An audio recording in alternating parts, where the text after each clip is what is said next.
Nice.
Phew.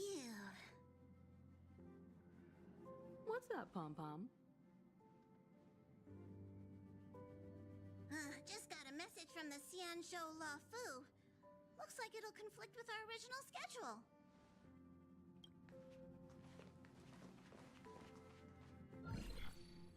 It's been a while, my friends on the Astral Express. How's your trailblazing expedition going? Soon, the Xianzhou La Fu will be holding the Luminary War Dance. Those who have aided the La Fu in overcoming the crisis are cherished allies of the Xianzhou. Thus, on behalf of the Seat of Divine Foresight, I'm extending an invitation to attend the ceremony. Your presence would be greatly appreciated. Well, things aren't getting lively. We've barely recovered from the family's Charmony Festival, and we're already being invited to another special event.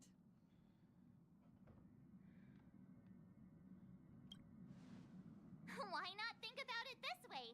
Our trailblazing expeditions are turning into blast expeditions, where we eat, drink, and play wherever we go. Blast? Expedition? Yeah, wherever we go, we eat, play, and have a blast.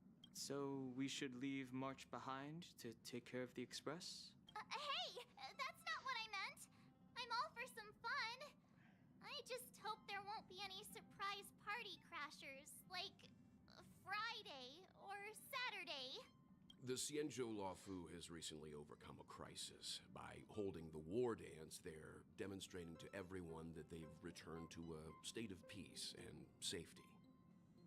But that's what everyone said before we went to Penacony. You'll be totally safe under the family's protection. No need to worry. The War Dance is not like the Charmony Festival with all its hidden secrets. It's just a festival to honor the Rainbow Arbiter and the Cloud Knights, who fought against the abominations of abundance and protected the Xianzhou ships. Aside from star skiff performances, it's mostly martial contests. Nothing too different from the Taiki and Roboball contest we've seen before. What do you think, Himiko? Since we've accepted Miss Black Swan's proposal, we should probably head to Amphorius for refueling. There's certainly no rush. This trailblazing expedition is quite unique, and the Express needs to be fully stocked and prepared before moving on to the next stop. With Madame Herta's help, I was planning to deliver some Leviathan fossils from Kalinga Abyss to Ron May, member 81 of the Genius Society. It could earn us some favors before we set off. However, it may take a few weeks. Aw, so that means we're not going to the La Fu. Being an adult means maintaining relationships, whether we like it or not, March. Since we've been invited, it's only right for the Astral Express to attend the ceremony. So here's the plan. Pom-Pom will take everyone to the Xianzhou La Fu. Mr. Yang and I will meet up with Ron May and fulfill our promise. Meanwhile, you, March, and Don Hung will represent the Express. and attend the war dance. What do you two think?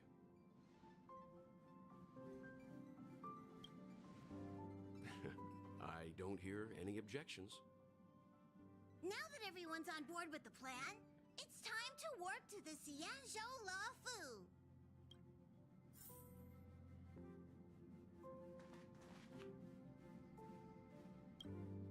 Kalinga Abyss. What does she expect to find there? Current research on the Leviathan merely proves how little we know about such life forms. That's why geniuses are interested in that field. Science is all about uncovering the unknown.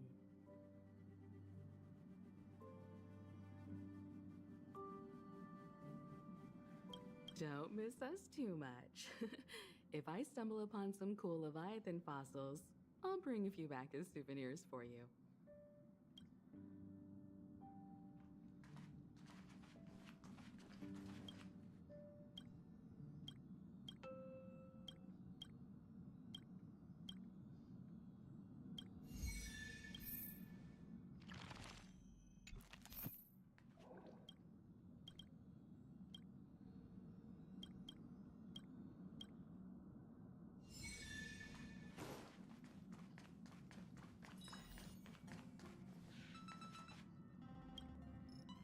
Himeko really knows how to convince people. Between Leviathan fossils and the war dance, the latter definitely sounds more fun. By the way, Danheng, this time you'll be taking a stroll with us on the Lafu, right? And just let you two wander around aimlessly on the Luofu by yourselves? I don't think so. Plus, Mr. Yang is right. The Ambrosial Arbor crisis just ended. And both the Long Life and since he has extended an invitation, it's only right that I visit my old friend.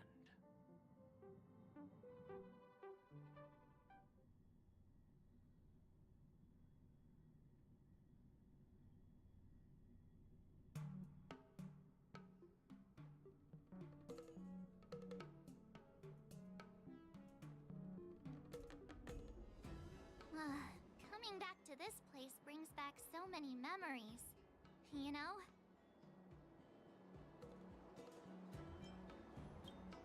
Well, it's nothing too poetic. I was just thinking about all the twists and turns we went through when we first arrived at the Xianzhou ship. This time, we're not being forced or enticed or chasing after wanted criminals. And we didn't have to sneak in through the cargo dock. This trip has been incredibly smooth. Quite unusual, I must say. I agree.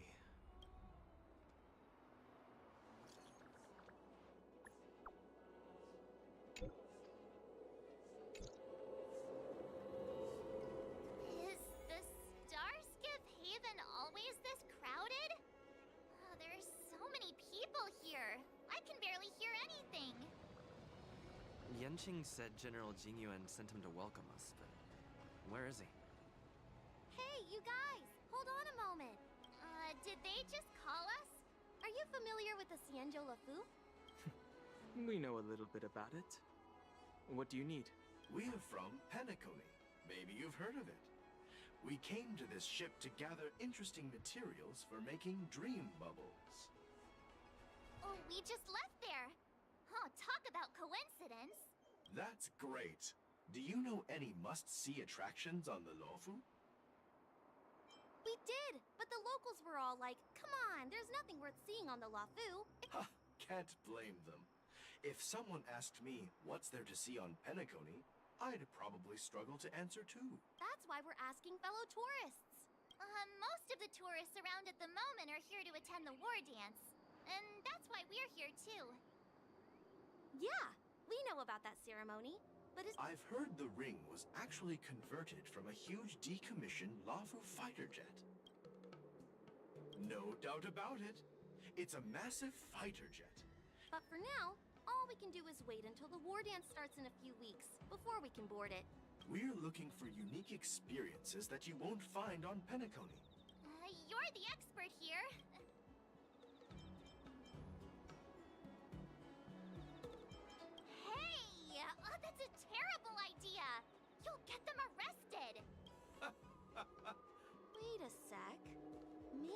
slow down a bit. Wait for... Hey, wait! Just think about what you're doing! Oh, and don't mention our names if something goes wrong! Oh, I hope they don't get into trouble. This is nerve-wracking. Look, Yanqing's here.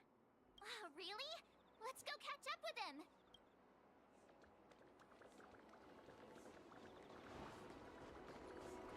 There you are! Everyone, this way!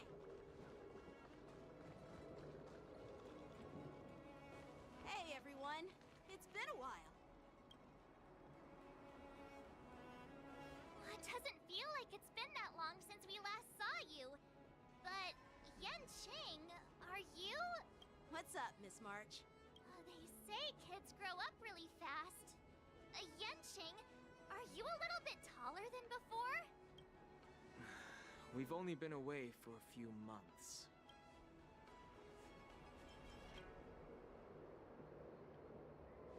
Huh? What are you doing? Sorry, but after our previous adventures, I've become suspicious of whoever greets us first. Do you have to be suspicious around me, too? You know, the last time we came to the Xianzhou, the first person who greeted us was... I get it. Better safe than sorry. Seriously, I've never seen the Luofu so lively before. I was a bit worried that holding the war dance right after the Ambrosial Arbor crisis might be too soon. But seeing the bustling Starskiff Haven, I understand why General Jingyuan chose this timing. Yep. There's people from other delves and travelers like you three who've come from afar. With the war dance coming up, there's a huge number of visitors pouring into the Starskiff Haven. The Cloud Knights are working hard to keep the security tight. The General said this ceremony would help the Xianzhou Luofu recover from the crisis. It's a way to showcase our martial spirit, reassure people, boost morale, and attract visitors from other planets to promote trade and peace. By the way, the Xianzhou Alliance places great importance on this ceremony too. The Xianzhou ships, the Zhuming and the Yaoqing, have both sent messengers to offer their blessings. Yeah, I wonder if you've heard of it.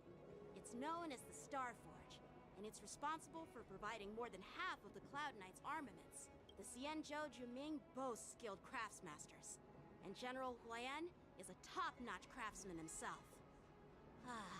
If only I could get a sword forged by him, I'd be on Cloud 9. By the way, Yanqing, where are we headed next? I'm sorry for talking your ear off. The General wants to catch up with you at the Palace of Astrum. He's been eager to hear about how the Express has been doing. It's funny how he tries to act all mature, but whenever it comes to something he's interested in, you can really see his childish side. I agree. All units, assemble quickly! Get ready to protect the crowd! I just mentioned security, and now all of a sudden something's gone wrong. Excuse me. Hey, what's that supposed to mean? We'll go with you.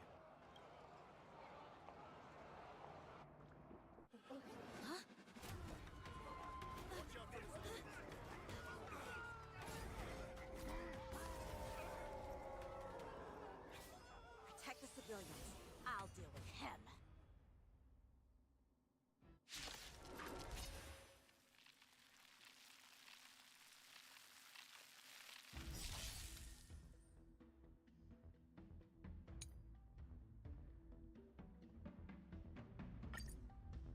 Morrison? Why are there Boris in here? This ends now. Catch up. Let the show begin!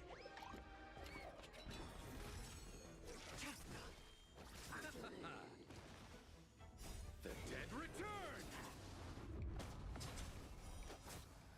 Let's improvise. Set the seas ablaze!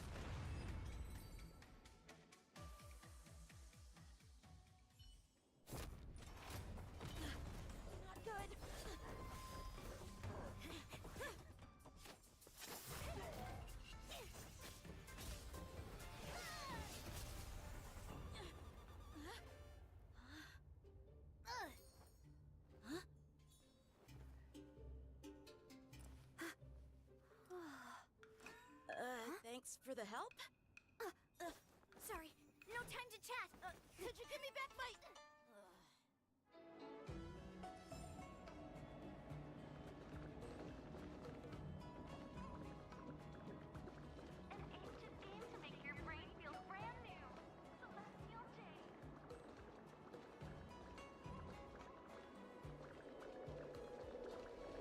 Wait! My sword! I'm sorry, but I'm afraid we'll have to put our plans on hold for now. I need to find out what's going on.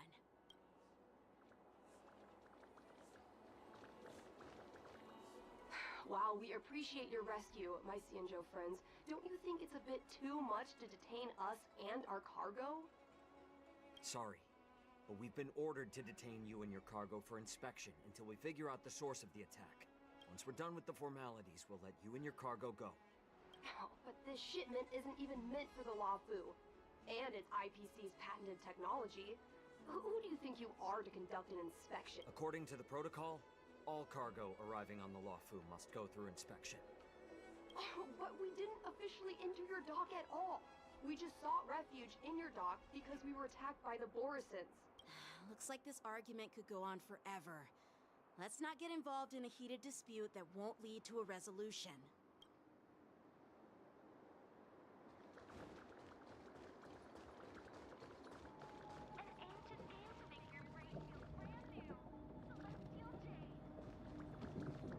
Who's in charge here? I need some answers. It's my fault. We let our guard down for a moment. I take full responsibility. With the war dance approaching, safety should be a top priority. Now, tell me, how did Borison prisoners end up in Starskiff Haven?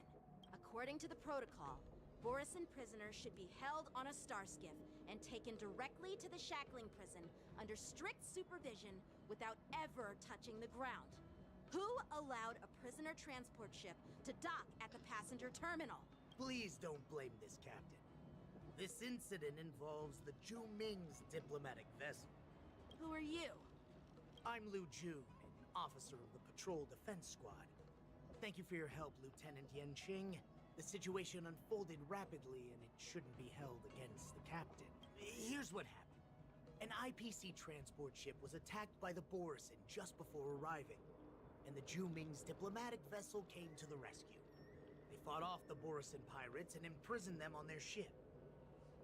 So, an IPC ship was attacked by the Borison near the Luofu, and the Zhu Ming envoys saved them?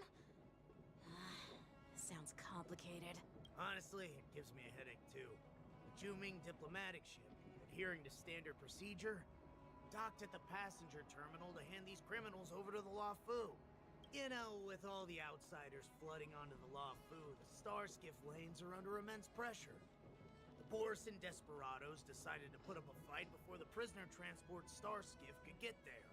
And that's what you just witnessed.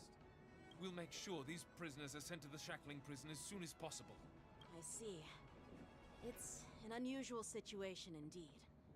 I'll report it to the security department of the Realm Keeping Commission and ask for their cooperation in handling the aftermath. Maybe I should gather more details from others so that the Seat of Divine Foresight can have a better understanding of the situation.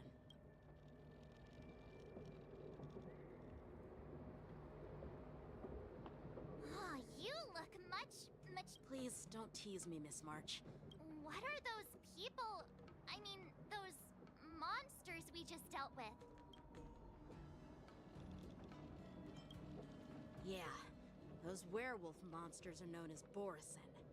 The Borison have been a powerful force for a long time, plundering and enslaving many worlds. The threat they pose is just as terrible as the Swarm disaster, and the Alliance even had a fierce war with them 3 decades ago. Their presence has faded over the years, but who would have thought? According to that officer, they attacked... Yeah, that's what I find strange too. Well, enough with the chit-chat. The General wants me to take you to the Palace of Astrum. I'd love to chit-chat a little longer, but there are some things that can't be left unchecked. Is it a serious matter? Thank you, but It's no big deal. By the way, that young lady who just appeared, she took my sword. I'm thinking of filing a lost property report at the Realm Keeping Commission to see if I can get it back. I doubt she did it on purpose.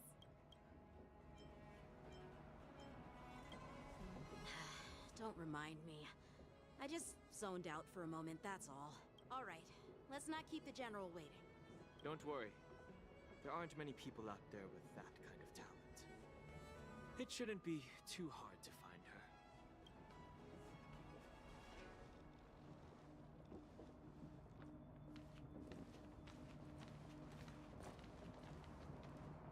There sure are a lot of troublemakers around.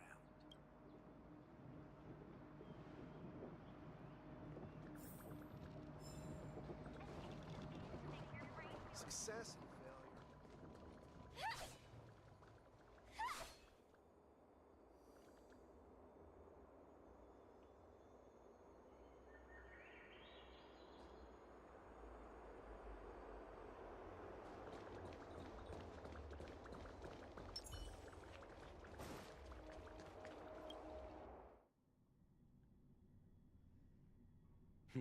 It's been a long journey, Elder White. Thank you for your presence. General, I brought our guests from the Express. Oh, I'm sorry for my bad timing. I didn't know you were meeting a guest, General. Don't worry, you're just in time. It's been a while, my friends from the Astral Express. All is well when you have friends coming from afar. Allow me to introduce you to General Huayan. He's the Arbiter General of the Xianzhou Zhuming, known as the Flaming Heart. No need to be so formal. I'm just a tourist here, no different from other tourists who've come to attend the ceremony. Elder Huayan is not only one of the Arbiter Generals, but also the Furnace Master of the Artisanship Commission. Besides his martial skills, he excels in forging various weapons. Such talents are unique, even among the Arbiter Generals. Be it Arbiter General or Furnace Master, these are merely titles given to me long ago. I've retired several times already, but with the current change in circumstances, the Marshal has called me back to duty, and I had no choice but to answer the call. Well, in the end, I'm to blame. Living such a long life naturally brings its share of disapproval.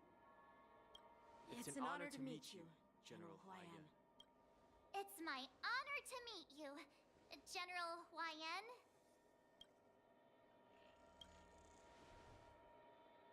No need to be all formal. Today I'm just a guest on the Luofu, the same as all of you.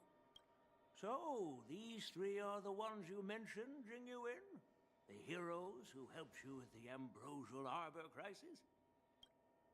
Indeed. There's Dan Heng, March 7th, and him. Without their help, I'm afraid the Luofu might not have easily overcome this crisis. So, the Imbibitor Lune's reincarnation has returned to the Luofu and will attend the war dance. I'd love to have a drink with you should the chance present itself. You're more than welcome, General Huayan. And this young friend is? Yanqing, my apprentice. He remains by my side as my retainer due to his youth, which I hope will season him with experience. He will stand for the Luofu's Cloud Knights in the upcoming war dance, ready to take on all kinds of challenges. Great, great! It's a real treat to see so many talented young people around here today. Oh, I almost forgot. This is my apprentice, Yun Li.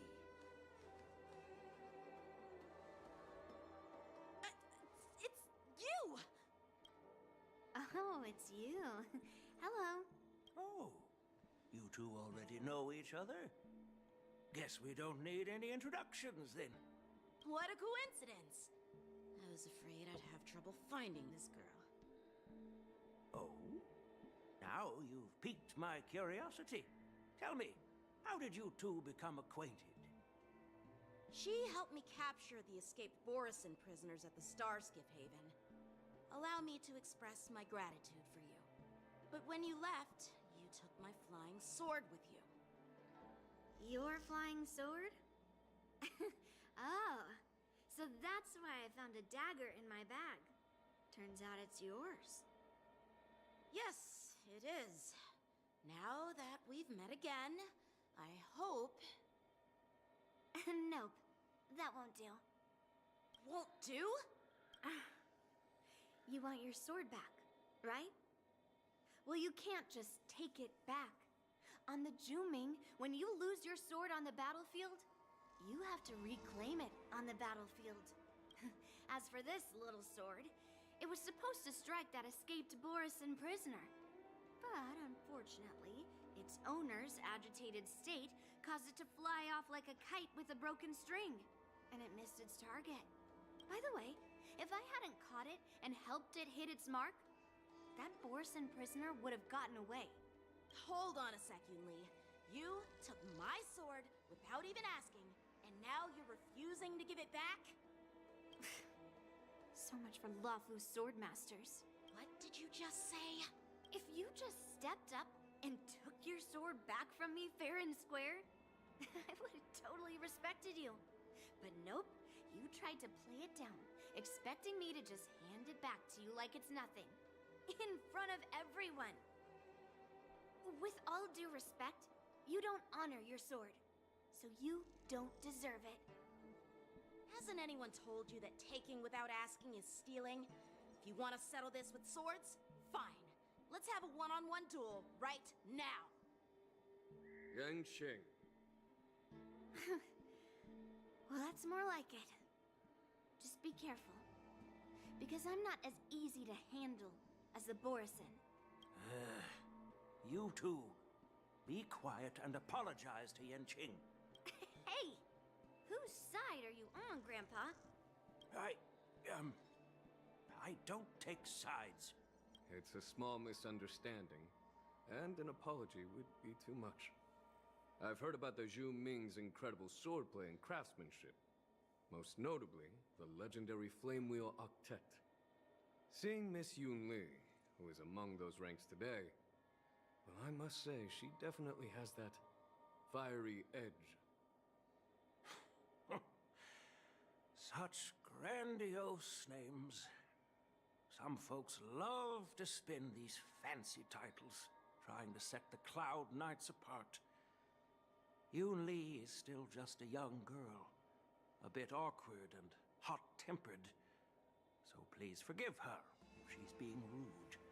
Well, everyone, Elder Huayan and I have some business to discuss.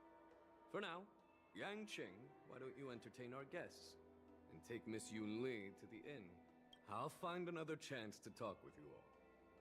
I'd like to express my gratitude to the Astral Express for helping the Luofu during the crisis. That's so kind of you. I mean, you've already thanked us so many times. Please forgive me for coming at an inconvenient time.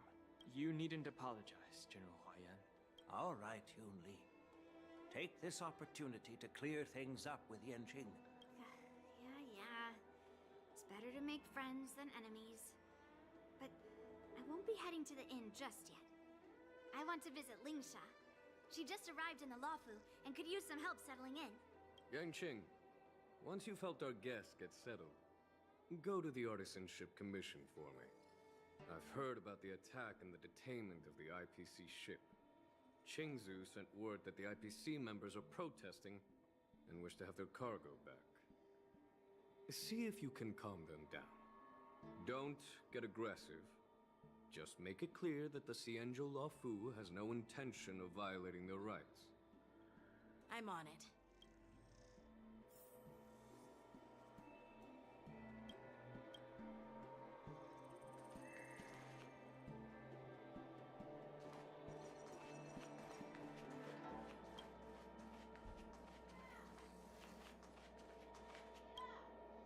This is the report Qingzu just sent me.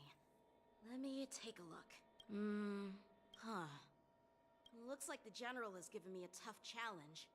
He wants me to try and help put the IPC's mind at ease. Well, it's not exactly a test. It's just, you know, talking things out isn't as straightforward as duking it out with weapons on the battlefield. This is especially true when you're up against the IPC, with their non-stop corporate babble. Well, let's not worry about that for now. Shall I take you to the inn?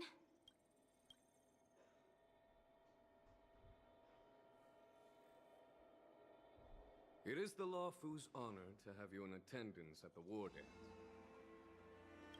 Yet, the fact that a simple martial arts ceremony has attracted esteemed generals from the Zhu Ming and the Yao Qing implies intentions beyond mere spectating. Might there be any specific instructions from the marshal? You're overthinking it, Jingyuan. As I said, I'm here to broaden my granddaughter's horizons. I have no ulterior motives. However, I have no clue what the Yaoqing Arbiter General has in mind. Do you remember when you accepted this position? I told you that an Arbiter General's battlefield goes beyond the physical one. You'll need to lead and manage everything on the Xianzhou. The title of Arbiter General holds a weight far greater than its literal meaning.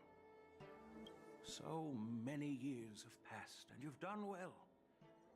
However, longevity for the Xianzhou people can be a curse.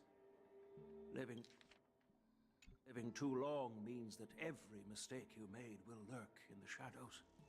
And one day, they'll eventually catch up to you. The Marshal knows everything that has happened on the Lawfu. As for the Merlin's Claw of the Yaoqing, she has come specifically for you.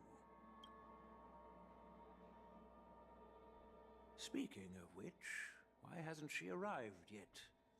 They say the Merlin's Claw strikes like lightning. Being late isn't her style. That's not true, General Huaiyan. She's been here a while, but I'm sure you've heard of her unbridled nature. As soon as she disembarked from the star skiff, she mentioned having something to attend to, and simply disappeared. You must be the messengers from the Xianzhou Yaoqing, I assume. We are Jiaoqiu and Moza, retainers of the Merlin's Claw. It's an honor to meet you in person, Arbiter Generals. Now this is interesting. A guest who doesn't come to visit but sends a message instead. What does she mean? Tell me, what could be more important to her than coming here? Master heard about a spectacular view in Scale Gorge Waterscape. I believe she went there to enjoy it. A spectacular view? Ha! Did you hear that, Jingyuan? This person is being sarcastic. Please do not misunderstand me, General Huaiyan. I was simply stating the truth. Master thought it would be inappropriate to keep you waiting, so she sent us here. Once she's finished with admiring the scenery, she'll personally come and apologize to the both of you.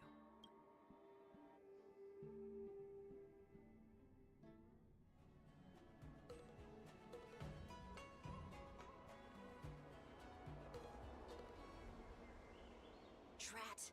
I forgot to ask Yun Li to return my sword. No need to bother. The Juming envoys won't be leaving the Lawfu anytime soon. I'll ask for it later when we meet again.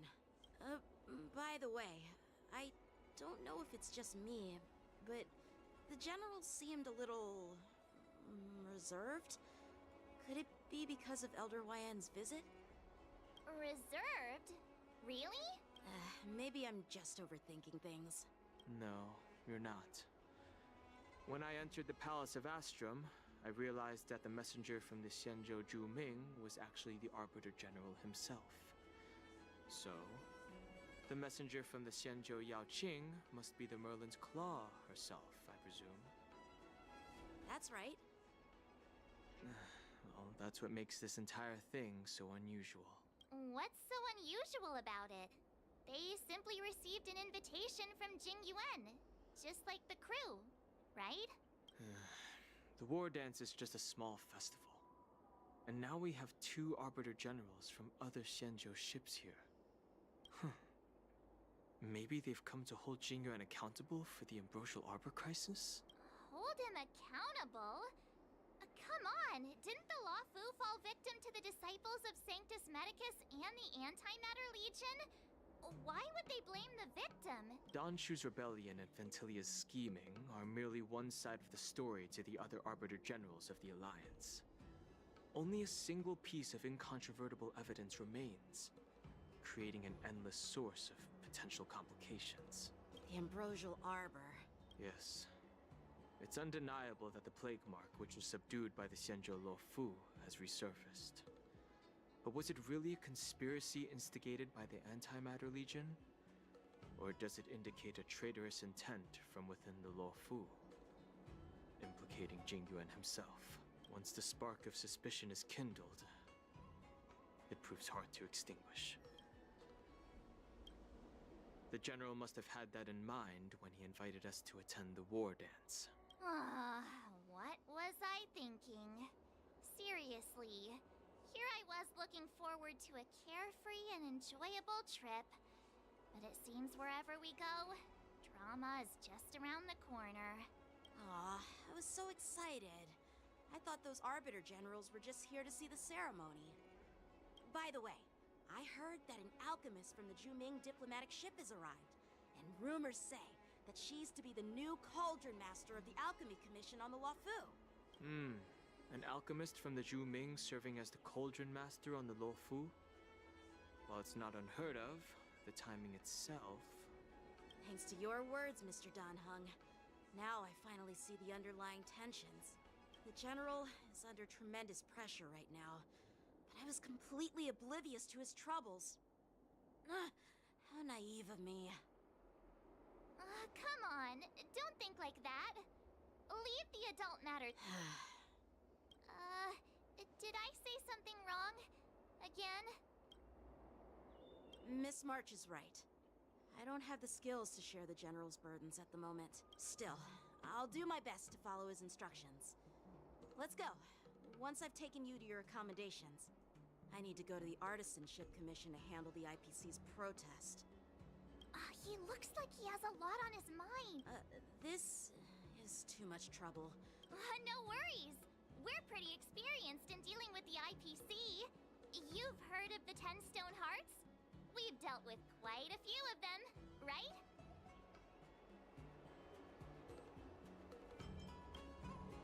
What's with you turning into a scaredy cat? I didn't see you worrying about lawsuits when you wrecked that giant mech. Well, since you're willing to help, I won't decline your kindness. Let's head to the Artisanship Commission and meet them.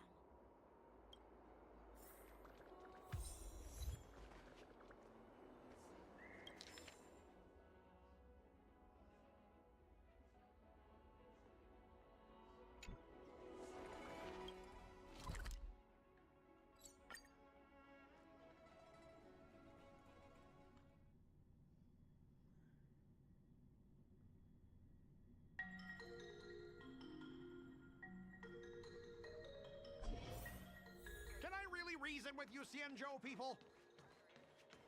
I think I get it now.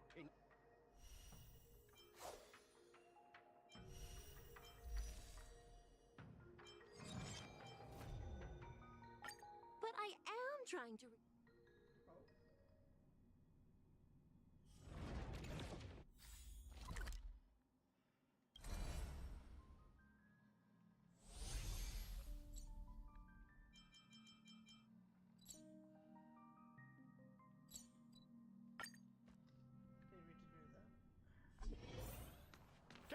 Reason with you Xianzhou people? I think I get it now. In your words, this is called looting a burning house. Ugh, that toxic voice sounds familiar. Haven't I heard it before in Arum Alley? You know what? This isn't my first time dealing with the Skyfaring Commission. I can handle your unreasonable ways, but straight up snatching IPC cargo, isn't that going a bit too far? Just as I've said it many times already. Once we've inspected the cargo and completed the security check, you can be on your way. Is there... I'm hearing you loud and clear. I'm thinking clear. And my answer is crystal clear. Not a chance. Keep detaining my cargo and I'll file a complaint directly with your general. Don't think you can possibly convince me. Huh? Why are you here? Staying on the Cienjo, are you? What terrible luck. Wherever you go, disasters aren't far behind. Aren't you the guest from the Astral Express? What brings you and Yanqing to the Artisanship Commission? Trouble caused by the IPC? I'd say it's caused by the Skyfaring Commission. Looks like you've met this IPC worker before. I'm not sure if that's a good or a bad thing. I was sent here to deal with the IPC protest, Nishikwe.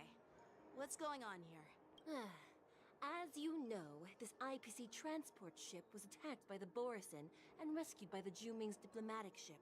Then the Cloud Knights were instructed to bring it back to the dock for repairs and inspections. And this is Mr. Scott, the person in charge of this transport ship. So, you're Scott. I've heard him mention you. Weren't you kicked off the Lafu before? Why did you come back? Like I wanted to come back. I thought I'd just dock at the harbor for repairs and leave this forsaken place for good. Little did I know, as soon as the ship entered the harbor, a bunch of Cloud Knights showed up and snatched all our cargo from the hold. What do you mean by snatched? I've told you 1,000,000 times. It's a security check. Then why did you bring the cargo to the Artisanship Commission? You even brought in some shady craftsmen. It's obvious you're trying to steal the IPC's patented technology! Listen here. Firstly, the Skyfaring Commission detected dangerous items that could possibly be weapons in your cargo hold. That's why they called me here, to double-check. Secondly, where the heck did you get the idea that I'm a shady craftsman? Even if there are dangerous items, what do they have to do with you? It's not even being shipped to the Lafu. We'll just fix the ship and be on our way. We won't unload our cargo here. But you'll have to stay in the port for several days before your ship is repaired and you can take off again. How can we just leave unchecked items sitting here? I understand, but we don't need to disassemble the cargo if it's just a security check, right? In most cases, we don't. However, our scans discovered that the cargo doesn't only contain machinery, but also some substance that resembles biological tissue. Biological tissue? Does this crate contain living things? I'm afraid we'll need to wait for the Alchemy Commission for further confirmation. In any case, according to our regulations, we need to unseal one of the crates for further examination. This IPC specialist has been hindering us on the grounds of patent secrecy. The Alliance's regulations on biological products are very strict. Without further inspection, there is no way for the Skyfaring Commission to release the cargo. Oh, really? Fine! If anyone lays a finger on that shipment, they'll have me to deal with. It doesn't matter if it's mechanical or biological. It's none of your business. I'm filing a complaint against the Skyfaring Commission's ridiculous regulations! This Mr. Scott seems stubborn and difficult to persuade. Honestly, I really don't want to have a vicious confrontation with the IPC. I heard how you helped Arum Alley. The IPC representative back then was Mr. Scott, right? Since you've dealt with him before, it looks like I'll have to rely on you again. What are you guys whispering about over there? Just hurry up and give us back our cargo.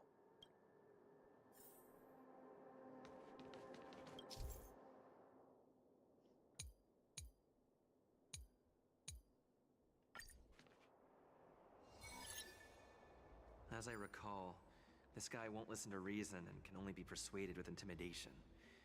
But He does seem to follow rules to some extent. Let's use that against him.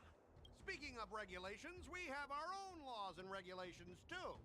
According to Article 4 of the Cienjo Alliance IPC Trade Consensus, the Alliance and IPC shall never infringe on each other's intellectual property rights.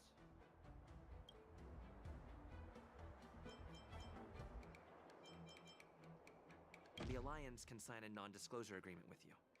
That way, you won't have to worry about any infringements, right? We can sign a mutually acceptable non-disclosure agreement in accordance with the IPC's rules. Well, that makes sense, but how can we trust you to honor the terms? Even if we set aside the secrecy of intellectual property, these prototypes built by the Intelligentsia Guild are incredibly valuable, beyond your wildest imagination. If anything goes wrong, you won't be able to pay for it even with your lives.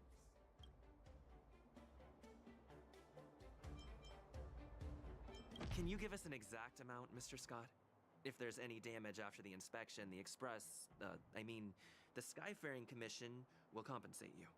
The Skyfaring Commission. Yeah, they will compensate you, provided a detailed report of the damage is submitted.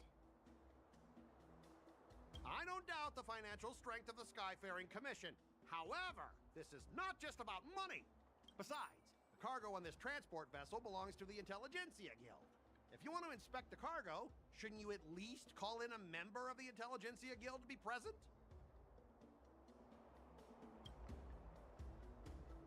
I'm pretty tight with Dr. Ratio from the Intelligentsia Guild. Almost like family. Doesn't that make me practically a member of the Intelligentsia Guild too? What's all this nonsense? Even if you were married to him, you still couldn't represent the Intelligentsia Guild. We both need to follow the regulations, because that's how the IPC and the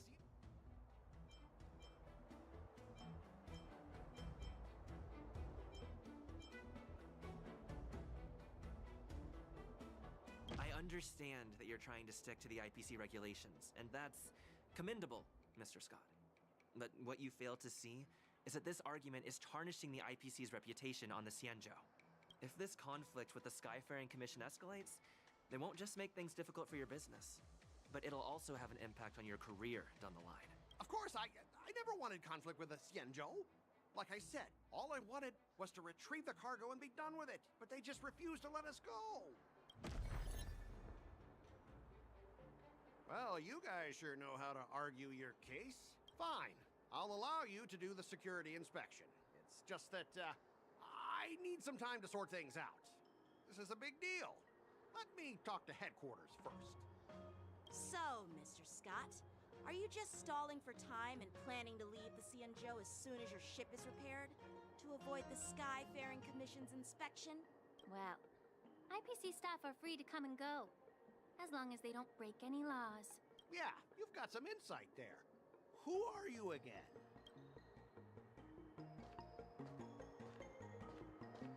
Allow me to introduce myself. I'm Lingsha, Cauldron Master and head of the Alchemy Commission on the Lawfu. Could she be? Yeah, she's the new Cauldron Master assigned here from the Cienjo Juming. I received a report from the Artisanship Commission about cargo containing samples of unknown organisms. It said they needed help from the Alchemy Commission. I had nothing better to do, so I came myself. It's fine, Mr. Scott. If you really don't want your cargo to be inspected, it doesn't matter. It doesn't matter? How can you say that? Why are you being so nice all of a sudden? Well, since you're not going to check it, I'll take this crate and be on my way. Is that okay with everyone? Yeah, sure. Why should I object? Not only this sample, but all the goods on the transport ship are yours to keep. Like I said, we won't inspect them. Wait a minute!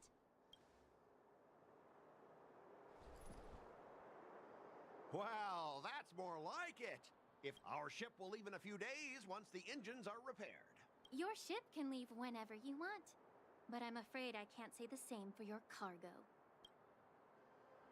According to the import and export regulations signed between the Cienjo and IPC, all biological shipments can only leave the port when they have confirmed to be of no threat, or when all biological activity expires.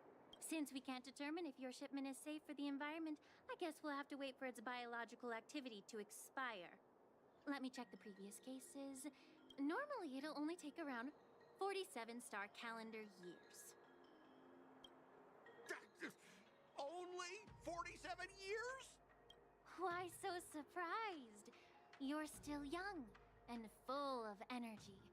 I'm pretty sure you'll live a few more decades. Have some confidence in yourself. Ha! Typical of a long-life species. Your words are dripping with sarcasm. While you may not care about time, I do. I'll be demanding double compensation from the Skyfaring Commission for every minute wasted. Sure thing, Mr. Scott. You seem pretty confident that your career and life will last long enough to witness this victory unfold.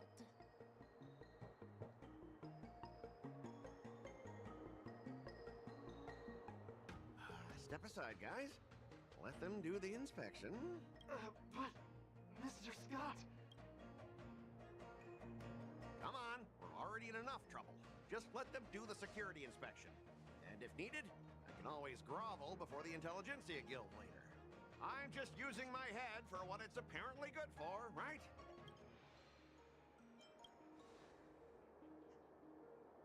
Well, honestly, at least you're not as annoying as that woman. Bro, just do the inspection. This lady is really something else.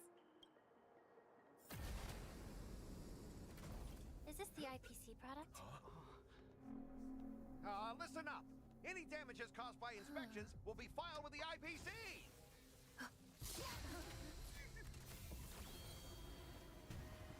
Turn it off.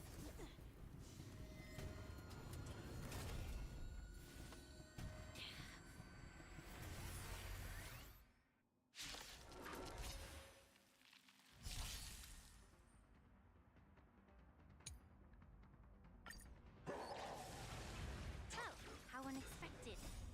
That was a surprise. Attack detected.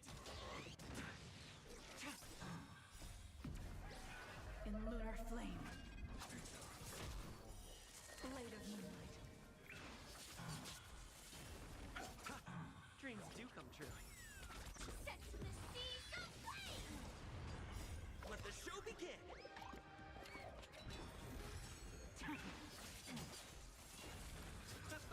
Fight to live!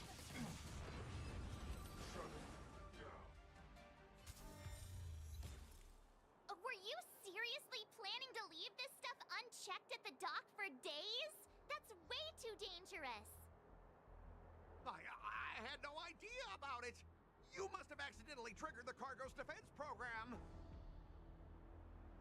I don't think trying to shift the blame is a wise choice. But seriously, I don't know why that thing suddenly started moving. I swear on the Amber Lord. Enough. Miss Shikwe, please escort our IPC guest to the Skyfaring Commission. I'm on it. Please follow me, Mr. Scott.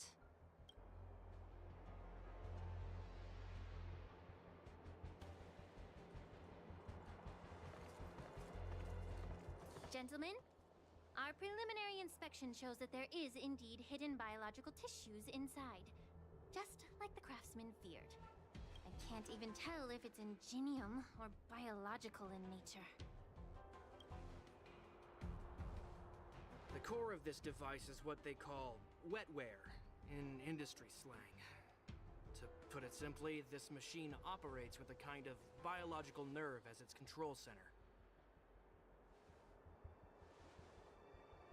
I'll take some samples for the alchemist to analyze and figure out where the biological tissue comes from. Why would the Intelligentsia Guild use such unethical technology? Perhaps they're trying to create a new weapon? Whatever the reason is, it's probably why the Borisin attacked the ship. No wonder the IPC were trying to obstruct our inspection. I'll contact the Ten Lords Commission and ask the judges to come and give their final verdict on this. According to our rules, all prisoners and weapons involving dangerous creatures must be taken to the shackling prison for further sentencing. After all, it's the safest place on the Luofu. As for you, Mr. Craftsman, please go with the Cloud Knights and explain the situation to the judge.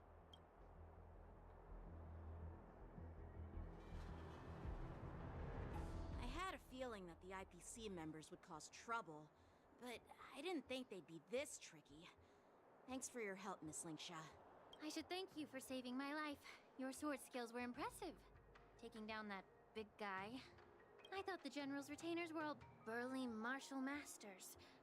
I didn't expect Yanqing to be so... Yeah, exactly. He's young and talented. As for you, you must be the guests from the Astral Express, right? Saving the Luofu from that crisis. It's so impressive. It wasn't a big deal. Really. It's still early. So why don't we get some tea at the Alchemy Commission? We can discuss your suggestions for revitalizing the commission. I'd be happy to accept your invitation. And you three are coming too, right?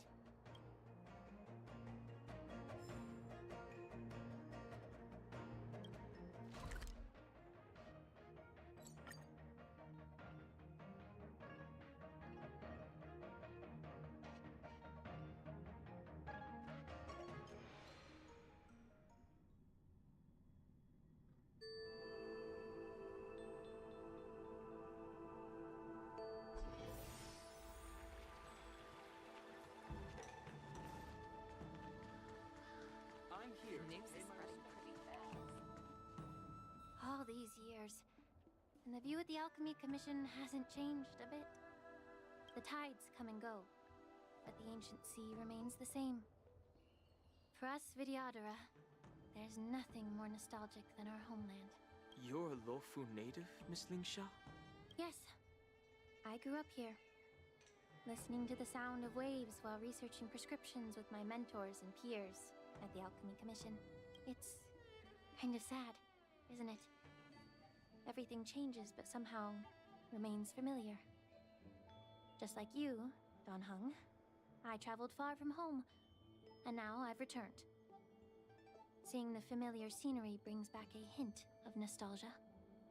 The view here would be even better without the Ambrosial Arbor. Oh, really? I think that towering tree looks pretty impressive. Even if it's impressive, it's a plague mark. The Xianzhou have been fighting abominations for thousands of years. And now that the Ambrosial Arbor has been reborn, it's only natural for everyone to feel uneasy. Well, once a seed is planted, no matter how long it takes, it'll eventually sprout and bear fruit, in my humble opinion. The rebirth of the Ambrosial Arbor and the resurgence of the disciples of Sanctus Medicus were inevitable. The seed was already planted when the ancestors of the Xianzhou sought immortality.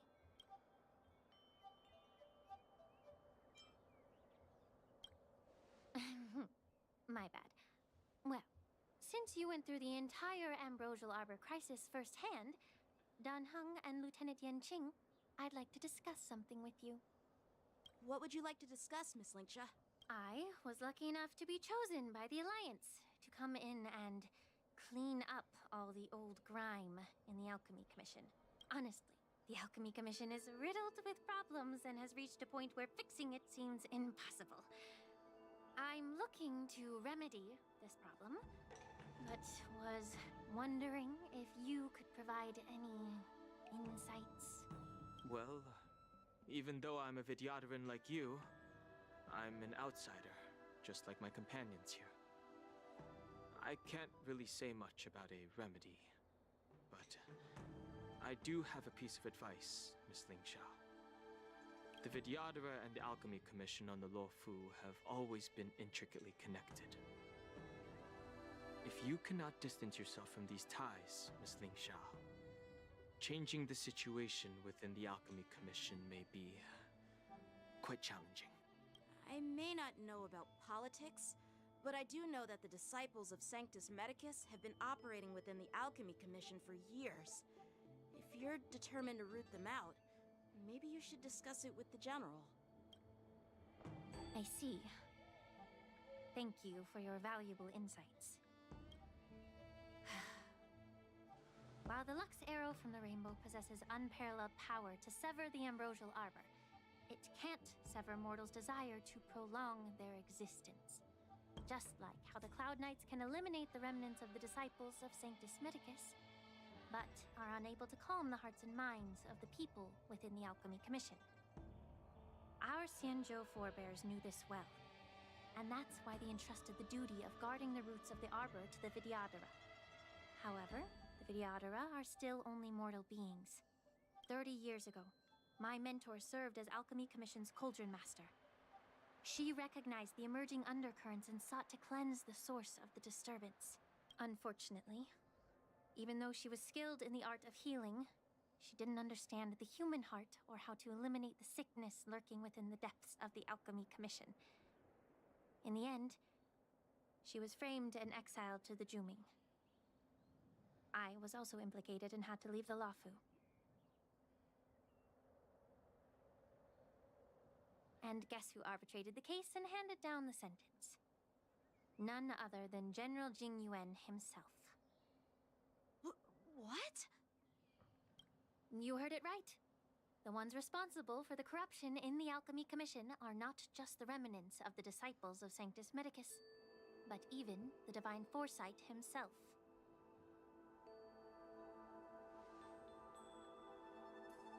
Alas, why is your face turning pale, Yanqing? Don't worry about it. I understand that when someone holds a position of power, they may sometimes have to make tough decisions. I won't hold any personal grudges against him. Besides, at our age, holding personal grudges is a luxury we can't afford. Lingsha, you're back! Ugh, I've been waiting ages for you.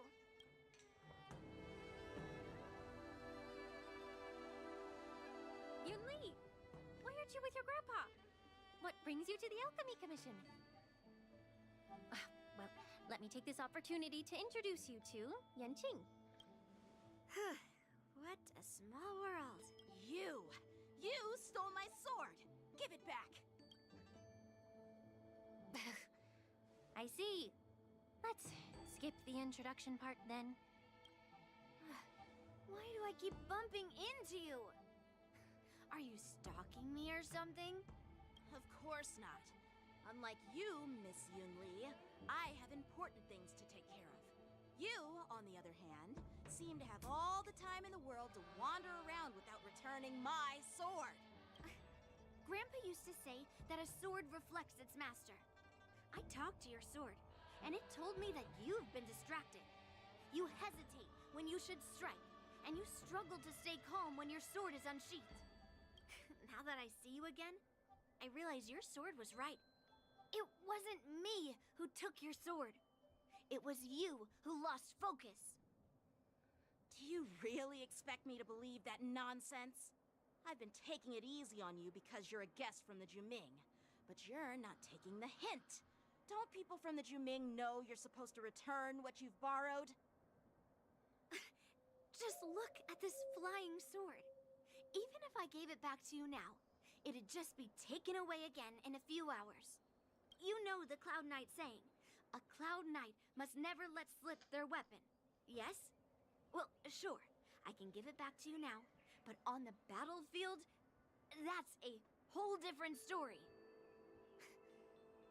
Poor flying sword. Fine! You don't have to give it back, because I'll take it back myself! Between these two, who do you think is tougher, Dan Heng? Don't get me wrong. I'm just curious. Get ready to separate them. It is my first day at the Alchemy Commission. A brawl is definitely not how I imagined celebrating it. Well, since you don't approve, I won't draw my sword here. I didn't mean it in that way. Since you've already drawn your swords, you'd be disappointed if you didn't get to test one another, right? I've received reports that the delves near the Alchemy Commission are still infested with abominations. Seems like my predecessors left quite a mess. So, if you two want to determine who's better, why not focus on them instead of each other? Clearing out some abominations? Sounds boring. It's the Cloud Knight's duty to eliminate those abominations. You don't have to ask me twice, Miss Lingsha. I'll help you get rid of them. Oh, you think you're the only one who knows how to behave? If Lingsha needs anything, I'll gladly draw my sword and help her out. It's so heartwarming to see both of you being so sweet and caring. So then, shall we get going?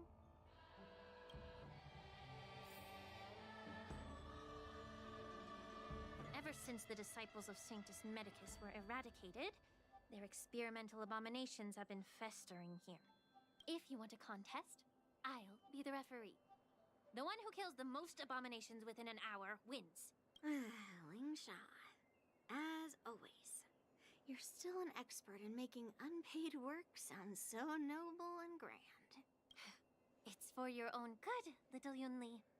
While you desire to compete against each other, I don't want to see either of you getting hurt. That's really thoughtful of you, Cauldron Master. So, are you both ready?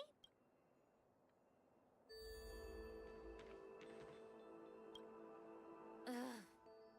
Looks like my predecessors left quite a mess. Let me say it again. The one who kills the most abominations within an hour wins. Be careful when you draw your swords, and make sure you don't hurt each other. Can we start now, Lingsha?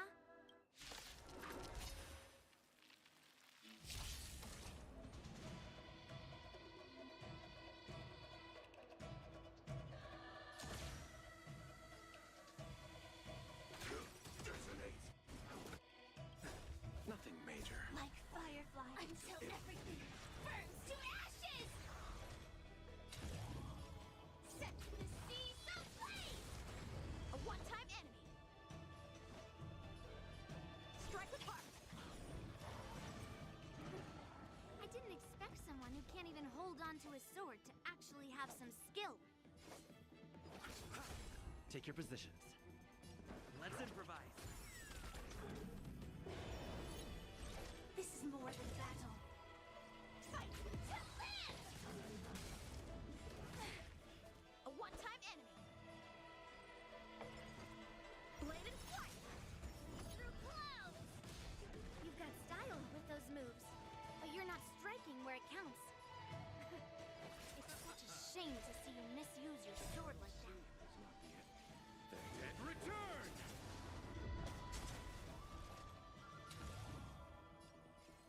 Set the seas ablaze! Did the rhythm get messed up? Dreams do come true. How many can you block? The mood is set. Let the show begin!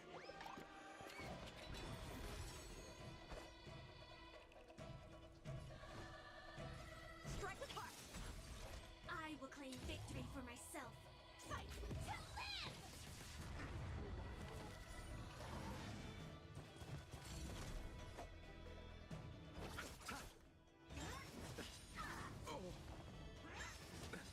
Nothing major.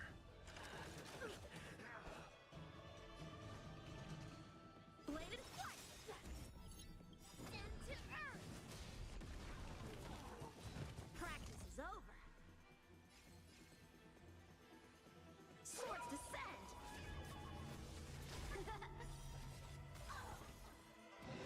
Take your positions.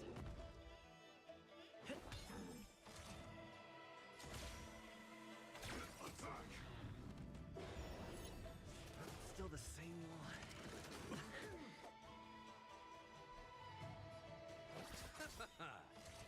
Eternal sleep is the dead return!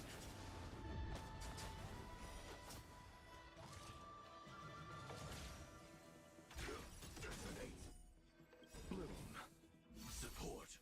Like fireflies to a flame. Until everything burns to ashes! Set the seas ablaze!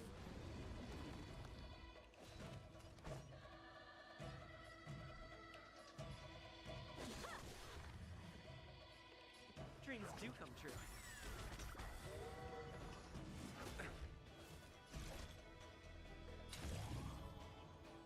Fight to live! Just let the show begin! Time for swordplay! Let's settle this.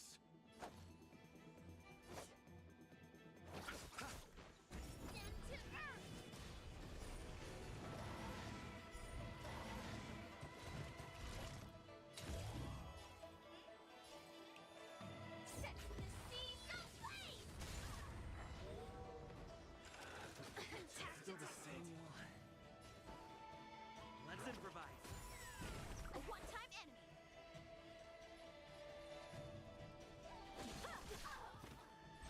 Firefly Type 4 in position. Fight to land! You chose the wrong enemy.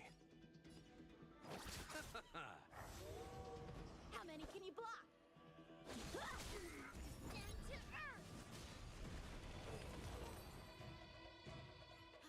I win, Miss Yunli! You got lucky. Why don't you just give me back my sword, sincerely apologize, and then go cry your eyes out to your grandpa? Consider yourself lucky that I'm not interested in your rusty sword, as I don't have the nasty habit of snatching other people's weapons. All you did was chop down a few monsters. Don't get carried away with yourself. If you think you can just take this sword from my hand, go ahead and try.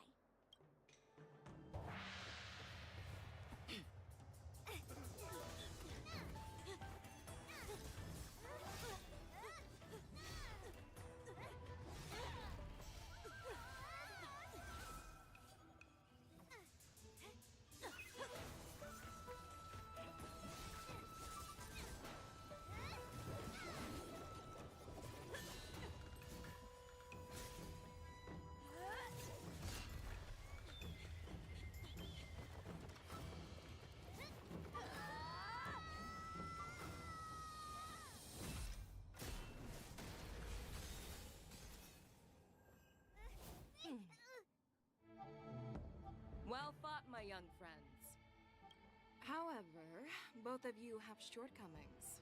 One of you focuses on dodging and weaving, while the other relies on brute strength, trying to take down targets with a single strike. Who are you? Me? I'm just a patient seeking medicine from the Alchemy Commission. A passerby, if you will. I thought I'd see my fill of impressive fights during the war dance. Yet here I am, able to witness a remarkable fight at the Alchemy Commission, of all places.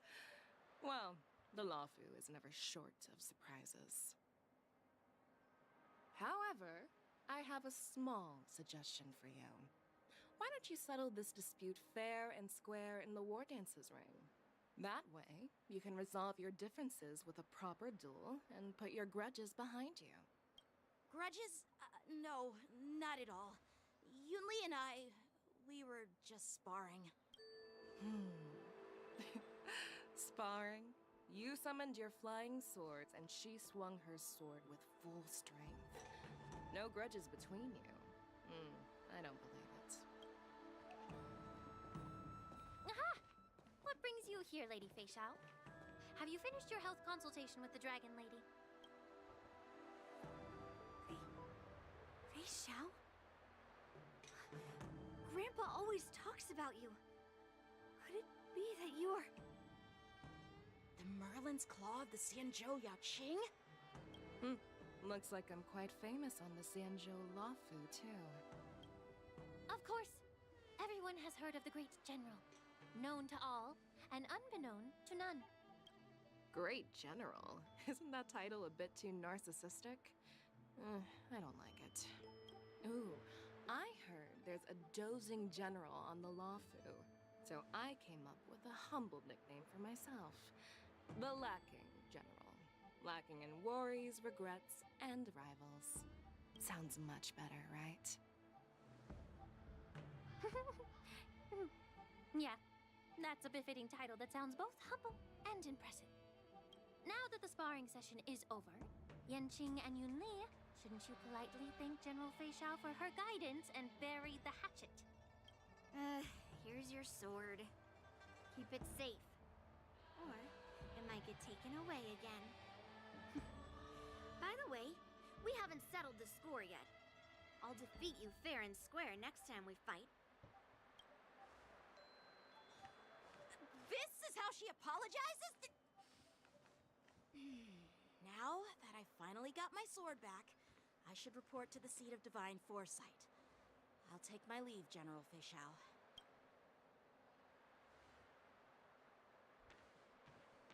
Oh, by the way, Miss Linksha, if you've got some free time, I'd like to invite you to the seat of divine foresight for a chat with General Jingyuan. I think there's more to those personal grudges you mentioned earlier. Thanks for stepping in, General Feixiao. Otherwise, I'd have had to knock them out with my incense. Not at all. Just doing what you asked. How about we call it even as payment for the healer lady's consultation? Sorry, but even a general needs to pay their bills. We don't do credit here. And let's not forget, you'd have been waiting decades for a chance to see the Dragon Lady if it weren't for me. Well, you can always send the bill to the seat of divine foresight and say it's for mentoring those kids. After all, it was quite the effort splitting them up. I nearly had to get tough. Now, if you'll excuse me, I need to find a spot and get some fresh air.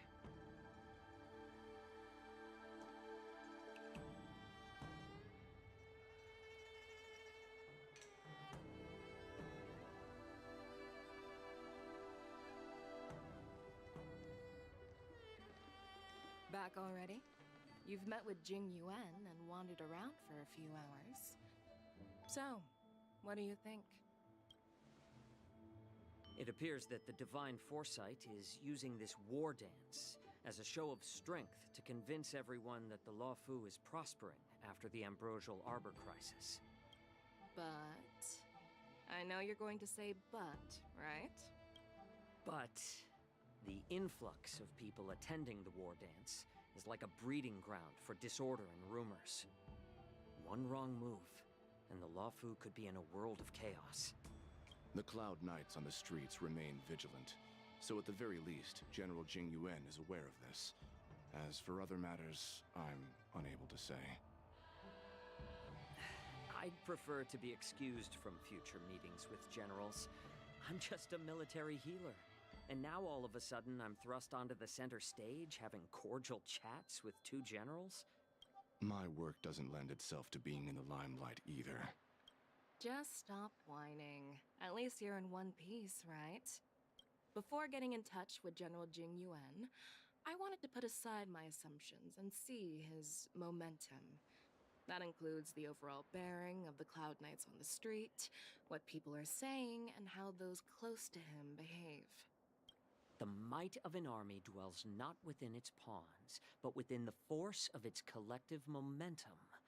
Recognizing this fact reveals the true measure of power. Thanks for enlightening me, General. A perfectly clear statement turned confusing thanks to your translation. You've made me lose where I was now. Anyway, this is how I operate in battle, so you might as well get used to it. Are you treating General Jingyuan as your enemy?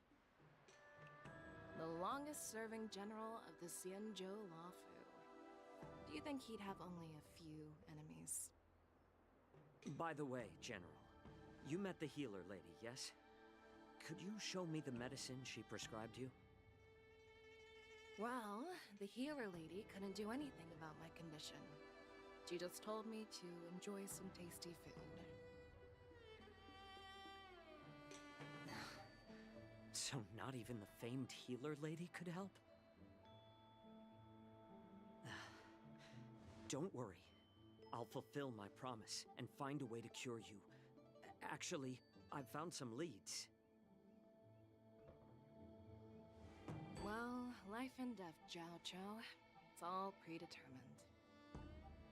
Upon starting my military career, I made a pledge that the rest of my life would be dedicated to being the Xianzhou spearhead, hunting down the abominations of abundance till the end of my days. As long as I can fulfill that deep-seated desire, I don't care how long I live. You asked if I view General Jing Yuan as my enemy. No. My real enemy has always been myself.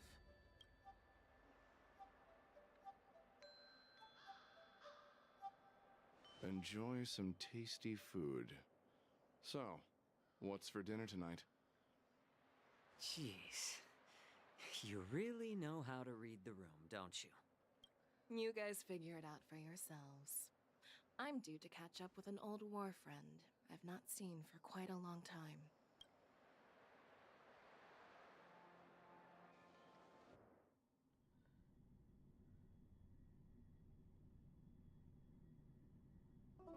Hey!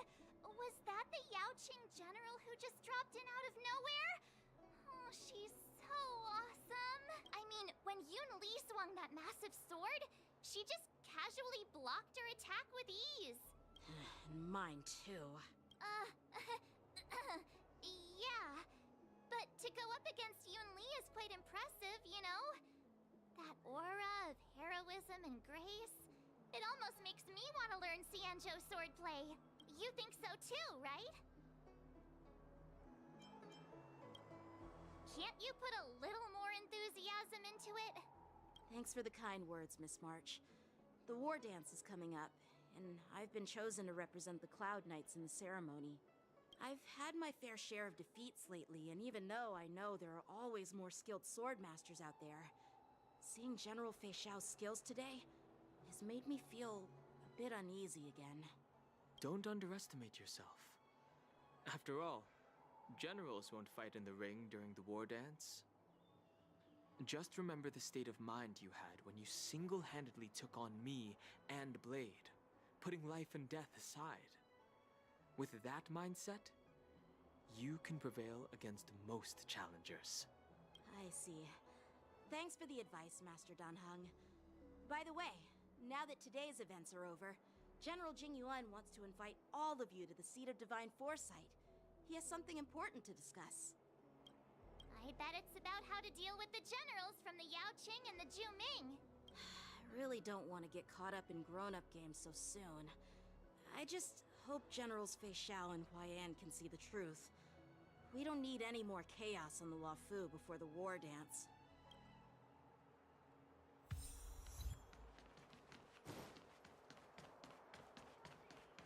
Need your extractor cleaned or your star skiff service? I don't believe in ghosts.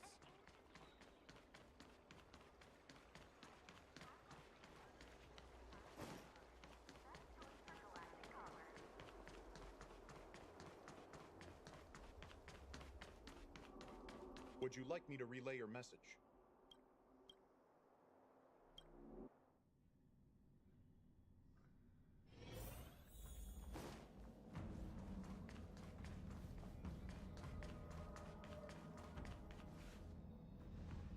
Earlier at the Palace of Astral, I introduced these guests from the Astral Express to you, Elder Huai. But with all the people around, we only exchanged pleasantries. Now, I'd like to officially introduce them to you. These three braved great dangers, accompanying me to perilous places, defeating the chief culprit Vantilia, and uncovering the conspiracies of the disciples of Sanctus Medicus. If you wish to know more, please, feel free to ask us. Well, I skimmed through the reports about the Arbor's rebirth from the Master Diviner Hu Xuan. She's been summoned to the Yuchue for questioning. There are a lot of doubts within the Alliance about this whole situation. But despite all that, I believe in you. Since you joined the ranks, you have repeatedly achieved remarkable feats. After the High Cloud Quintet each went their separate ways, despite the many criticisms within the Alliance, the Marshal still stood firm against the dissenting voices and entrusted the Luofu to you. Over the years, you've served the Alliance with loyalty and wisdom. You've taken down abominations in Thalassa, rescued the Xianzhou Yuchue from a siege, and destroyed the demonic planet summoned by the denizens of abundance. I still remember those battles vividly. There are fools who doubt your loyalty, They're happy to see the divine foresight fail because it gives them some kind of sick satisfaction. They haven't achieved anything of their own, so they feed off the failures of others. But I've seen enough failures in my time, and I want to believe that your loyalty has never wavered. So, General Fei Xiao of the Yaoqing is the only one investigating the Ambrosial Arbor crisis on behalf of the Alliance?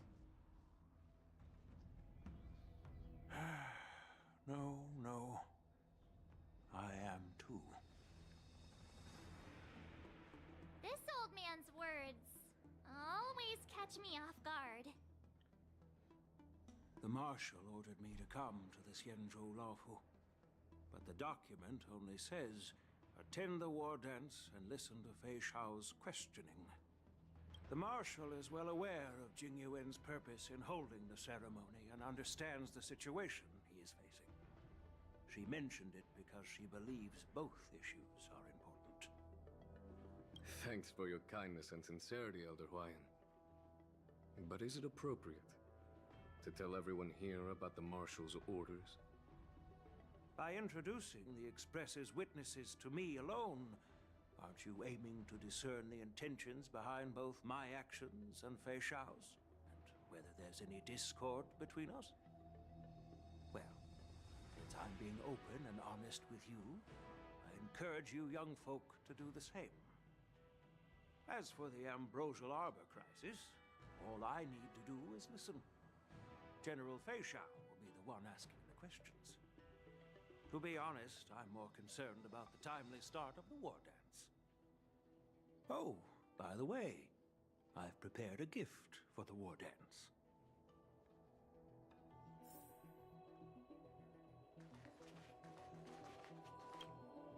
Yes, it's this case right here. There will be numerous contests and celebrations during the war dance, and the main event will be the Ringmaster's Challenge. The host will dispatch a skilled warrior to take on challengers from all over the cosmos, showcasing the excellent martial arts of the Xianzhou Laofu. When you mentioned that the Astral Express would be attending the ceremony, I thought the High Elder of the Laofu would be the Ringmaster. You humor me, Elder Huayan. The healer lady is just a young lady who knows nothing about martial arts. How can I assign her as the Ringmaster? I'm no match to you when it comes to joking. What's this box for? Why don't you open it, General Huayan? This sword case is intended for the War Dance's award. It's empty now, but in a few days, a precious sword will be delivered and stored inside. I don't mean to boast about our skills, but this sword represents the pinnacle of the Zhuming's craftsmanship. It has a legendary history, full of heroic tales from foreign lands, tales that are too detailed to be summarized in just a few words. Since the delegation delivering the sword hasn't arrived yet, I'll just leave the case here for now. I've been wondering who would be worthy of such a sword. And then it hit me. I can award it to the champion of the Ringmaster's Challenge. The ceremony's champion is sure to be a perfect match for the sword. Moreover, I hear that Yanqing is an excellent swordmaster, and that he will be representing the Laofu as the Ringmaster. So it seems like a perfect gift for him. Thank you for your generosity, Elder Huayan. If you want to give me a sword, just say the word, Grandpa. No need to beat around the bush. You've got confidence, my girl, but I don't think you can best Yanqing. I know you're all about swords, Miss Yunli. It's just a shame that it's the sword that ultimately chooses its rightful master. Yeah, and even if someone gets their hands on such a precious sword, it'll probably end up in someone else's. The outcome of our duel at the Alchemy Commission is still up in the air. Since you're interested, why don't you represent the Xianzhou Juming and challenge me in the ring? That's exactly what I had in mind. Nobody knows who's gonna come out on top. It could be me, could be someone else. It'll probably be me. But whatever happens, it won't be him.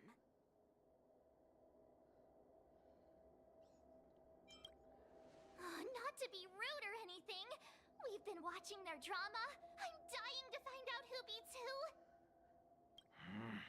Quiet down. We have other guests here. I've prepared this sword to add some excitement to the ceremony, not to have you two squabble. It's not a good look for the Alliance.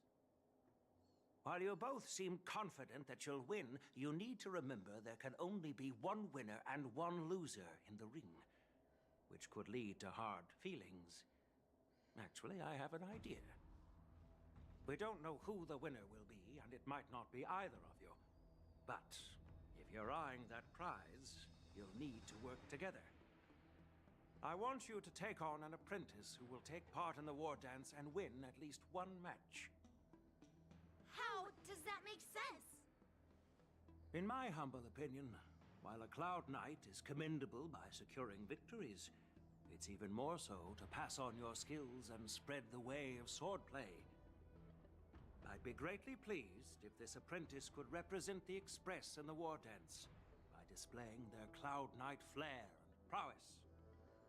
Well, Elder Huayan's idea is quite interesting. Imparting swordplay skills requires teamwork, and both the winner and the loser will learn a valuable lesson regardless of the outcome. The question is, whom should the two of them take as an apprentice? Huh? Who? Wait, me?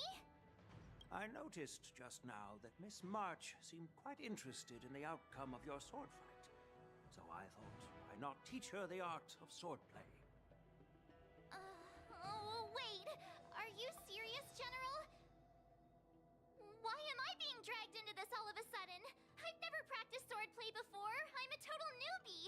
You really think I can learn it? Well, you'll probably realize I have no hope and give up on me. And that'd be so embarrassing.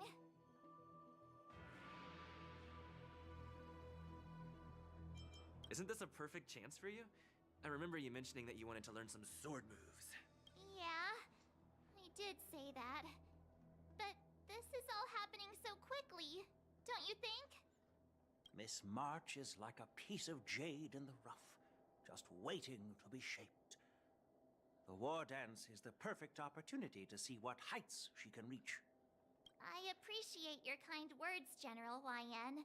But won't teaching me swordplay be a waste of Yanqing and Yunli's time? They should be preparing for the ceremony. Plus, I heard that each swordmaster has their own special moves. What if they let something slip while teaching me? If everyone knows each other's tactics, won't that make it hard to catch people off guard during the war dance? That's considerate of you, March 7th. But don't worry. It'll take you at least a decade of hard training before you can even start learning special moves. No need to freak out. A few Juming swordplay tricks will mean you'll be more than equipped. Really? Looks like March's curiosity has been piqued. The whole point is to know each other's moves. Defeating your opponent in just one move? How boring would that be? Plus, what really decides a swordsman's fate isn't some special move. It's the solid fundamentals. So Miss Yunli has already agreed. What do you say, Yanqing? General, I haven't graduated yet.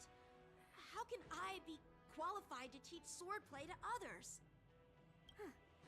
So you're admitting your defeat, huh? If you're not even confident to teach, why don't you let me be the ringmaster instead? Yanqing, teaching an apprentice is also a way of honing your own skills and gaining insights. You've been an apprentice for years. It's about time you looked at swordplay from another perspective. I see, General. Then count me in. Now that Yanqing has agreed too, it all comes down to Miss March giving her nod. It's up to you to make the final decision, March. At least that way, I won't have to worry about you accidentally shooting me in the butt all the time. Hey, I've never missed my target. Then I'm on board. Thank you for your kindness, General Huayan. Great! Starting tomorrow, Yanqing and Yunli will teach you the basics of the Cloud Knight's swordplay. Yunli and I will head out and purchase some sword practice equipment for Miss March. Think of it as a little initiation gift. You're too kind. Oh, wait, you're giving me a gift? Shouldn't it be the other way around?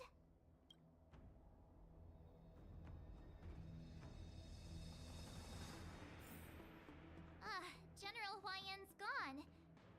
Wait, why does something feel off about what we talked about? I think we strayed off topic. How did things even get to this point? Yeah, I brought you here because the General said he had some important matters to discuss. But how in the world did Yun Li and I suddenly become Miss March's swordplay mentors? Because General Huayan wants us to stick around on the Luofu for some time. But from his point of view, we're no different from all the other tourists who may leave at any time. Since the crew's actions were mentioned in the Luofu's operations log were given to the Alliance, he probably wants to see firsthand if we're as capable as to report claims, or if we're just some made-up excuse to save face. And he wants to see it for himself during the war dance, which is why he even dragged Yun Li into this. What began as a simple contest between two sword masters has now evolved into you two collaborating to mentor March. Elder Huayan is still that tricky general who likes to give everyone a headache. My apologies. Truth be told, I invited all of you to the ceremony because I wished for you to act as my witnesses. I apologize for not disclosing this information earlier.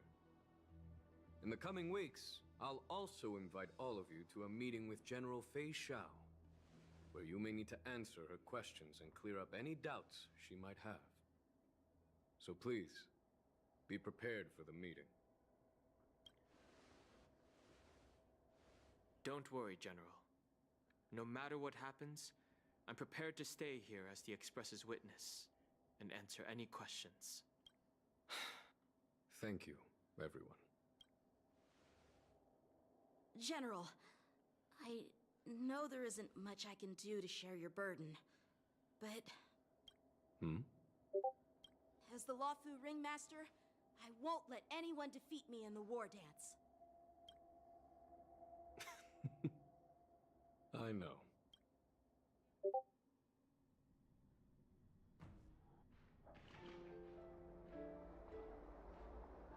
The illustrious Merlin's Claw waiting for me? And for so long, too? It's quite an honor. It's been a while, General Fei Xiao. It's been 30 years since we last saw each other.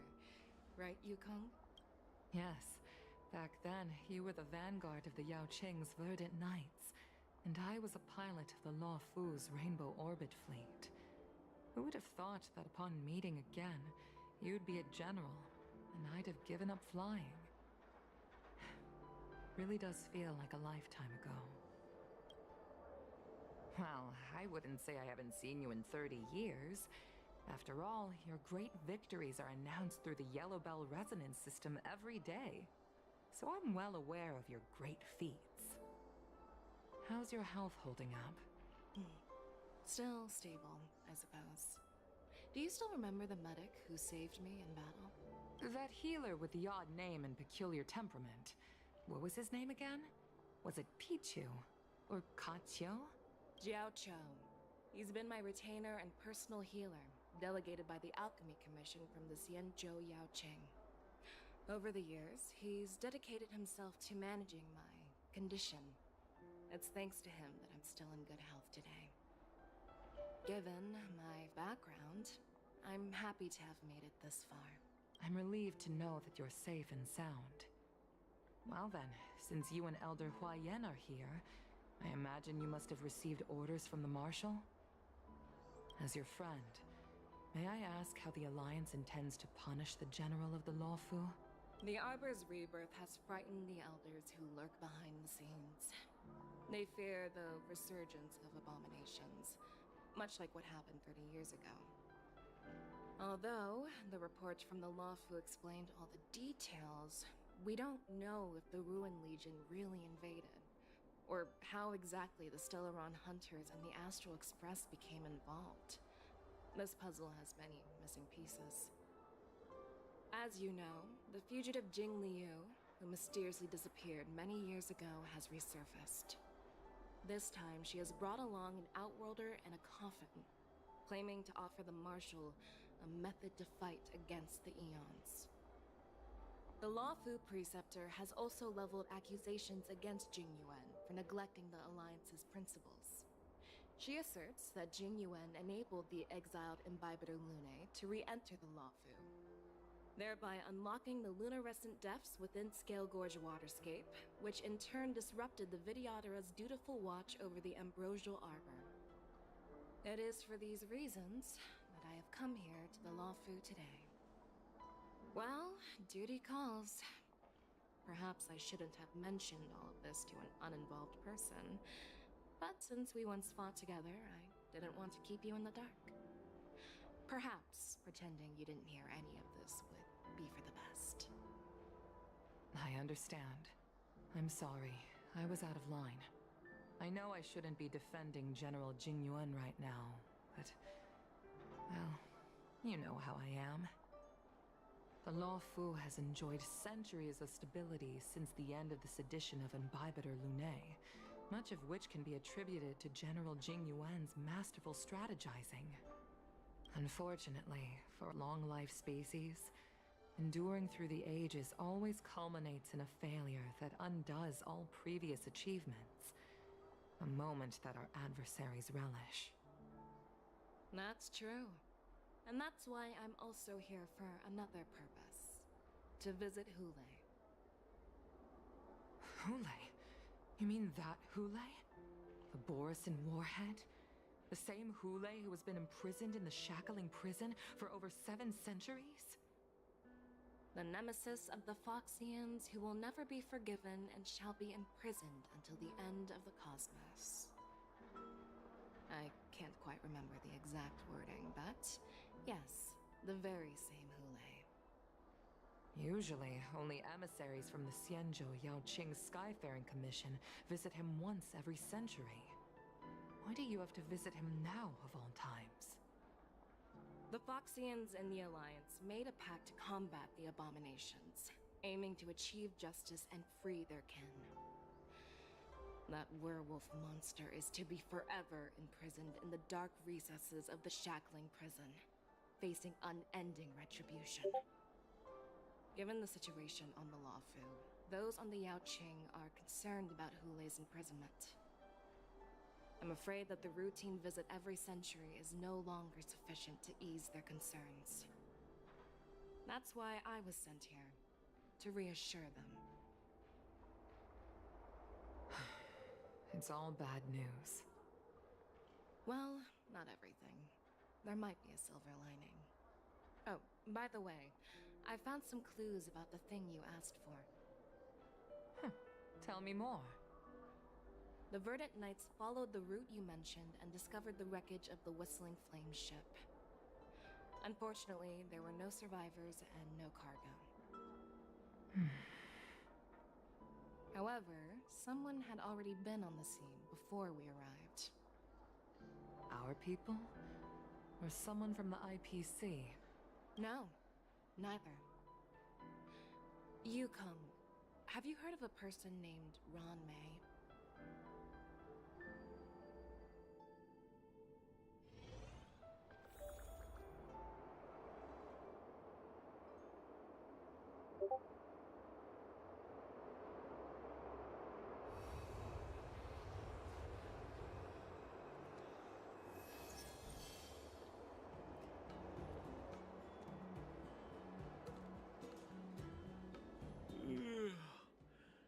still feeling sleepy. Did I oversleep? Where did March and Donhung go?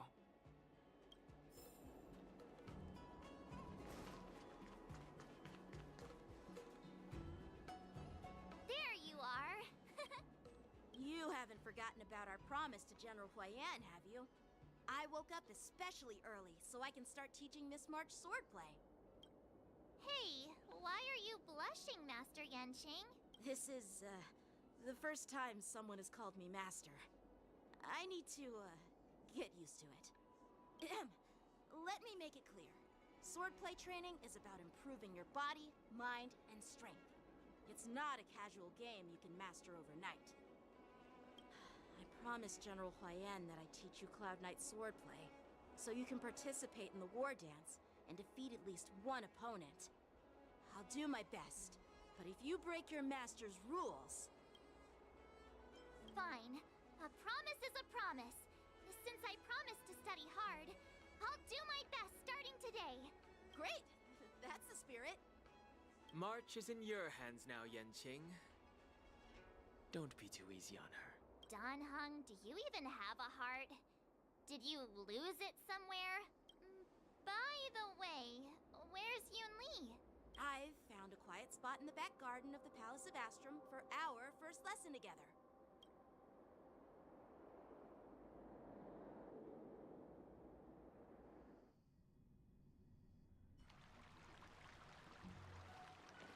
Seriously? It's the first day, and you two are already late? Why is everyone on the Luofu so laid back? So disappointing. Master Yunli, you're already here. Sorry for keeping you waiting. Oh, wait! Were you trying to teach her in secret? That's sneaky! I'm just showing you what Luofu etiquette is all about. She might be my apprentice, but it's customary for the master to personally escort their apprentice to the place of learning. As the host, I'll be teaching Miss March the essence of Luofu swordplay, after which she'll emerge victorious in the war dance ring. You won't be complaining about Luofu swordplay then. Stand aside, rookie. Let me show you how we Zhuming sword masters treat their apprentices. Quickly, over here, Miss March. This is a reverse mentorship gift from me to you. I hope you put it to good use. What's this? Xianzhou clothing? It's so beautiful! Sword practice requires precise movements. This outfit is tailored to fit perfectly and allows for smooth movements. I even added some small accessories. I put a lot of thought into it.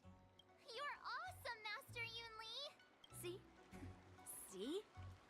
How can you compete with me? I'll teach March 7th the essence of Zhuming swordplay so she can win the contest with my sword skills. Actually, I've prepared something too. Huh?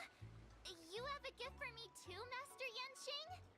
Since you want to learn swordplay, Miss March, you'll need suitable weapons. So, I went out of my way to prepare a pair of swords overnight. Unfortunately, I didn't have time to ask the craftsman to customize the swords for you, but I did my best to choose ones that look nice and are suitable for a beginner. I hope you like them, Miss March. Thank you, Master Yanqing! Bet you didn't see that one coming, did you, Yunli? The real competition is just getting started. I'm so lucky to have two great masters. But why does it feel like things are getting a bit weird?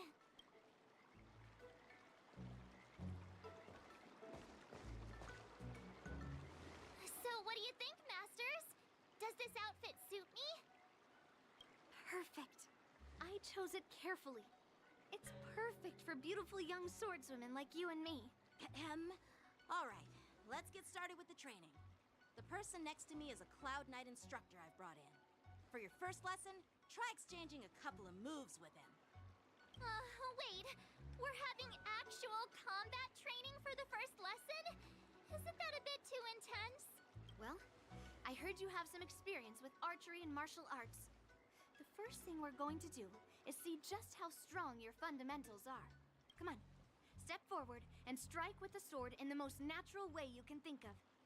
It's important for us to grasp your natural movements, so we can decide where to start and what you need to learn. If you're ready, let's begin. Okay.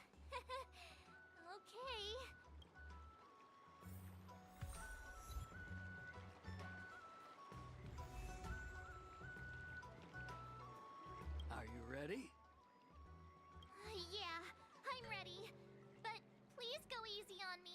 Then I apologize in advance, Miss March. I could take 10 of you. Please have some tea. Pay close attention, Miss March. Lawfu swordplay is all about being swift and agile in your movements. Yes, you! Practice is over. Swords descend! Ignore him. Strength is everything. Strike! Again. Right on time. Like this? Well done! Bladed flight! Yes, you! How many can you block? Mountains fall! I could take 10 of you. Yeah! Oh, I get it. With a true heart, I'm starting to get the hang of it. Time to show you what I can really do.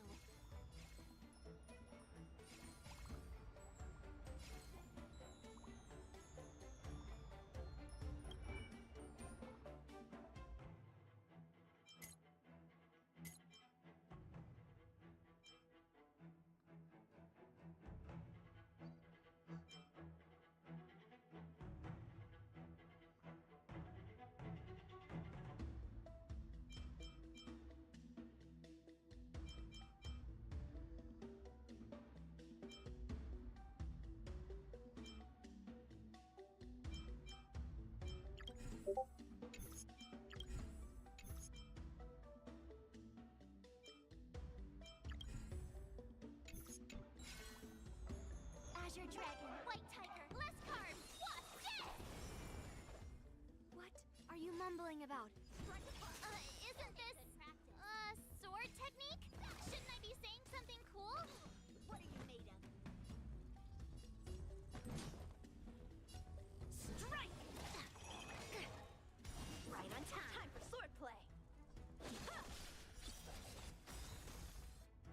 Practice is over. Swords descend!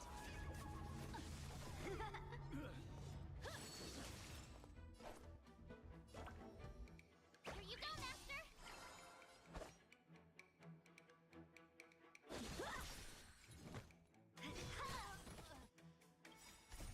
Melt!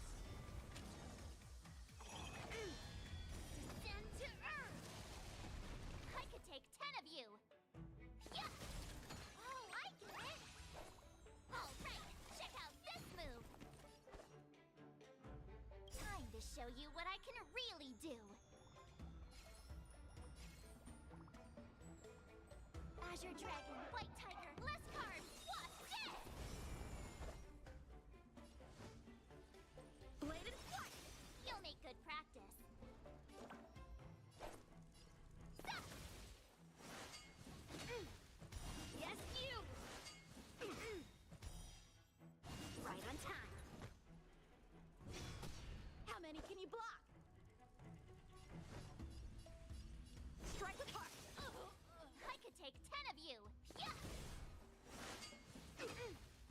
Yes, you! A one-time enemy. Bladed flight! What are you made of? Practice is over. Swords descend! Melt! Ready to shine. Stop! Leap through clouds!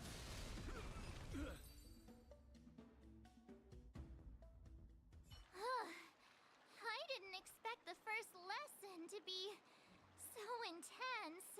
Miss March has quick hands and a flexible body. She's a perfect fit for practicing Lawfu swordplay. However, she lacks strength, and her strikes were a bit unfocused. But don't worry, that's totally normal for beginners. Once she starts practicing Juming swordplay, she'll make heaps of progress. Given the situation, I believe Miss March should start by working on her strength. Seriously, do you actually know anything about swordplay, or what? I could ask you the same thing. Dual swords require agility. So what's more important than footwork? Instead of focusing on her strengths, we should address her weaknesses. The skilled swordmasters know how to play to their strengths and work on their weaknesses. Start with what you're good at, then tackle your weaknesses. That's the right way to learn. You're quite the theorist, huh? Theorist? You claim to be able to talk to swords. So what does that make you? A lunatic? Hey, it's only my first lesson, and you're already arguing. Come on, calm down, masters.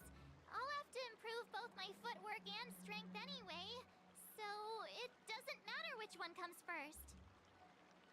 But it does matter! Just listen to me, March 7th! Aww.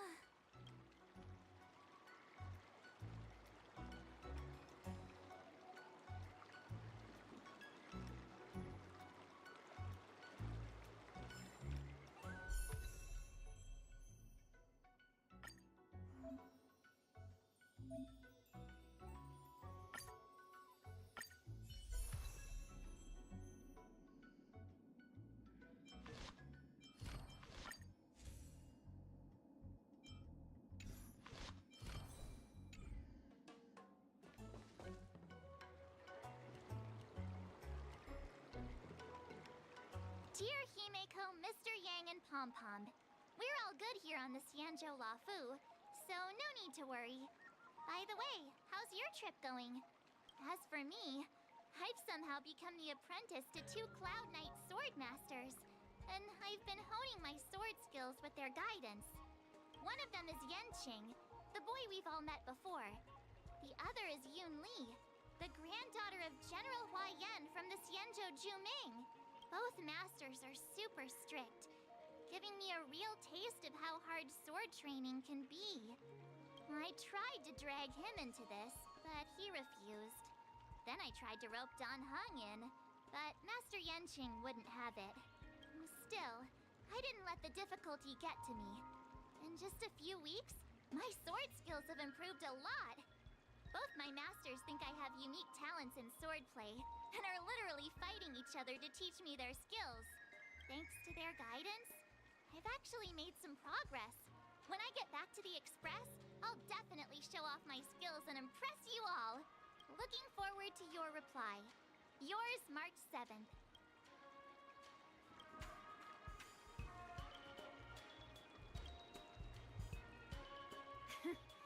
Well done. Let's call it a day.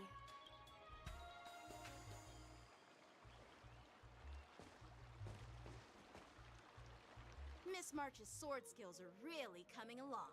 She'll hold her own just fine in the war dance. Just you wait and see. I'll show off my skills in the ring and win a match. I'll make both of you proud. Can you believe it? March 7th has actually become a pretty decent swordmaster in such a short time. Now I understand why Grandpa always had a grin on his face while training me. Are you sure he wasn't laughing at you? Oh, shut up! It's all thanks to your amazing guidance, Masters. Miss March, you're really getting the hang of wielding dual swords. If you're keen on advancing, trying out different Xianzhou blades can improve your touch. Oh, let me see. Which sword is the most powerful? Single sword? Great sword? Or maybe a flying sword? There's no such thing as the most powerful sword. It's all about the skill of the swordmaster. Yanqing wields several flying swords, while I only wield one. But remember how I kicked his butt at the Alchemy Commission? First, you didn't kick my butt. Second, you'll never kick my butt. Third, how about we settle this right now and see who kicks whose butt? Yeah, I'm up for that. And if I kick your butt, you'll drop out of the war dance. Deal? Why are you two arguing again? I thought things had been improving between you lately. There was talk that the leading disciples of the Luofu and Juming generals were supposed to face off in the war dance, but for some reason, they suddenly teamed up to train an apprentice of their own. Turns out, the rumors are true.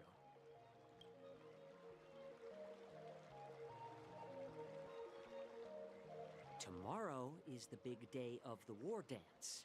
Shouldn't you two be focusing on honing your skills instead of teaching swordplay here? You're... Oh, that's right! You're the pink-haired box from the Yaoqing!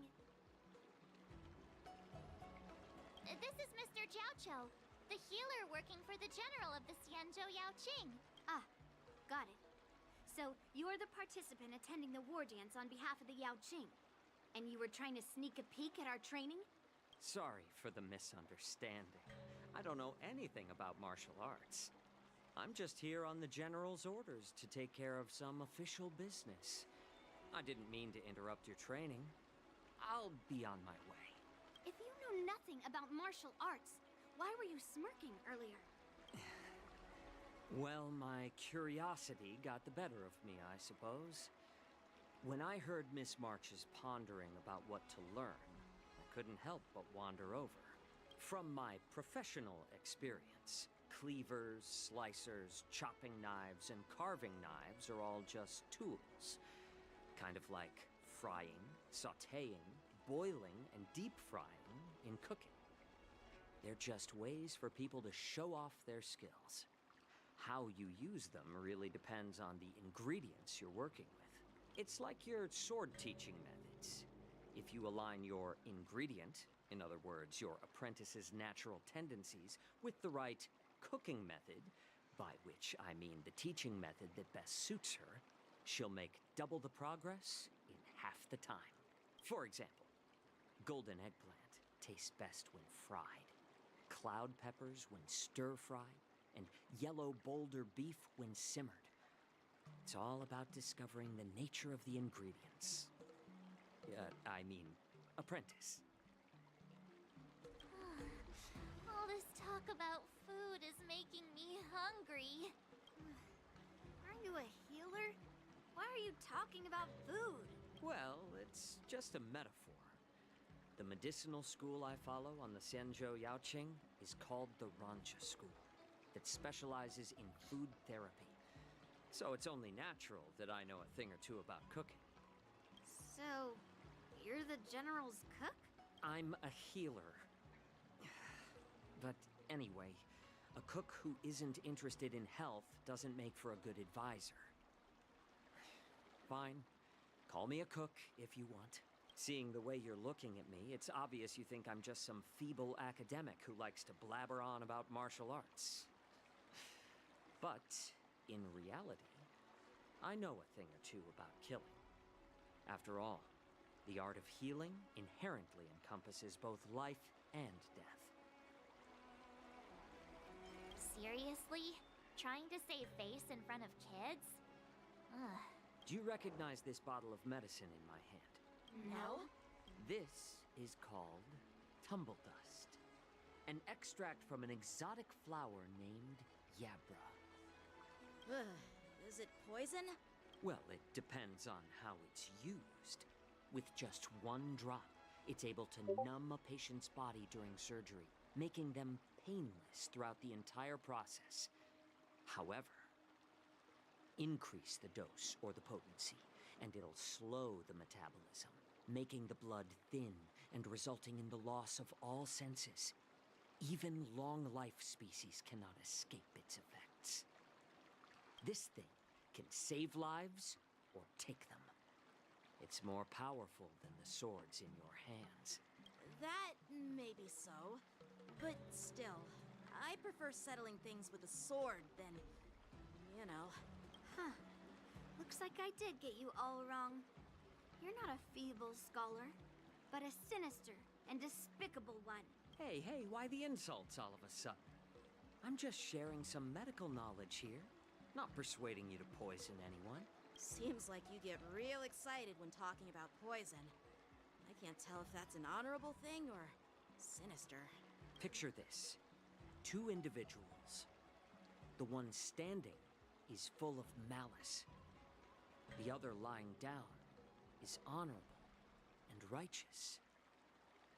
How can the one who's lying down label the one standing as sinister?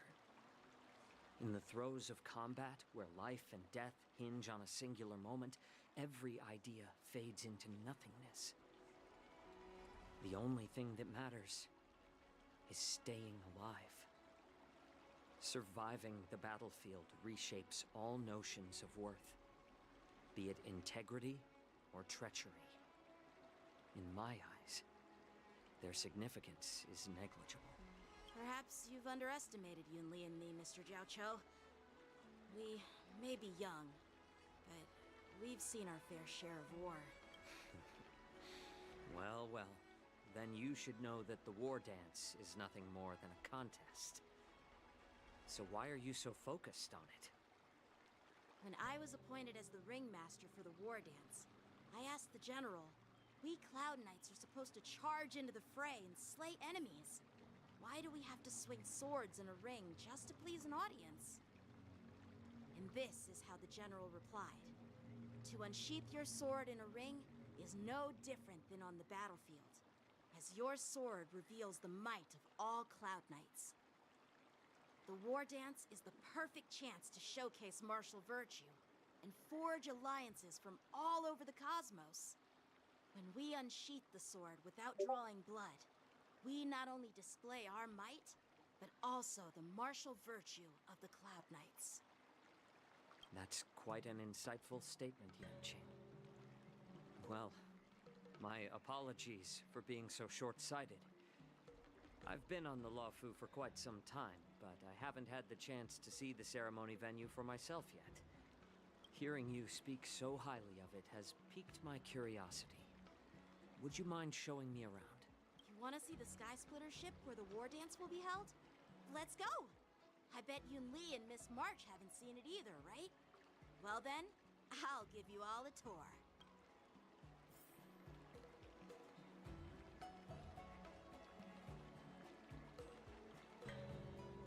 Let's go. I'll give you a tour of the Sky Splitter.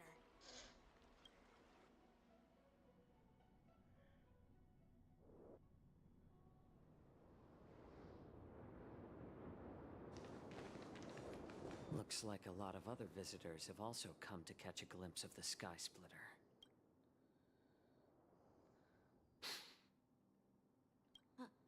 What's up, Mr. Jiaoqiu? No, it's nothing.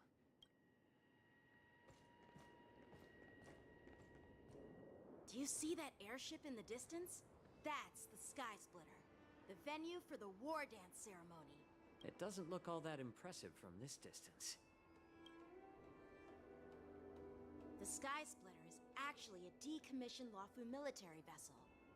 People aren't allowed on board until the war dance officially commences. Tomorrow, when the bell rings and the ceremonial cannons roar, I'll be there representing the Cloud Knights of the Xianzhou Luofu, standing in the ring, ready to take on challengers from all over the cosmos. Since I was a kid, I've been training in swordplay and the art of war under the general. Every day, I'd swing my sword 10,000 times, and then thrust it 10,000 times, repeating the process over and over. I understand that I'm not like other kids. I never envied the toys and freedom they all had. I never found sword practice boring or hard, even in the thick of battle. Facing down savage abominations, I never felt scared. Each day, I could feel myself getting stronger and stronger, and I racked up countless victories. It's the best feeling in the world. But then, I faced a really tough opponent. And just one slash shattered my confidence into 1,000 pieces. That's when I felt true fear for the first time. Maybe that's what Mr. Jiao Cho meant by life and death hinge on a singular moment. Every idea fades into nothingness. After that, I had to pick up the pieces and try to put myself back together. But no matter how hard I tried, I couldn't seem to find my old happy self again. I often ask myself, why do I wield my sword? If defeat is inevitable, why do I continue to fight? Is it to reclaim the joy of victory? To meet the General's expectations? Or to secure my honor among the Cloud Knights? While the General could teach me the art of swordplay, he couldn't teach me why I should keep on going. He said the reason must come from within myself. I've been struggling to find that reason. But after talking with you, Mr. Jiao Cho, I think I already have that reason in mind.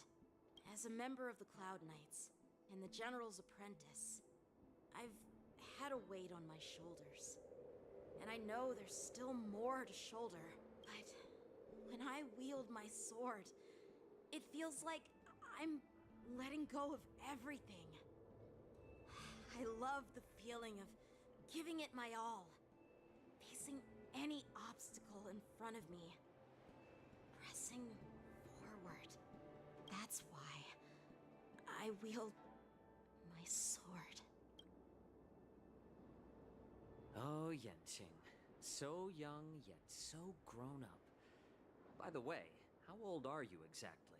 Age doesn't really matter. All sword masters will understand how I feel. I get it. Looks like all the kids on the Luofu live tough lives. So, how about you, Miss Yunli?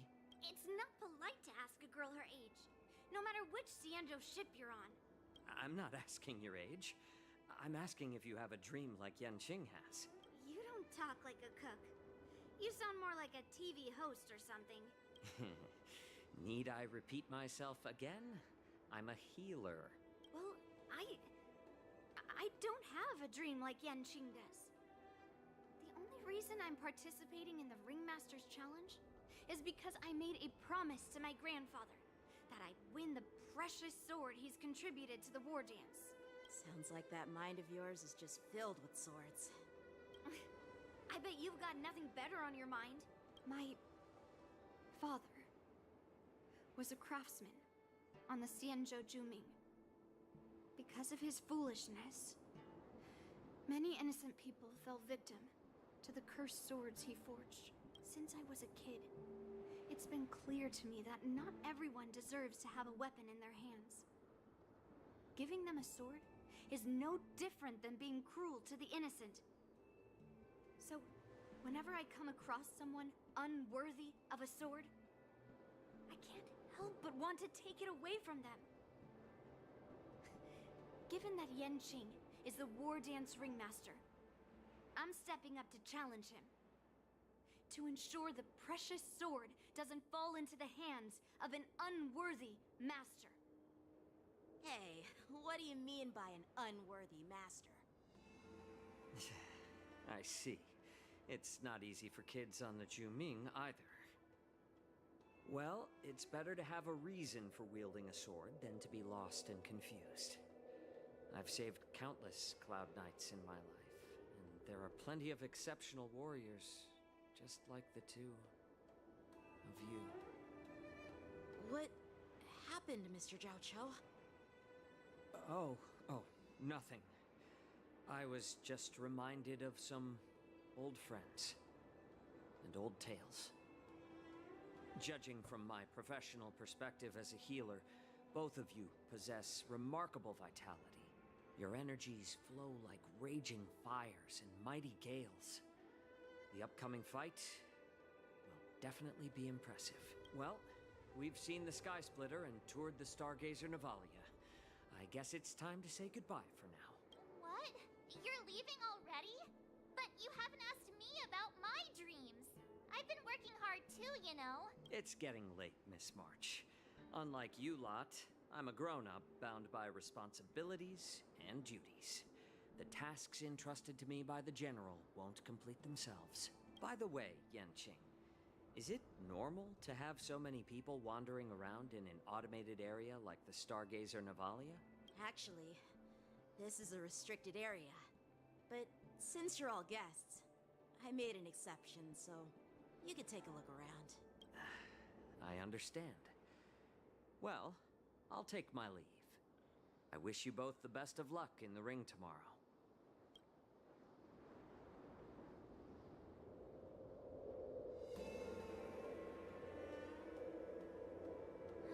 Seriously? I just spent so much time thinking about my dream, but he didn't even ask me. Now that we're done with our tour of the Sky Splitter, shall we continue with our training? Why don't we take a day off? What? You want to secretly practice swordplay by yourself? Dream on. You know cramming before a fight never works out. For some reason, seeing the Sky Splitter has boosted my confidence. So, I've decided to conserve my strength for tomorrow. All right. I'll take you out of the Stargazer Navalia.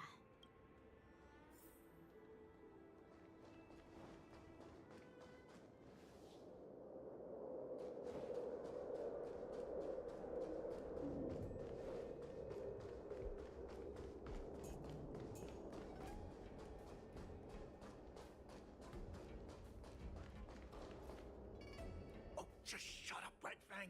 This is not a beast ship.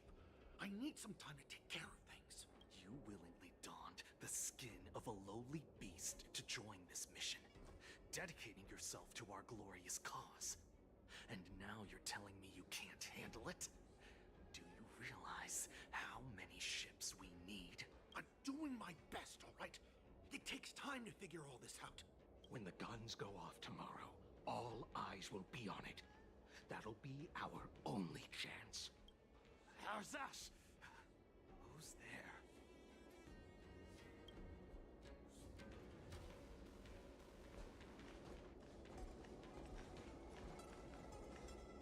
Who are you guys? An impromptu inspection. Why are there outsiders loitering in Stargazer Navalia? And a bunch of kids at that. Hey, kids, didn't your parents ever tell you to stay away from the Stargazer Navalia? I know it's an automated facility, but it doesn't mean you can just break in and do what you want.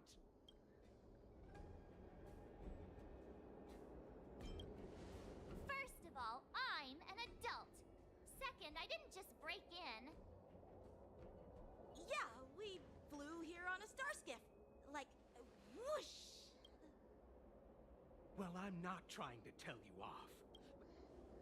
Big sis, let's go. I want to play in Everhunt Plains. Huh? Everhunt Plains?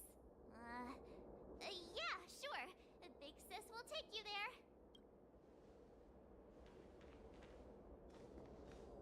Shuha! You should have let me. Shh, the overhaul is done, and everything looks good. We should leave.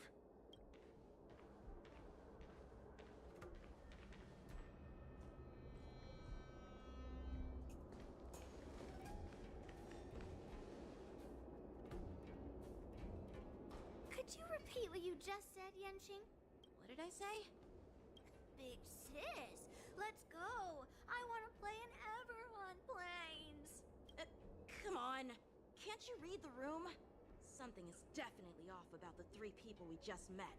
Yeah, anyone could see that. I just wanted to hear you say it again. That pink-haired fox tried to say something. I'm pretty sure he sensed something fishy. Since he's not familiar with this place, he just dropped us a hint. But you didn't seem to be paying attention at all. I knew that from the beginning. That Cloud Knight didn't recognize Master Yen Qing at all. That's really weird. What? Is he famous on the Lavu or something? Not even the Cloud Knights on the Juming, who all know my glorious name, might recognize my face. You have a point. A Cloud Knight, a member from the Skyfaring Commission, and a craftsman. They're from various departments, and the reason for the overhaul seems legit. But one of them blurted out some weird language just now. Did you hear that? I have a feeling that if we secretly tail them, we'll definitely catch these guys in the act. Follow my lead, and be careful not to blow our cover.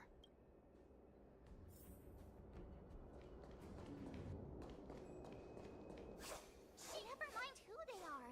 Let's just film them. Divine Sword Descent. Don't get too close, Miss March. They might...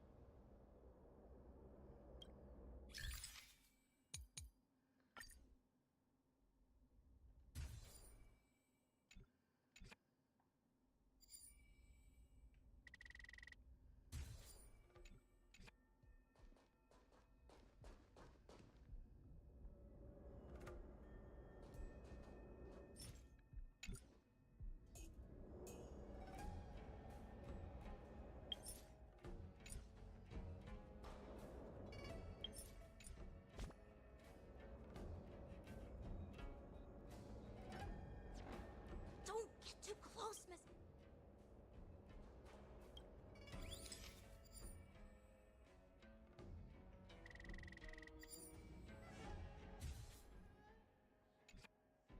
We should have just killed those lowly beasts. Those little brats won't take up much space. There are boxes all over this place. Just dump them into one and no one will notice. Cut the theatrics, Grulok.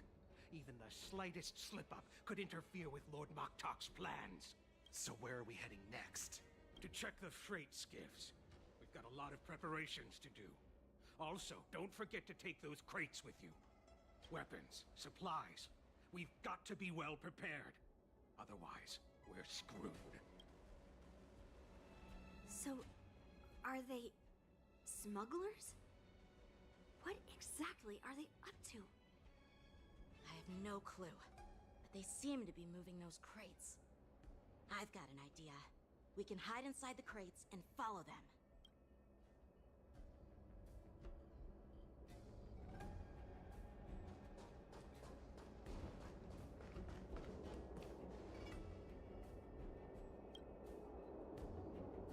Ugh, so cramped in here. I can hardly breathe. Just hang in there.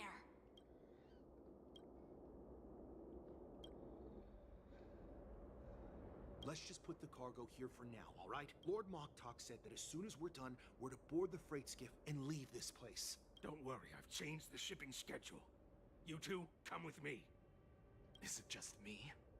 I keep smelling that stench of lowly beasts everywhere we go. Don't be so paranoid. Looks like they're planning to escape on the skiffs in Stargazer Navalia. They keep talking about their plans, but where do they come from? And what do they want to do on the Xianzhou? They're definitely up to something bad. Wait, they disappeared. Let's catch up to them.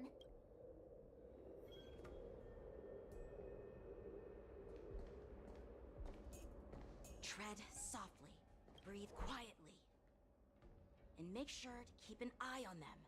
Hide out of sight as soon as there's any sign of activity.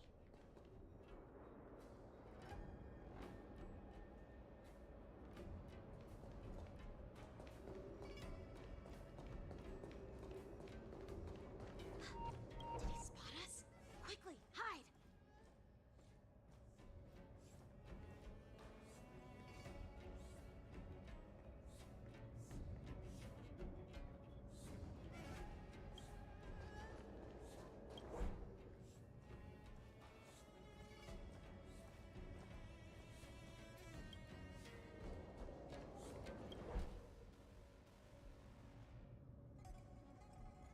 Don't be so paranoid.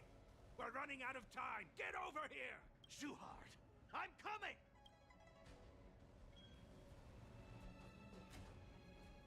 They're leaving. We should catch up to them. Quickly!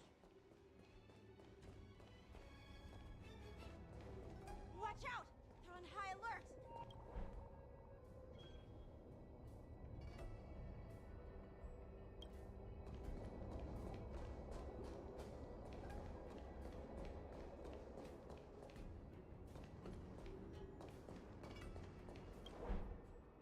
What are they up to? They're all wearing official uniforms, but I'm pretty sure they're not members of the Skyfaring Commission, the Artisanship Commission, or the Cloud Knights. This is way too suspicious. Never mind who they are. Let's just film them. That way, if they do anything bad, we'll have solid evidence against them.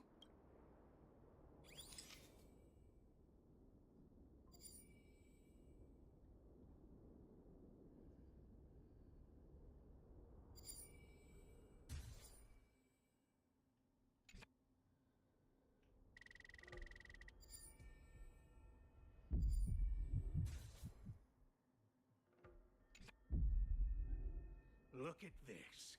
A freight star skiff with enough room to fit at least 20 of my men. I'll let the others know and have them prepare more star skiffs. Once we're past the checkpoint, there will be beast ships waiting for us. Lord Moktok is ready. The revival of our ancient bloodline all hinges on this operation. What did he just say? Beast ships?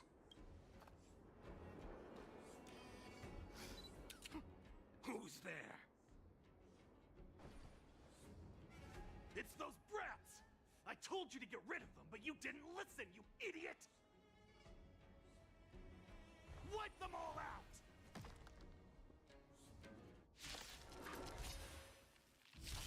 Borson, need a shine. Adusa! Die, you lowly beasts! Here you go, Master! The dead return! I'll catch up.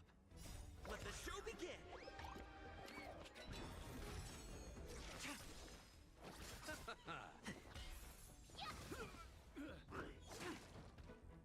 I underestimated you. Receive divinity. Repay. Blade of moonlight. In lunar flame.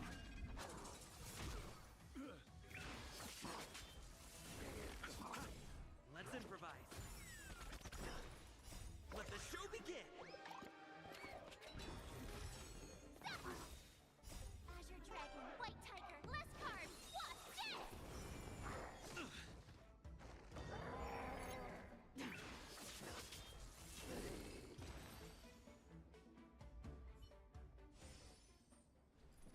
How is this possible? How did these Foxians change their appearances like that? They're not Foxians at all. They revealed their true form. They're Borison, just like the bandits I defeated on the IPC ship. Wait, that means... Well, how did the Borison manage to infiltrate the Cienjo? It's not just a simple disguise of wearing our clothing and shaving their whiskers. They're somehow able to alter their appearance to be indistinguishable from Foxians. They even have official IDs for the Skyfaring Commission, the Artisanship Commission, and even the Cloud Knights? Let me check this fake Cloud Knight's tag. Maybe it'll give us some clues. Lujun, an officer of the Patrol Defense Squad? Wait! What's the matter? I encountered a patrol officer named Lujun before. It was a few weeks ago, when we were transporting the Borison prisoners. If they can forge official identities and move around the Cienjo without raising suspicion... Oh no, this is bad. Even worse. If you find one cockroach on the Express, it usually means... There are more Borison hiding on the Cienjo. bet their plan is much bigger than just stealing information. We've got to report this to the Seat of Divine Foresight.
I am glad to finally meet you in person, guests from the Astral Express. I'm Fei Xiao, the general of the Xianzhou Yaoqing. Let me introduce our guest to you. The one dressed in green. He's the reincarnation of Imbibitor Lune, and the person behind him is the newest member of the crew. I've heard a lot about you. Outside the reports from the Law Fu, the Skyfaring Commission of the Yaoqing has also gathered plenty of information about both of you. I've been eager to meet you face to face for reasons that I'm sure General Jing Yuan has explained, right?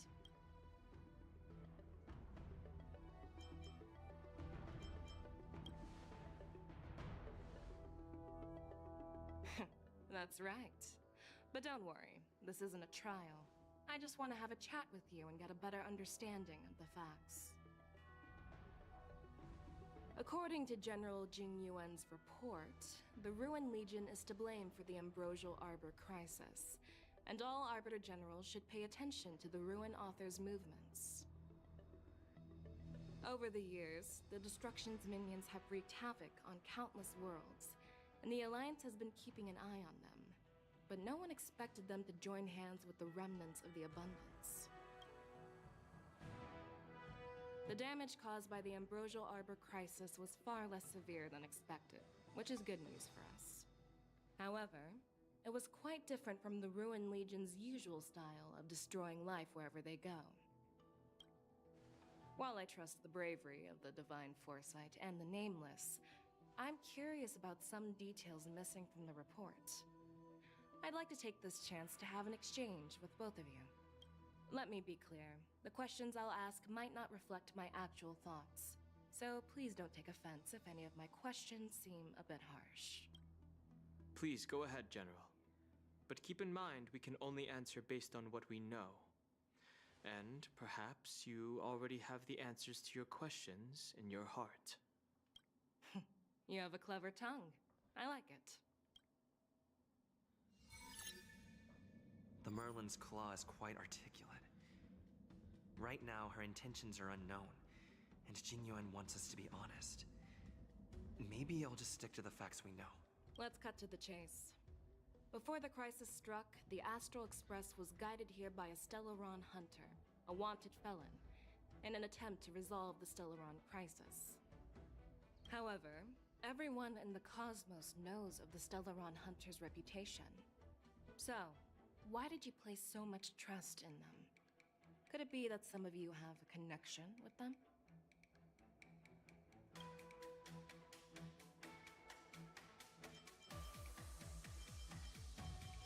Rumor has it that Elio, the leader of the Stellaron Hunters, possesses the power to see into the future.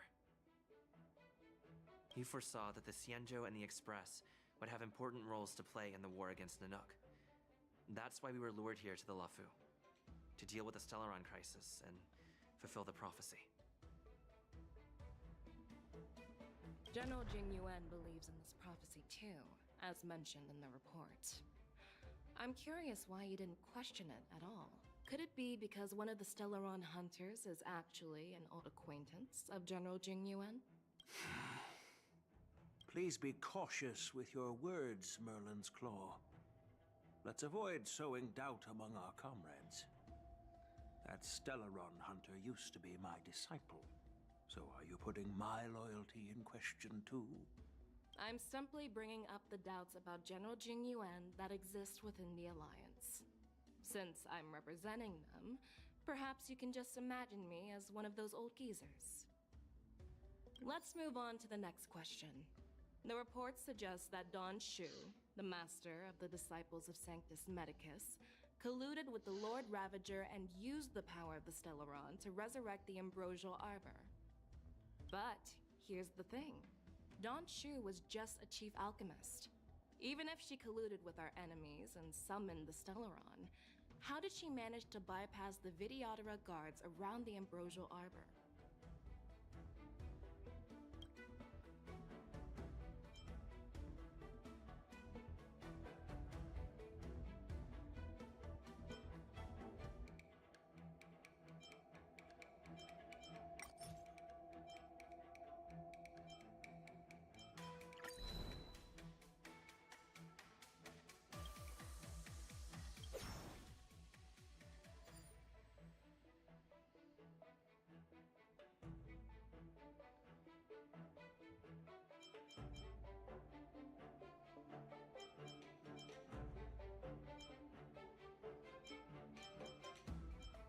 If the Luofu hadn't exiled Danheng, leaving the Videodora with no leader, they wouldn't have fallen into chaos, and there wouldn't have been the opportunity to bring the Stellaron to the roots of the Arbor unnoticed.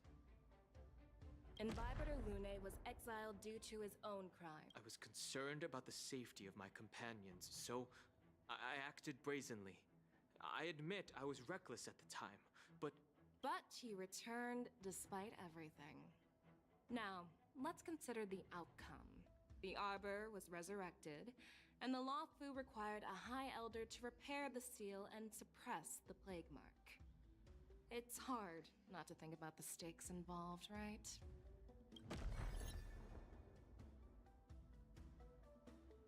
Well, it appears that you are still generals. I am finished with my questioning. So, what do you think, General Fei Shao?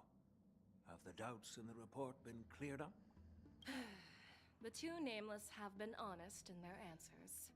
Even though there are some tricky details, my intuition tells me there is nothing wrong.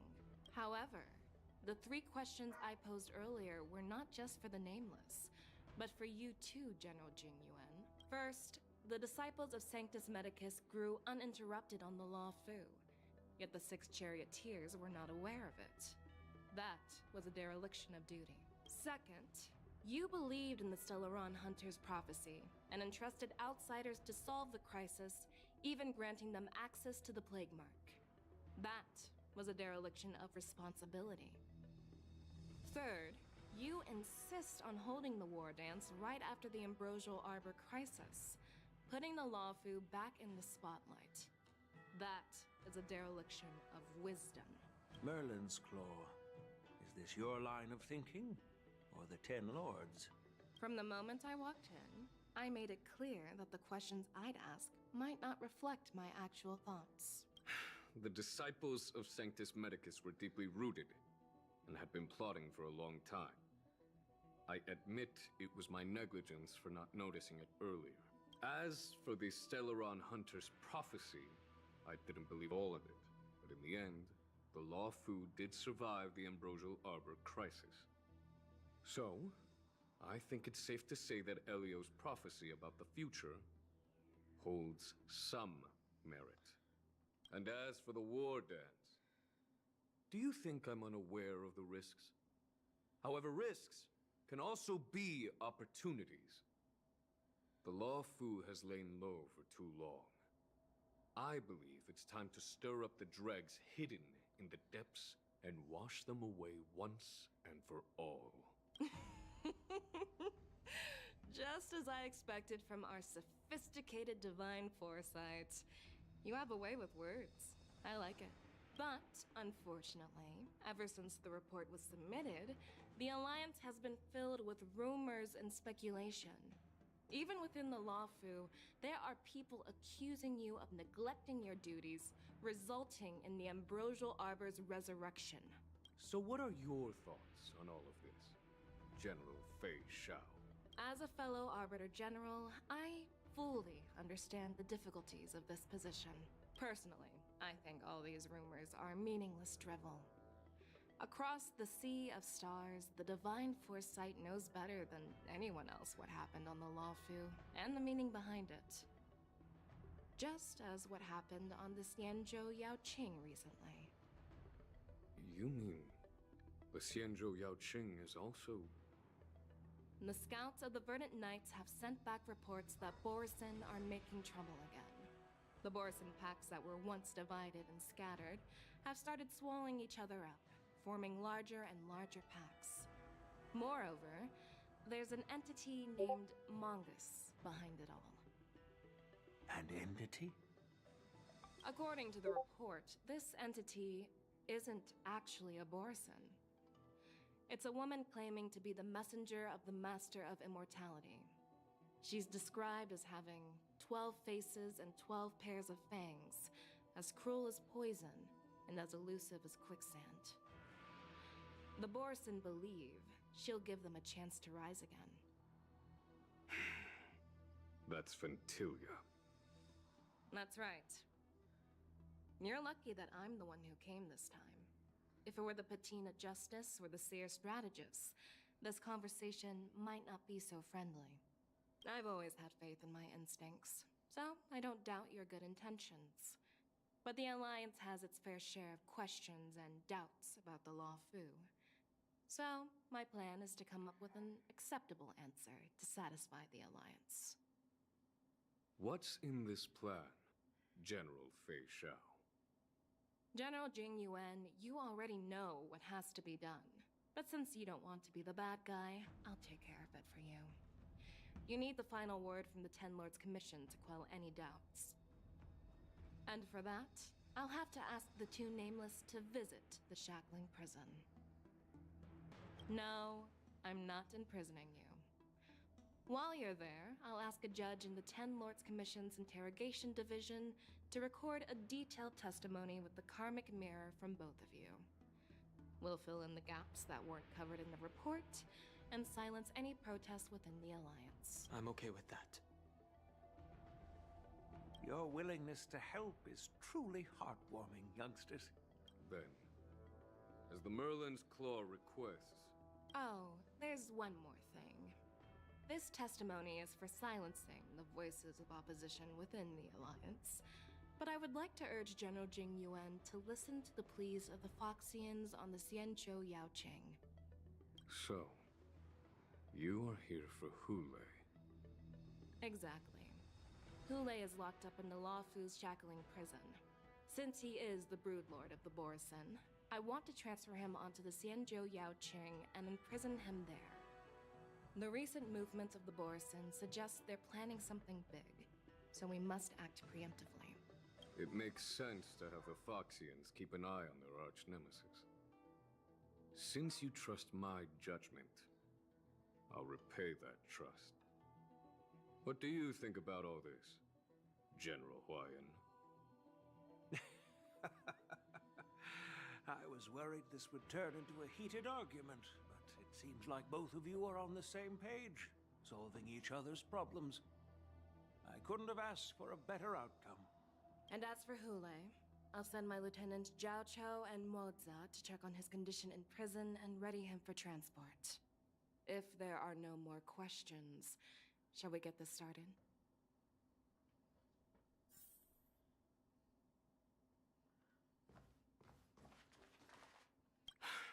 I'm really sorry about all this.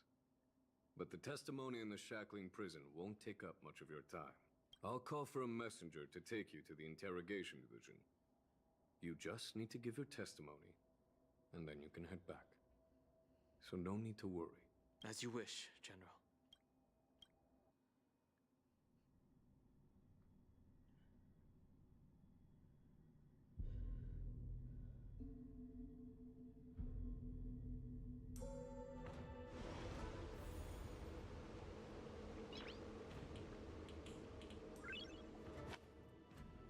As General Jing Yuan requested, everything is prepared for your arrival, and I am here to receive you. The judges at the Interrogation Division also know your purpose in coming.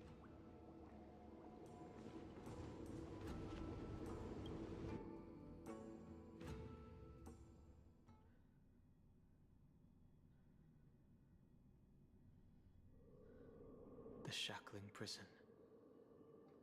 I didn't expect to be back here after all these years. Danhong. Don't worry about me. If you're ready, I'll open the gate for you.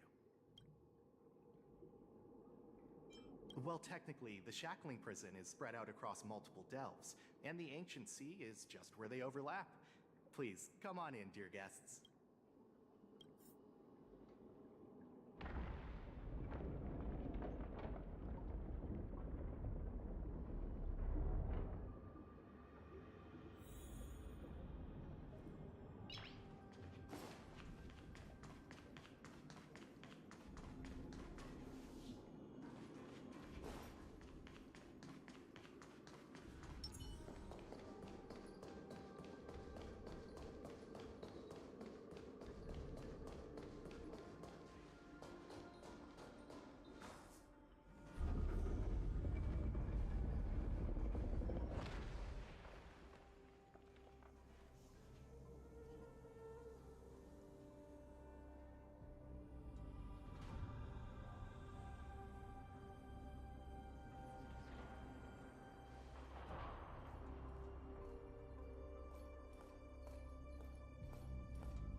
What are you looking at?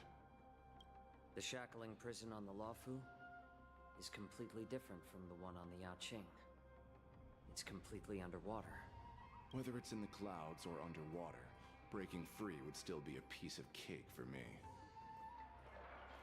Still thinking about your old jailbreak tricks, huh? Forget it. You're free now. Just don't do anything stupid, or the judges will throw you back in there and lock you up for a few hundred years. You'll see me again in just a few days. Taking Hule back to the Yaoqing means a lot to the Foxians on the ship, and to the General herself. So stay alert.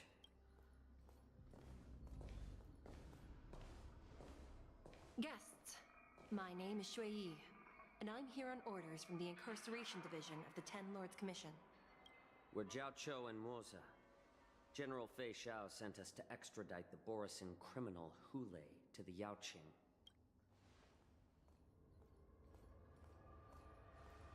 We're here to inspect the conditions of his imprisonment and make preparations for the handover and transportation. I assume you've been briefed, Your Honor. Your visit request has been approved. I'll be your guide for this trip. Prisoner Hule, the warhead and brood lord of the Borisin abominations of abundance and the arch-nemesis of the Foxians, is responsible for 2,123 wars of aggression and countless associated crimes. Due to his heinous acts, he has been imprisoned in the depths of the shackling prison and subjected to the punishment of the Forest of Swords until the end of time. He shall never be pardoned. No need to repeat his crimes and sentence, Your Honor. He is the greatest enemy of us Foxians. The stories of his atrocities are used to terrify our children. I'm well aware of every crime he's committed. Let's move on to the next step. When it comes to visiting criminals, there are rules in place to ensure your safety. I know you've heard legends about Hule since you were children, but your knowledge about him is likely very limited. Only the judges of the Ten Lords Commission truly know what kind of abomination is locked up at the bottom of the Shackling Prison. It has been centuries since Jing Liu, the former sword champion of the Luofu, captured Hule. And during all those years, we never provided him with any food. Yet he somehow managed to stay alive.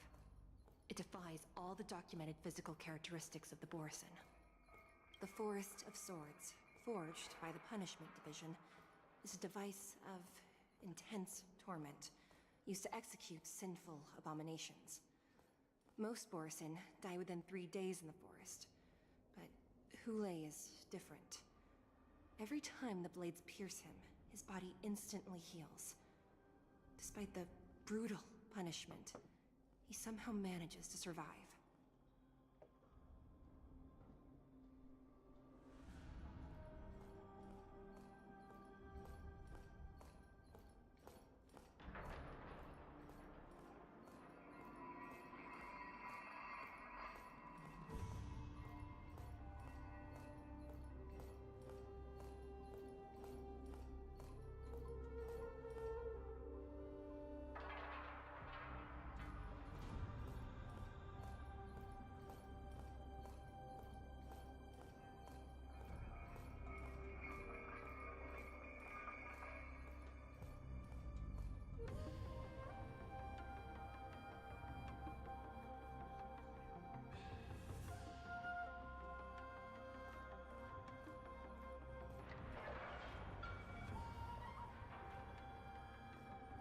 The complex rules are there because of his abnormal characteristics.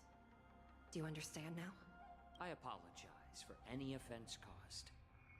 Please continue, Your Honor. I've given you the instructions regarding Hule's visitation. Please make sure you read them carefully.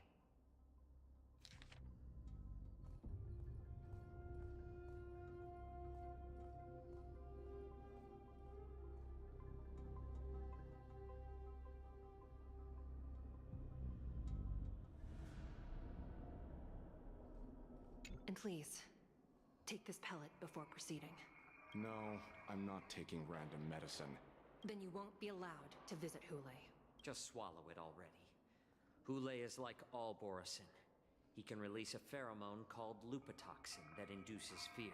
Thousands of years ago, we Foxians were enslaved by the Borisin. Not because we were naturally weaker, but because of their lupatoxin. This pill is for our own mental well-being. I understand. I knew you were a reasonable person. Now that we've taken the medicine, let's proceed.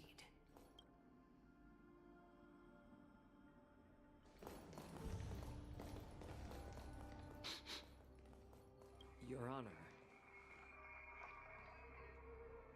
What is it? No. Never mind. Maybe I'm just imagining things. Let's keep moving.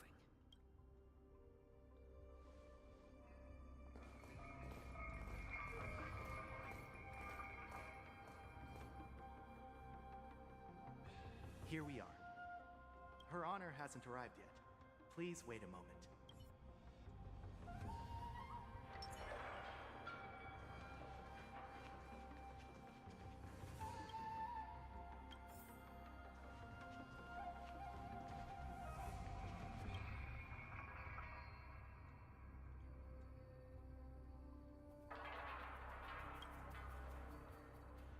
Welcome, dear guests from the Express.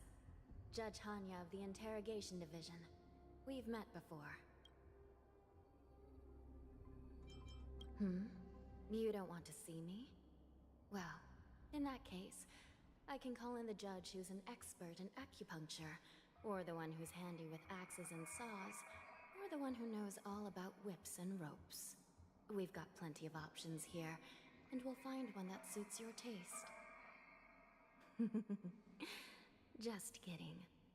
We judges work in shifts, and it just happens to be my shift. Maybe we're destined to cross paths. Please allow me to express my gratitude to you again for subduing the demons in the Fixtral Garden. Looks like while March 7th and I were clueless, you already made many friends on the Xianzhou Luofu. Even though you and I have met before, we can't show any favoritism under the Ten Lords. So, please do as I command as we head to Scrivener Hall and beyond. Don't do anything without my permission. This is not a place for ordinary mortals. You and Mr. Danheng, please come with me. Please lead the way, Your Honor. Please let me activate the mechanism before we all move forward. And please, watch your steps.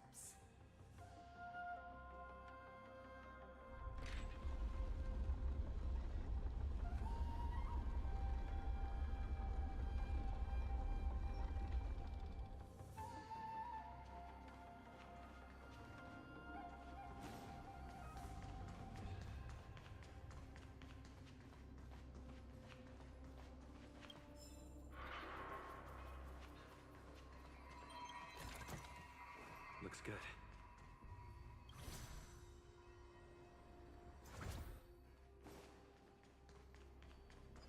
Ha!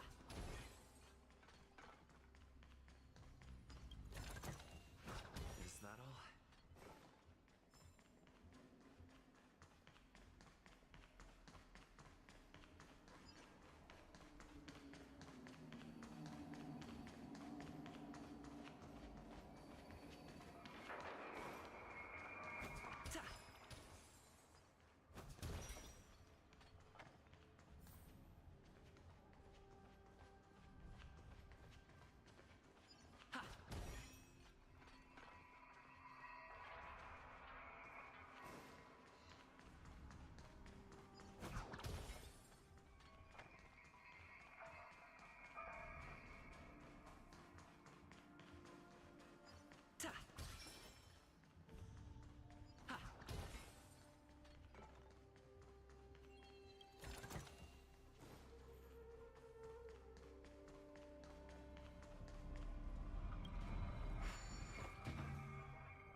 I heard the war dance is about to be held in the mortal world. I remember watching a sword duel at the war dance with my sister when we were young. The Cloud Knight, who was the Luofu's ringmaster, was an amazing swordsman, and their sword flashed like lightning. The Outworld Challenger had fiery red hair and a hand made of steel, which roared like thunder. They battled for a long time before a winner could be declared. Time sure flies. Now, both my sister and I are residents of the Netherworld, and we will never again feel the thrill of a competition. Are there a lot of people in Starskiff Haven due to the war dance? Sounds amazing. It's a shame I'm too busy to attend. But even if I could, I'd probably just scare people off with my current appearance. Let's get going then.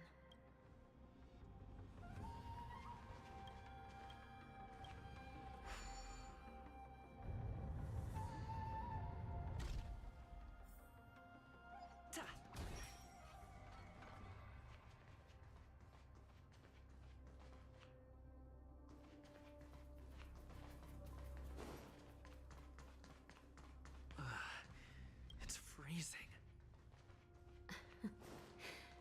This place is filled with the cold air from the northern peak of the polar delve.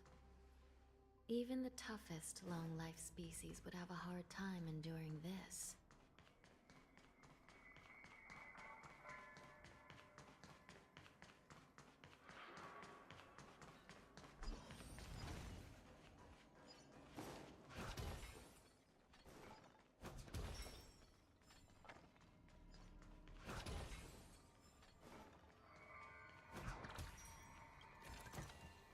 Looks good.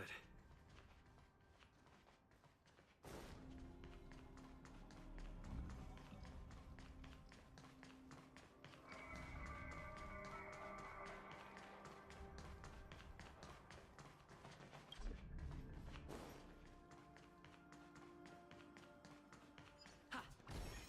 Ta!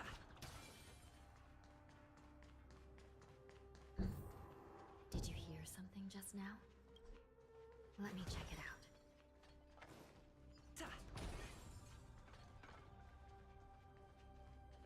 Ugh, what an eyesore. This place is packed with boxes and crates.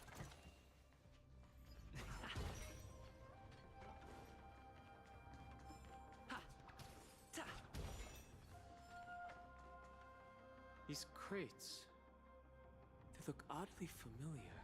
A few days ago, the Spiritfarers received reports about an IPC transport ship that was attacked by Borison. Then, a bunch of those abominations were dumped into this place. I had a feeling there would be trouble during the war dance. But throwing both the pirates and the cargo in jail? That's a new one. I heard the Intelligentsia Guild crafted something dangerous. We have many records in the Hall of Karma about these wise ones. They love to tinker with forbidden technologies, always trying to push the limits of Ingenia. I caught a glimpse of the mechs in those crates, and they bear a striking resemblance to Borison. I wonder what they're planning this time. Well, business first. Let's keep moving.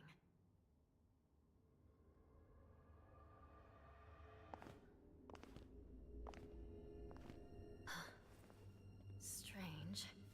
I don't remember checking the containment facilities a second time.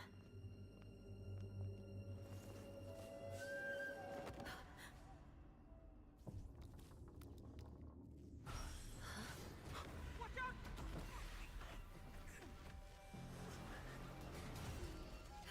Emergency! All wardens prepare for action! Emergency! All wardens prepare for action!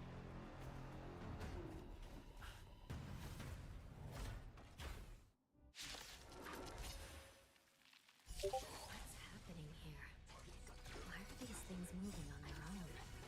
Something's wrong. The guards aren't responding.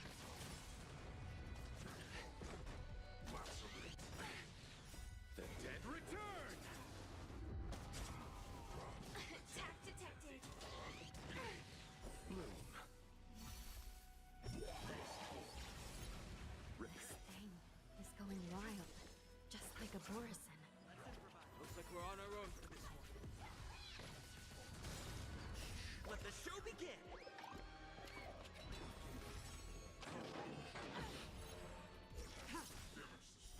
Blade of moonlight. In lunar flame.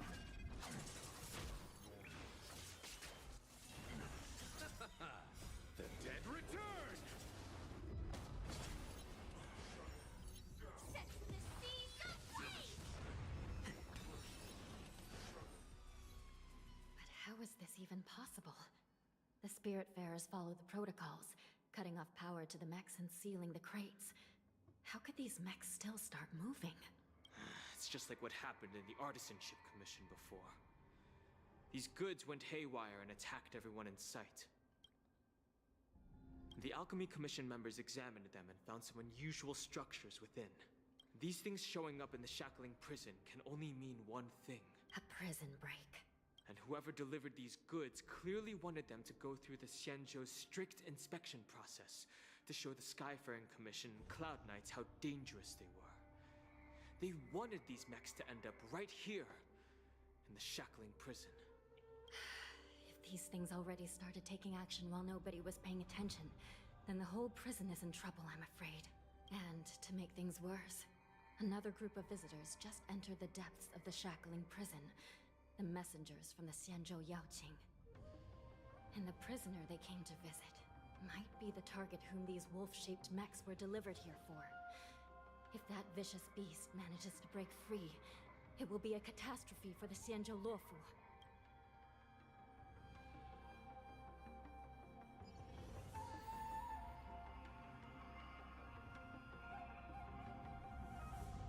Here we are. Have we arrived already, Your Honor? Shouldn't there be a cage here? The most notorious felons are locked away in the solitary delves, deep down in the prison. Those delves can't be opened without proper authorization. The Blue Bird, I've given you the diagrams for lighting the lanterns. Please take a look.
path is open.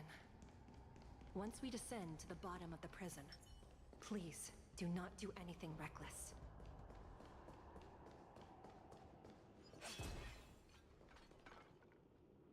Inside the delve, behind this door, is the greatest enemy of the Foxians, Hule.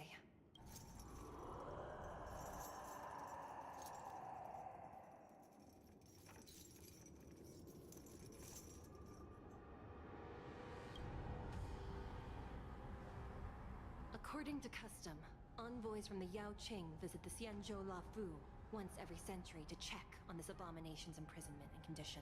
Even though the Ten Lords Commission sentenced Hule to the Forest of Swords, suffering every day for the rest of his life, I understand that the Yao Qing messengers want to see him dead. Unfortunately, for the past 7 centuries, they've had to return disappointed, because this beast simply can't be killed. If we can use his toxin to create medicine and save an innocent life, it might help balance out some of the sins he's committed.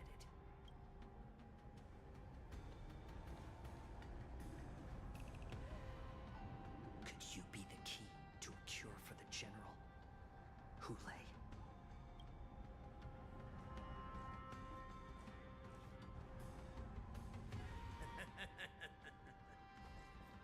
And once again, the envoys of the Yao Qing will leave disappointed.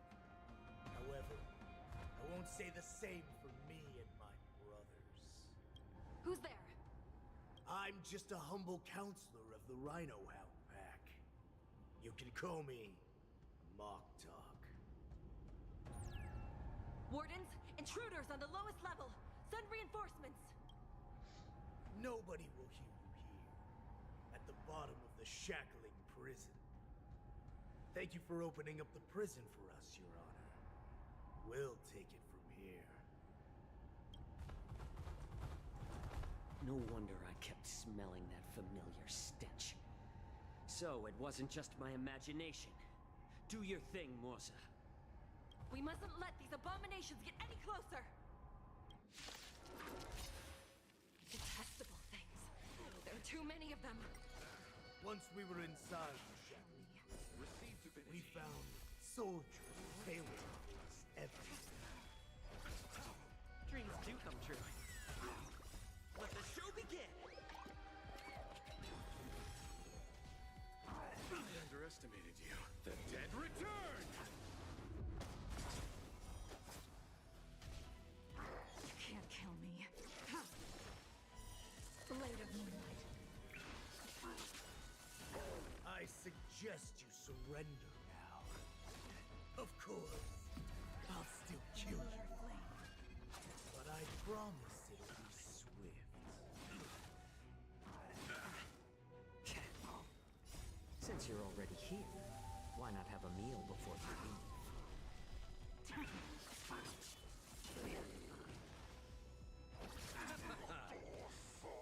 Let's improvise. Let the show begin!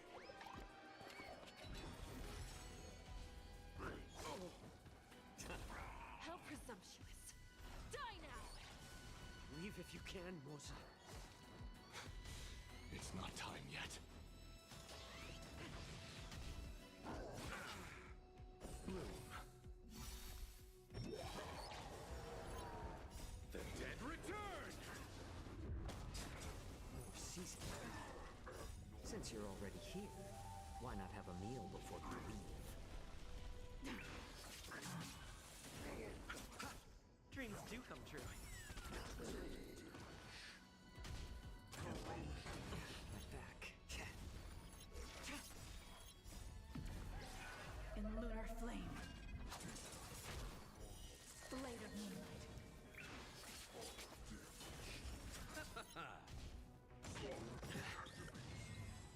Let the show begin! Let's improvise. Since you're already here, why not have a meal before you leave?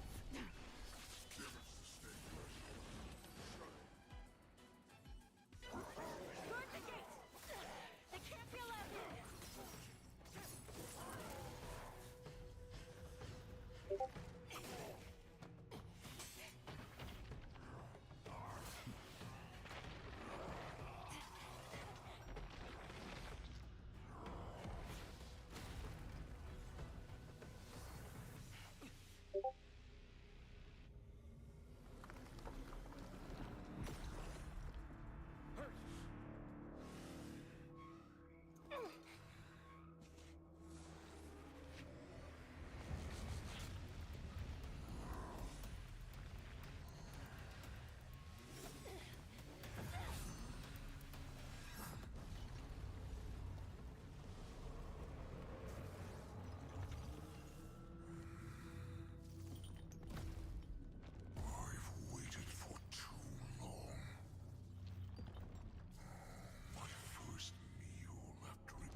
spun around since our last hunt. Duran's whelp. Tell me your name. Oh, great Hule, nemesis of the Foxians, and the hunter of all beings. I'm Moktok, a humble counselor of the Rhino Hound Pack. I am only one insignificant heir spawned from your bloodline. It's been at least 7 centuries since you led our pack through the hunting grounds of the stars. I'm thrilled to see that you are as cunning and skillful as ever. 7 centuries. 7 centuries have passed. But why have Duran's whelps grown to look like this? Tell me, Moktok, why have you grown to resemble our most despicable slaves and enemies, the Foxians? I've been commanded to release you from this cursed prison. It is Senjaya's will. That's why I had to take a magic pill, don the skin of a lowly beast, and play along with their hypocrisy. Since you have an escape plan, tell me, what's our next move to get off of this ridiculously large ship? My brothers and I will lock down this prison, trapping the prison guards inside. This will buy us some time. The rest of my crew, who are undercover like me, will secure the vessels for our escape. According to the plan, we only have a tight 2-hour window to get out of here. Originally, I intended to carry out the plan tomorrow, but they're planning to transfer you to the Xianzhou Yaoqing now. So I seized this opportunity to set you free. What a reckless plan, you idiot! Even if we manage to get the ships, our chances of escaping are slimmer than a Foxian slipping through my claws. But we have no other choice. The angel serving under the Master of Immortality sent me with a message. Only your return will end the prolonged divisions among the Borisin. Every one of my crew is ready to lay down their lives if it means setting you free.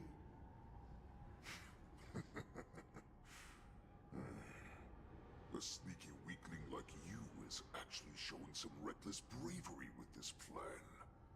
Fine. You'll get what you want. And all of Duran's whelps will too. Well then, my lord. We should leave now. Before we go, give me one of those magic pills. My lord, you seriously want to don the skin of a lowly beast? That would be a disgrace to your greatness, my lord. You idiot. Greatness means nothing without freedom. Once I get out, I'll need a disguise that won't raise any suspicion. As you wish, my lord. Is that Foxian slave my meal? No, he's an envoy from the Xianzhou Yaoqing.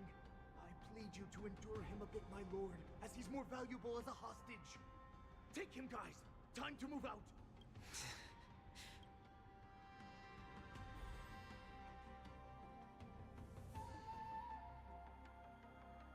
Madam Hanya, the wardens in all areas are regrouping. Those Ingenium enemies are wandering around and causing heavy casualties. And to make things worse, those iron wolves broke open the cages and let the criminals out. We've called for backup, but it seems like all communication is jammed. Let's preserve our strength and first take down the isolated prisoners. By decree of the 10 Lords, all prison breakers and intruders shall be apprehended, dead or alive. Just a short time ago, the nether key mechanism was activated. It was probably Madame Shui and the Yaoqing messengers, heading to the bottom of the prison. Given the situation, I'm afraid that area is exactly where our enemies are targeting. We mustn't let that vile beast escape from its cage. We've gathered all the prison guards who can still fight, and we'll split up and secure each floor. Go!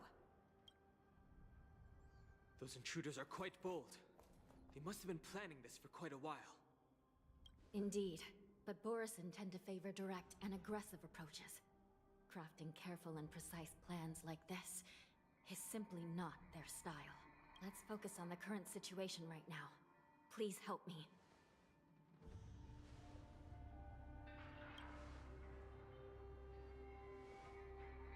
What's the fastest way to the bottom of this prison, Miss Hanya? If we don't get there quickly, we'll soon be outnumbered by all the enemies inside. We'll have to bend the rules. Please, follow me. Prisoners must remain in place and obey the By decree of the Ten Lords, all prison breakers and intruders shall be apprehended, dead or alive. Yes, ma'am!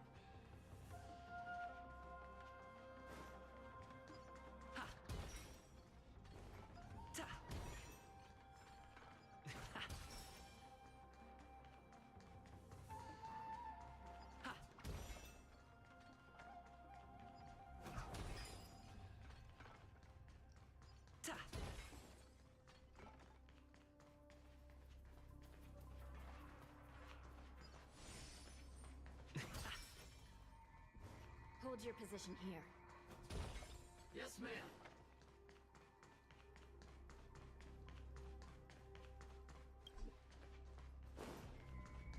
We need a few tools if we want to reach the bottom quickly.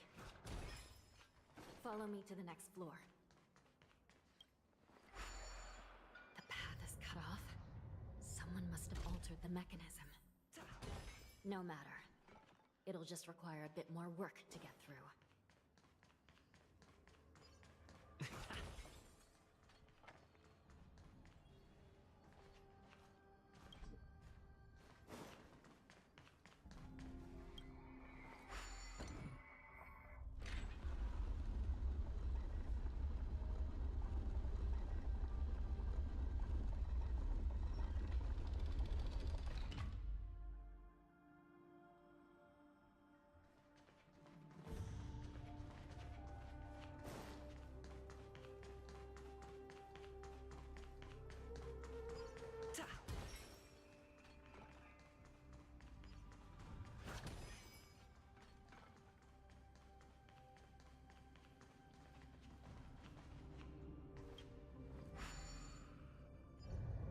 Some Spiritfarers occasionally use ingenia from the Artisanship Commission to navigate the treacherous terrain here. Normally, using devices like the shifting screen is strictly forbidden, as they could help prisoners escape. But, given the urgency of the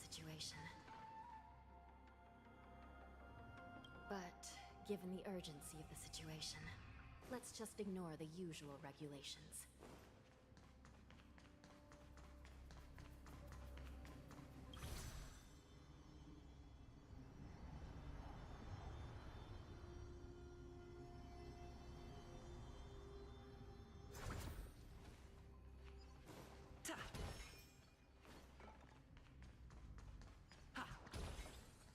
The nether key has been activated. I hope we're not too late. Hang in there, sister.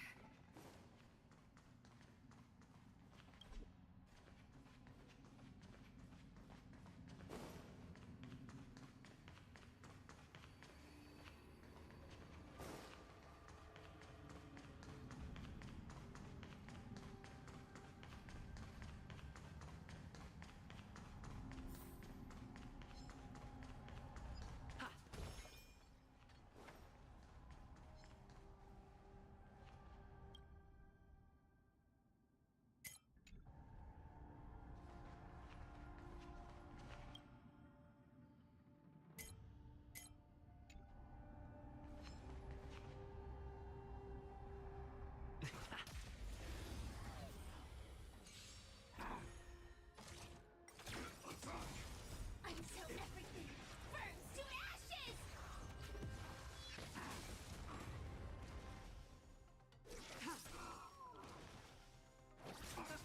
Dreams do come true.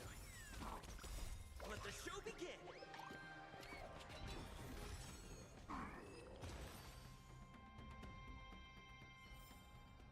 Reach the end of the story in your own way.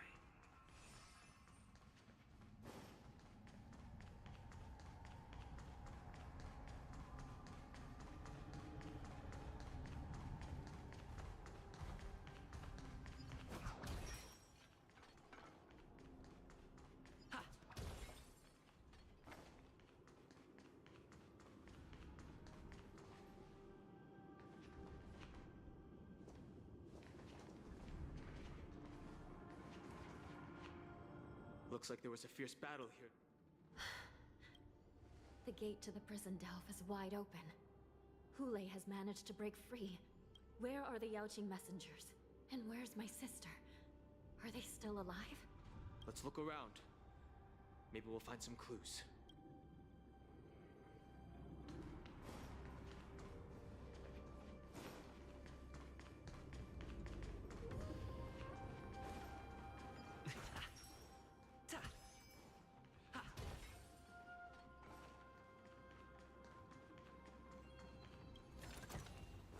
Looks good.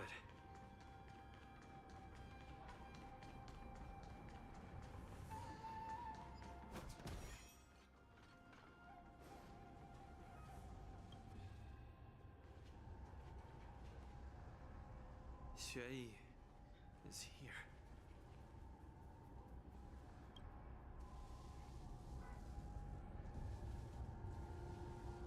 Miss Xueyi bravely sacrificed herself.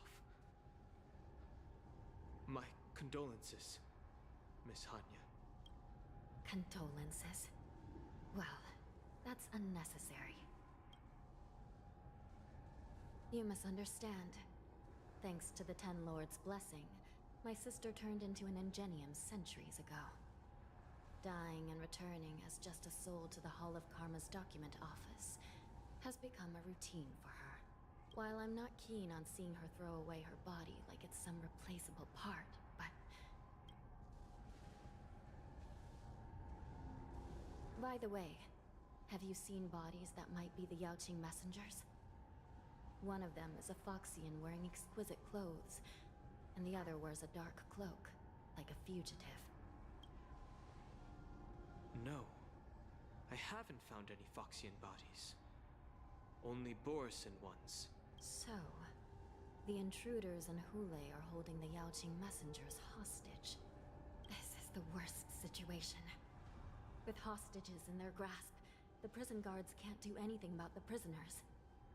If anything happens to the messengers, the relationship between the Yaoqing and the Luofu could be irreversibly damaged. We must rescue the messengers, get out of here, and spread the news. We mustn't give up as long as there's a glimmer of hope.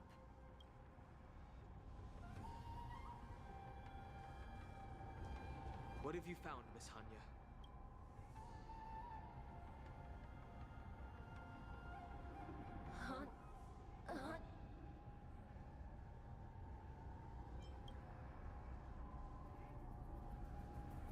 Reconstruct. It's my sister. Looks like her soul hasn't returned to the Hall of Karma yet. At such a critical moment, her death can give us information that we can turn into an advantage. Let me see. The damage isn't too bad. If I can fix it up, my sister will have a temporary body.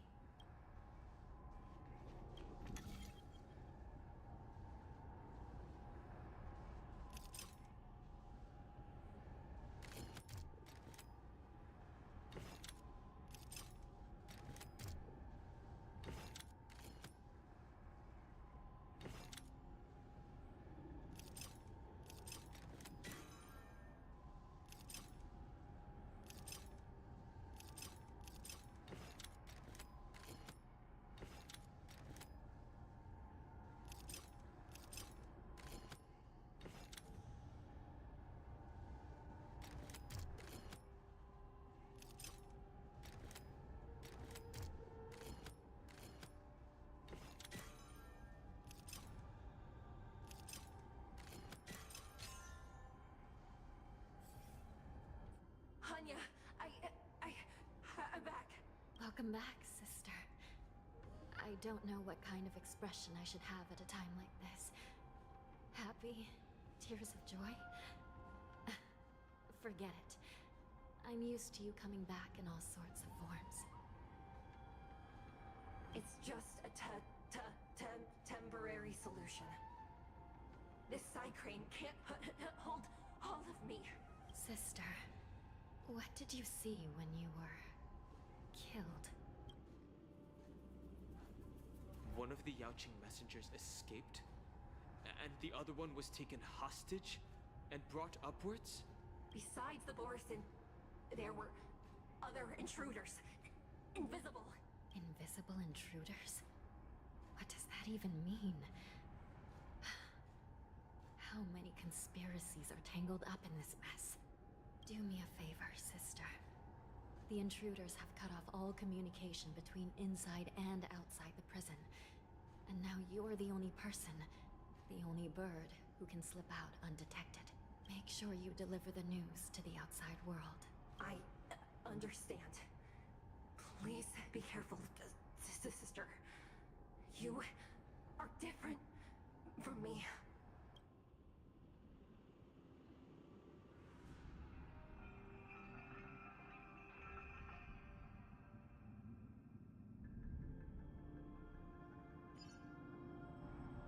Time is running out, Miss Hanya. If we keep delaying, those Borison will escape from the prison. All right.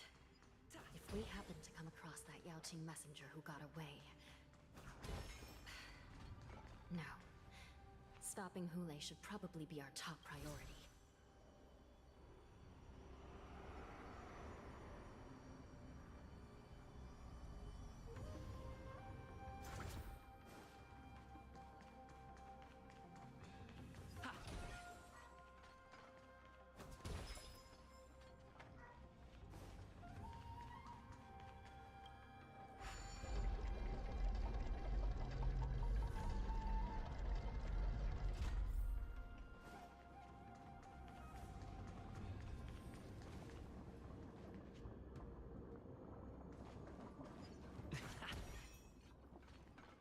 Wait!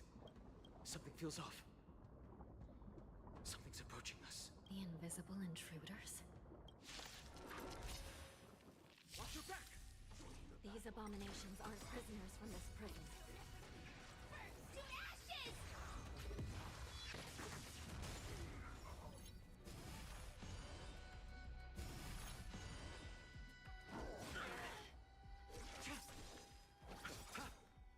The dead return! Dreams do come true.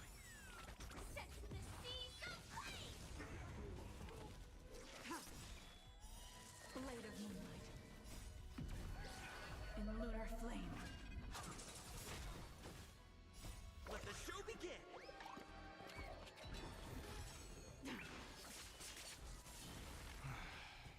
The prison management on the Lawfu is truly concerning.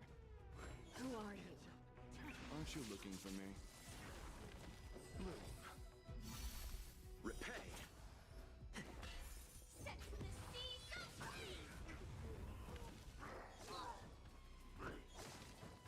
Fight to land!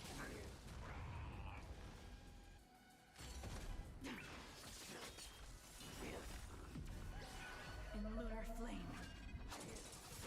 Just focus on the fight.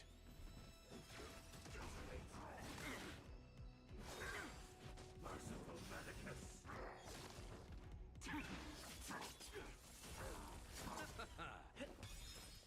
Let the show begin! Until everything burns to ashes! Still the same one. Of the saints!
tedious.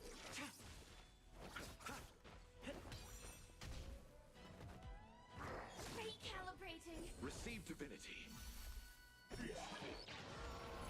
Repay. Set to the seas of blaze.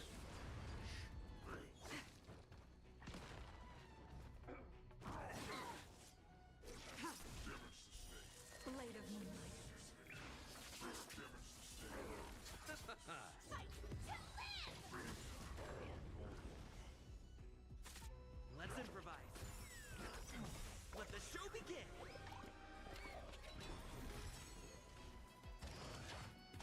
Try harder.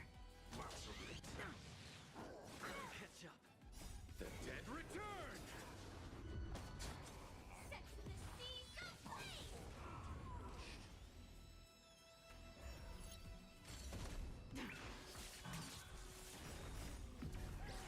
In lunar flame.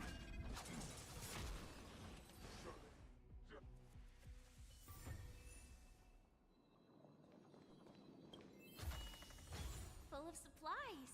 A rare find.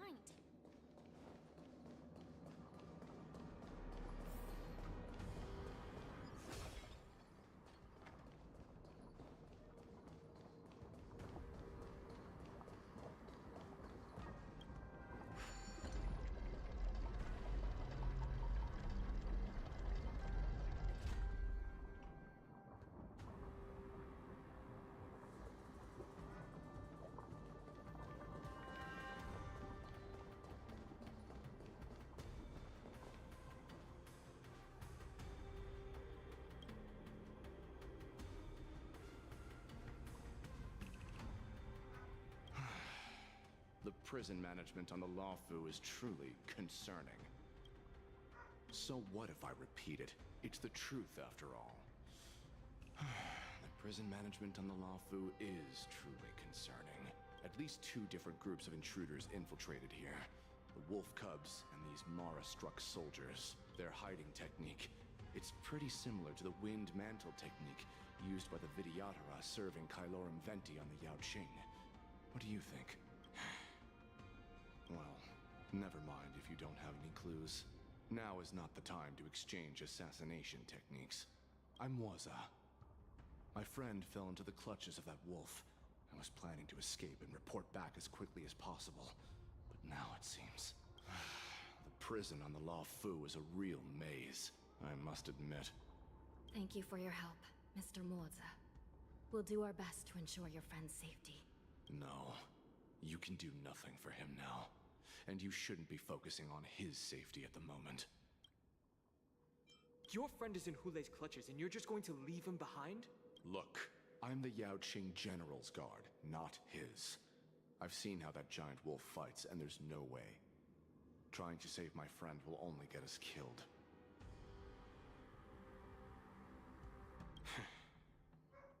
I don't know how you think, but I won't throw my life away for a lost cause. Listen up. I've been tracking these fugitives, and I know their next move. They're planning to seal off the entire prison to keep the outside world in the dark. The worst-case scenario, we are all killed by that giant wolf, and the Shackling prison is sealed off. No one will know about us or about their escape until it's too late. And the best-case scenario...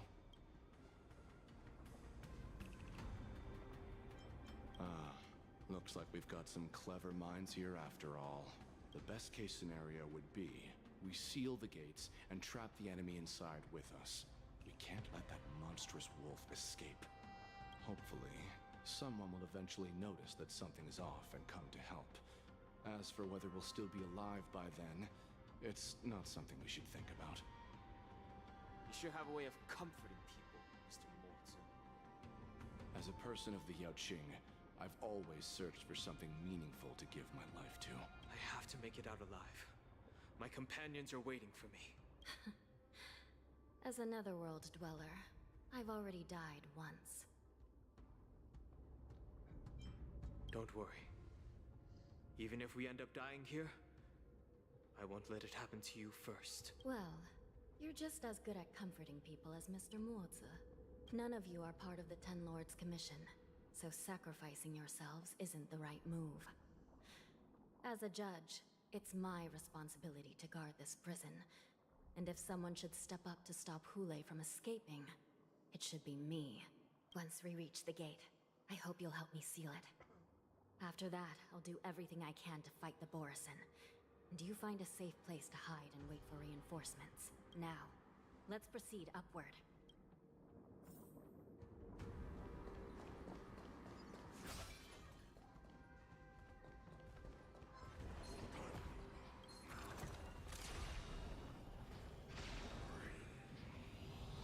Firefly Type 4. Activate! Joining the battle. Detonate! Until everything burns to ashes!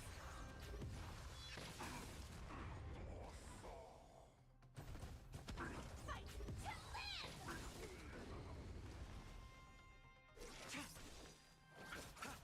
Dreams do come true. Let the show begin! Set the seas ablaze!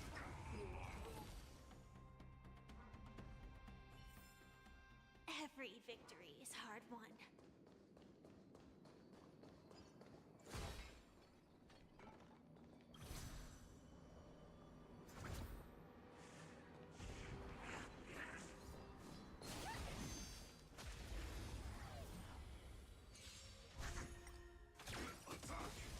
Until everything burns to ashes!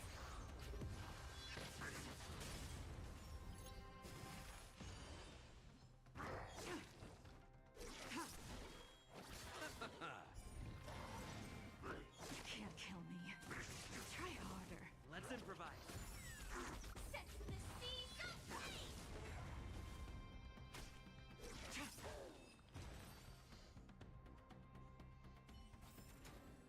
Every victory is hard won. Inspection complete. Nothing suspicious.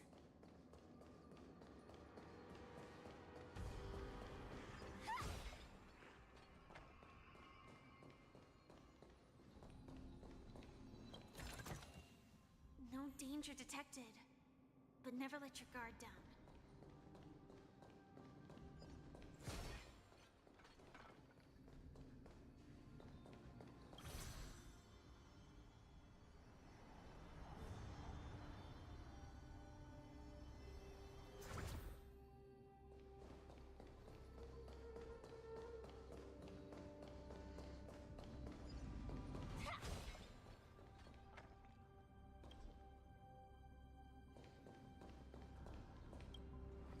We must seal the entrance before the Borisin fugitives get out.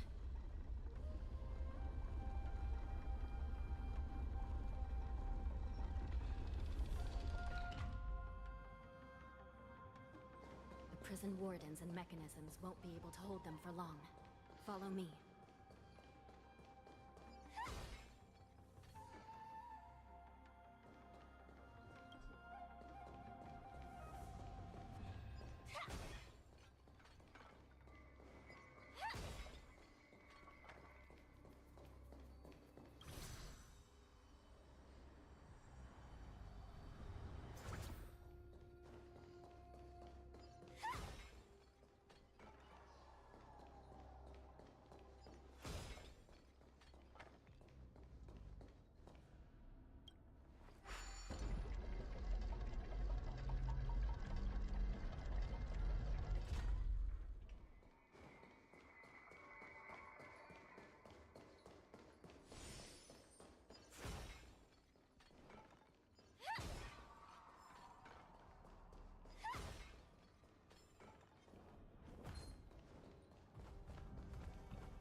gate is just ahead.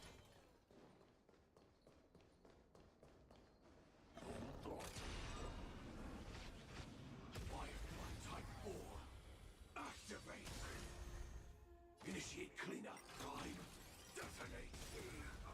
Until everything burns to ashes! Let the show begin! Set the seas ablaze!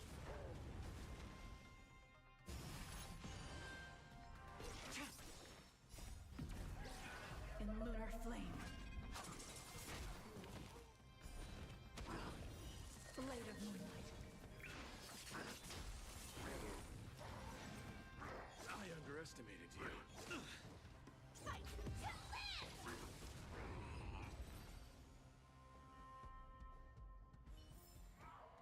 Every victory is hard won. The fugitives are charging it.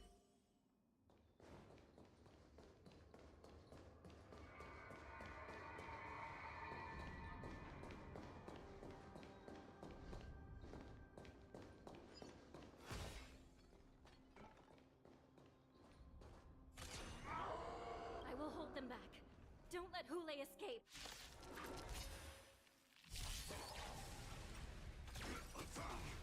Until everything burns to ashes!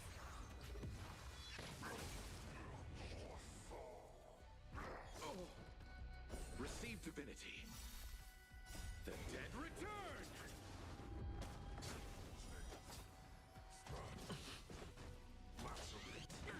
Nothing counter. Bloom. Let the show begin! Fight to live!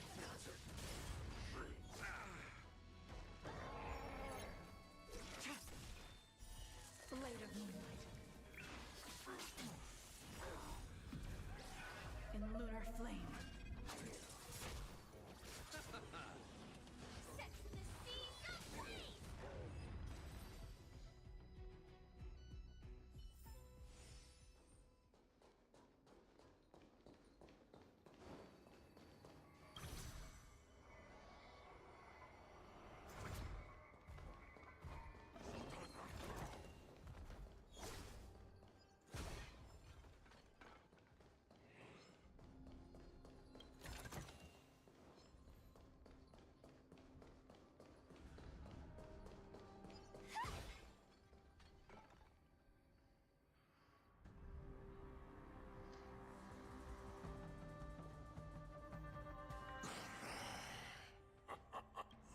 This brings back such familiar memories.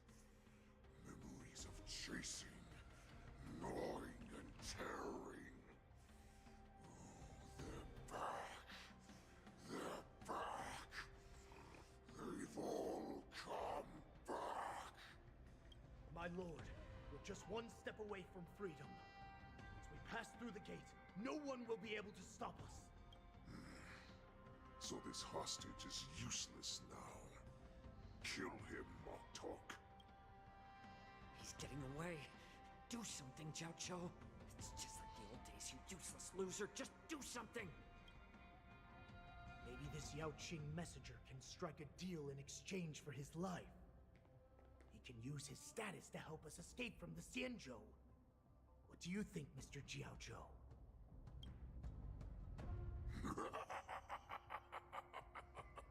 Oh, just look at you.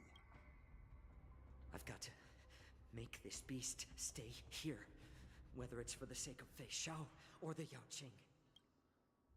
Deal. I certainly have more value alive. My identity, my knowledge of the Xianzhou, and my understanding of many things that your minions have no knowledge of. They'll all be valuable. Lowly beast.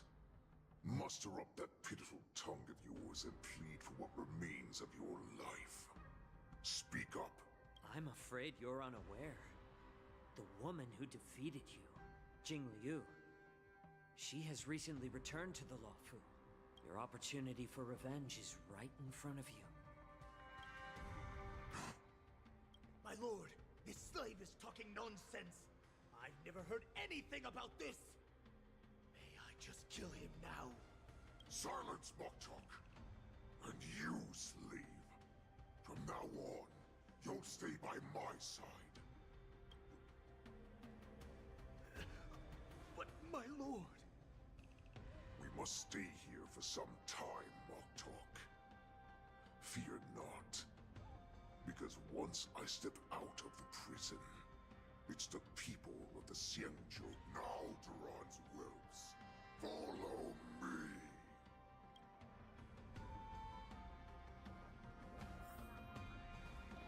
Prison guards! Stop them! For our great Lord Hulei!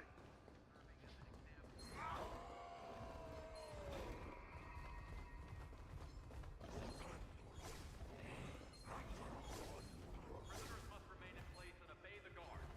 Those who fail to comply will face severe punishment, serving as an example to others.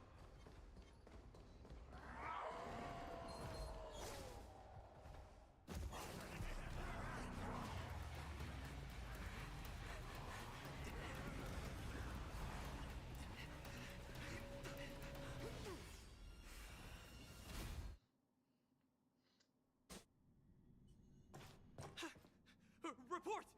After we lost contact with the shackling prison, we received a message from a Psycrane. The prisoners have revolted, and the criminal Hulei is nowhere to be found! What about the Yaoqing messengers and the Nameless? No news at the moment. We're trying to restore contact with the shackling prison as soon as possible. I see. You're dismissed. General Jing Yuan, General Hua Yan. It's just as we suspected. The rise of the Ambrosial Arbor was not the end of things, but the beginning. The hand of the Ruined Legion has already sown the seeds of destruction. From this moment on, the Xianzhou Alliance will face an even greater challenge, from both the abominations of abundance and the destruction itself. If this is what they want, I'm always up for a challenge.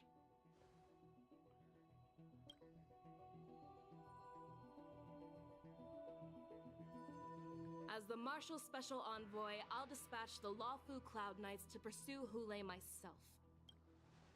Looks like the hidden dregs have finally come to the surface. And as I said before, it's time to wash them away, once and for all.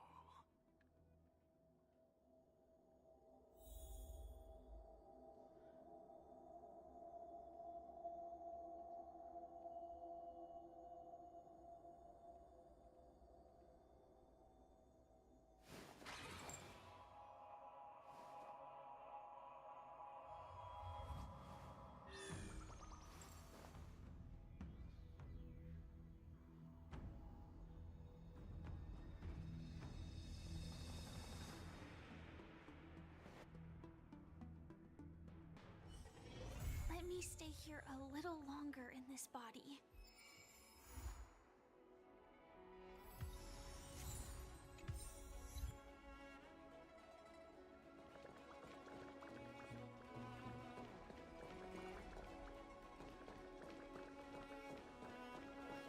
How I would...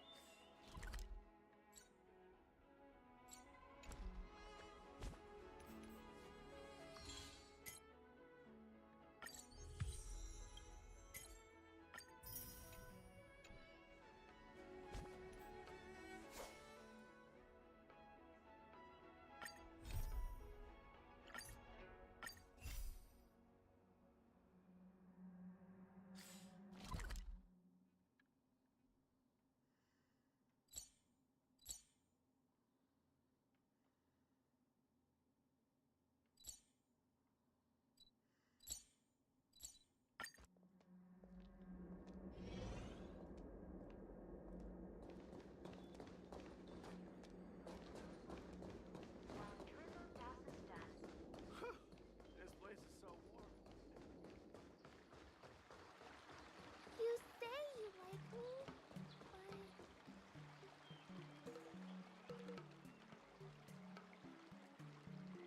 All right. I'm not good. Oh, thank you so much, Masters. After all, we need to so. You're definitely... Hey, here you are. Did you... just wait and... Swordplay requires rigorous... In other words, even though you didn't exactly choose... I once had the honor of learning swordplay from a master, Miss March. Why? Why do I wield my sword? I also questioned that sword master about why she uses her sword, and she said, to vanquish my enemies. The best way to take down your enemy is with a blaster gun. I heard a hero say something like that in an immersia. Seems like you've seen your fair share of immersion, Miss March. Oh, come on. Oh? Let me ask you something, March. Who do I want it? If you can't think of... I'll fight 10! Oops, that just slipped. Yeah, I really like them.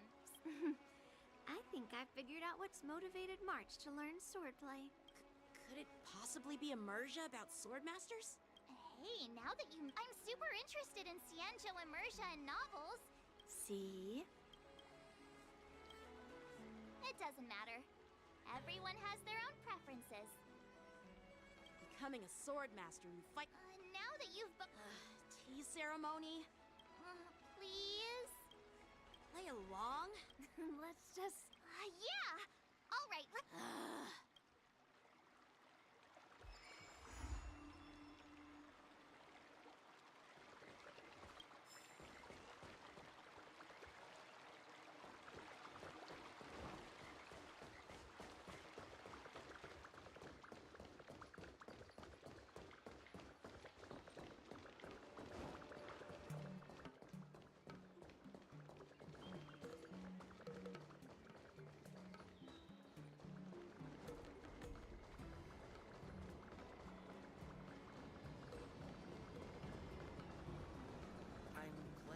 Quitting my job at the Skyfaring Commission.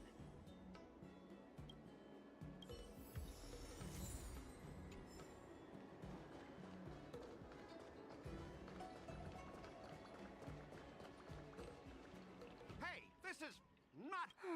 Stop! Don't, your tea tastes like slop. And that name, the Sleepless Earl. It's so... Stop! Oh, who... It's me, March 7th. That's right. I'm your ancestor. Never heard of you.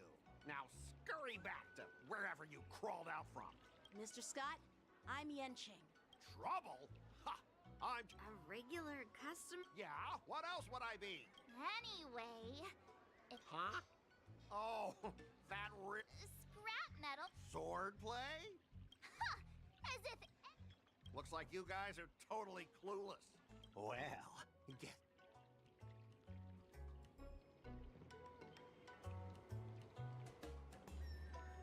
Just a reminder, IPC member.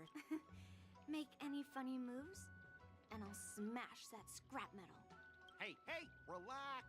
I know the... Well, I can overlook the terrible tea, but now that you're... Instead of, wasting your life learning... Stop! Don't... Huh? Say whatever you want, but once... Oh, come on. So, Only 15... And if you lose, you'll have to bark like a dog in public and shout, oh, and if that's the case, just forget about your master and become my apprentice instead. And... I'll become your apprentice? Nah, I don't think so. I don't like you. Okay, how about this? If I lose, I'll squeal like a pig in public and say, IPC Max are a total joke. Squealing isn't enough. You also need to apologize to the owner of the Sleepless Earl and take back what you said about... Fine. I get it. You all heard it, right? We'll meet again in 15 days. Let's go.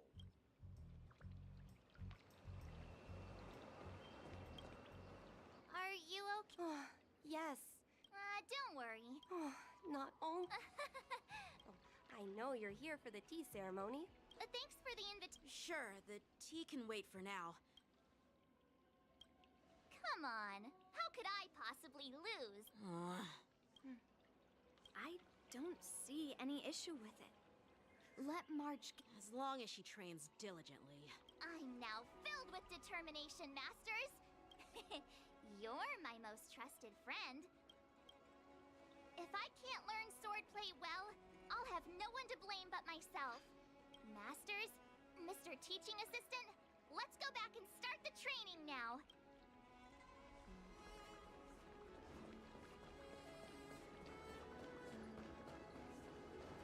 I'm planning on quitting my job at this time.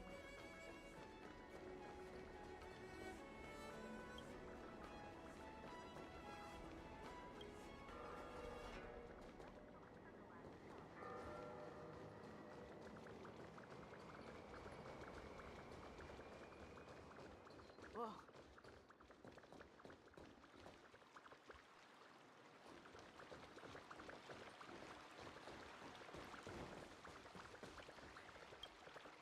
That IPC guy will show up in 15 days.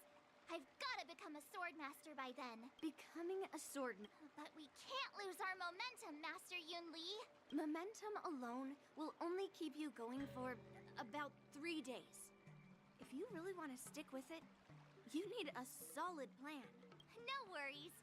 I've found my professional teaching assistant to help me organize the lessons, so there won't be any problems. Because I trust you. Even if my masters have doubts, they'll trust your judgment. Miss March is really passionate about learning swordplay. And now, she has a clear goal in mind. That's a good thing for her. There are many ways to defeat villains. Got it. It's all etched into my memory. Since you've got that in mind... Please, go ahead, Master Yun Li. We'll have 3 exams during... That would mean... Hey! I understand. Well, there aren't that many... But as long as you practice diligently. Now, let's go back to the... Absolutely! I wield my sword to become a hero. I want to fight for justice, punish the wicked, and make them quiver in fear and run away when they see me. Then keep that fire burning. And learn with all your heart. You haven't said much, Mr. Teaching Assistant. Any suggestions before we officially start training? What twists? Like the ones in those Swordmaster novels? But I wonder what kind of unexpected twists I'll encounter.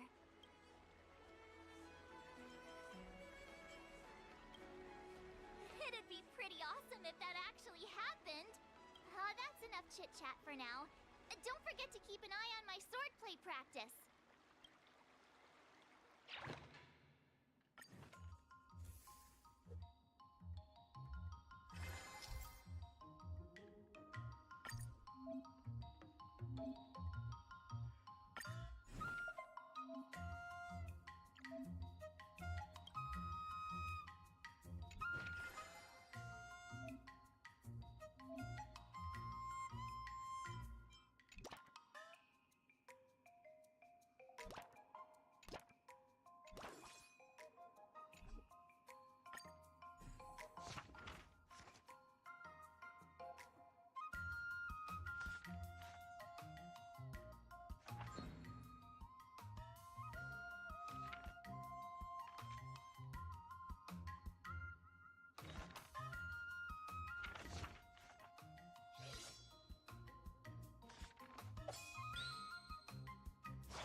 That's enough training for today. I need time.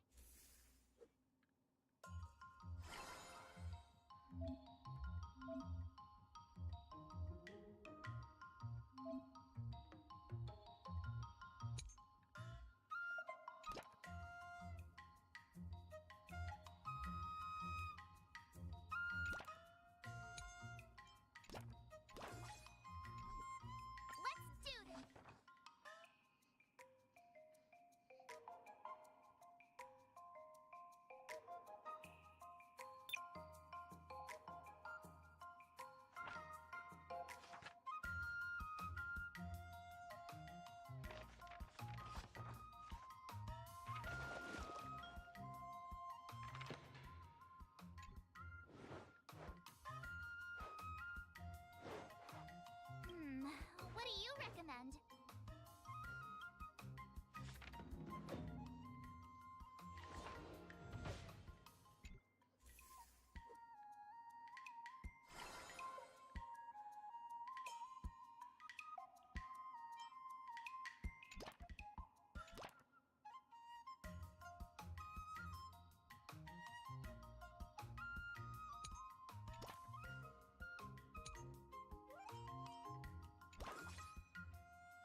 today.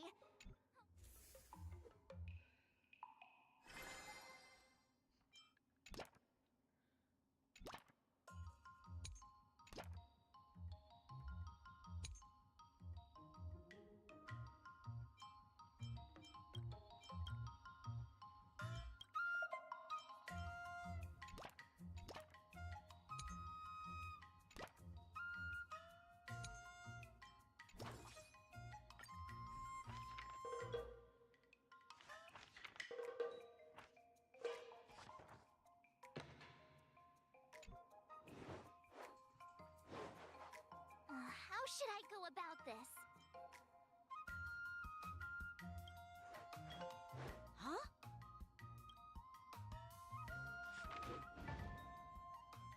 I learned so much today. Today, you'll face your first test. Oh, I know. That's grasping the basics. And parries should be. See? Even. But I'm actually not born. Miss March is still a novice. Just focus on your teaching. What? Didn't Looks like you're Miss March has been learning the basics of sword. Unsheath your swords and show me what you. According to the schedule, there's a test today, right? I'm ready.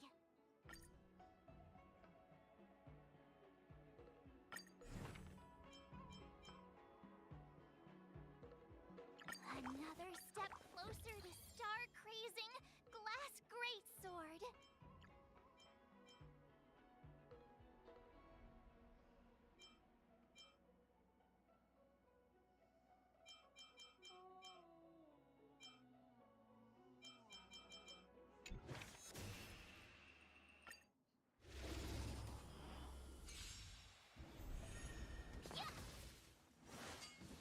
Not very sportsmanlike. Zap! Azure Dragon, White Tiger, less carbs. What? Dead!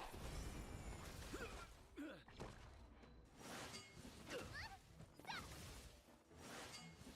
Not very. Azure Dragon, White Tiger, less carbs. What? Dead!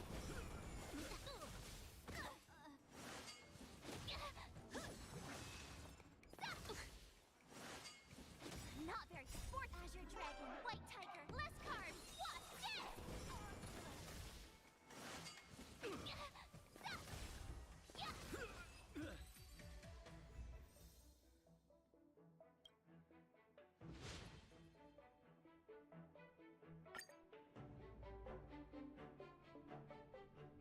Looks like I passed the test, right? Great! I couldn't have done it without my masters and you, Mr. Teaching Assistant. So if I were to take... You already have a martial art. You wouldn't stand a chance. Yunli's.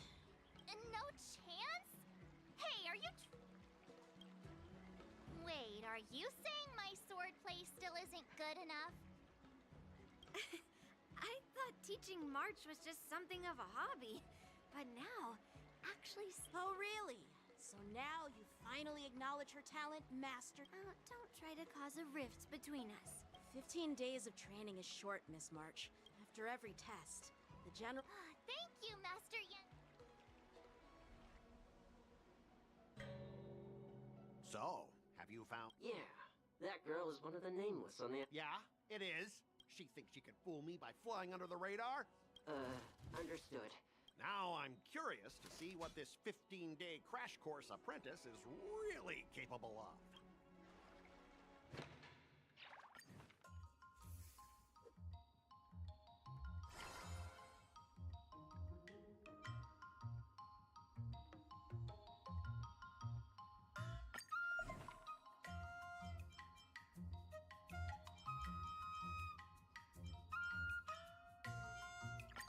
Did I really just learn that? I guess I am pretty awesome after all.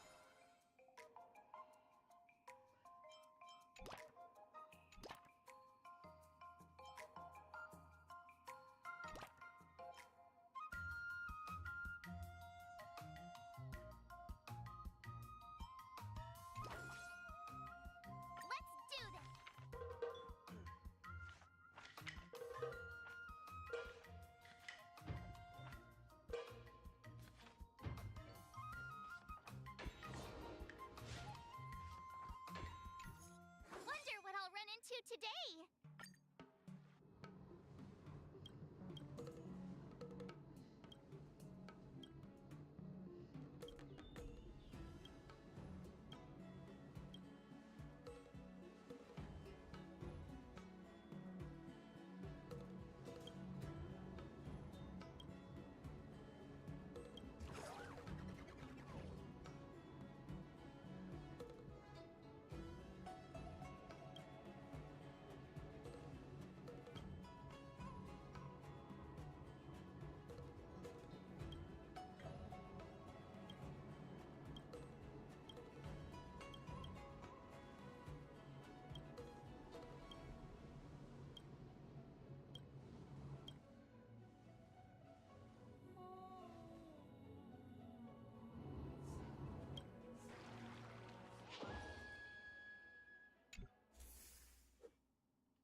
Jeez, I'm exhausted.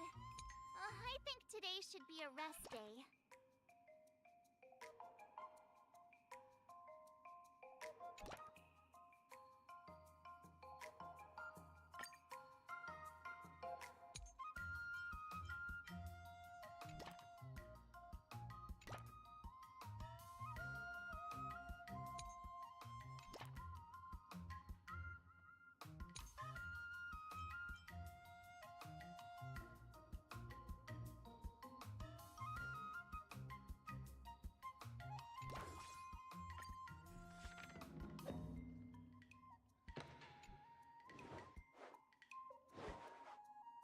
How should I go about this?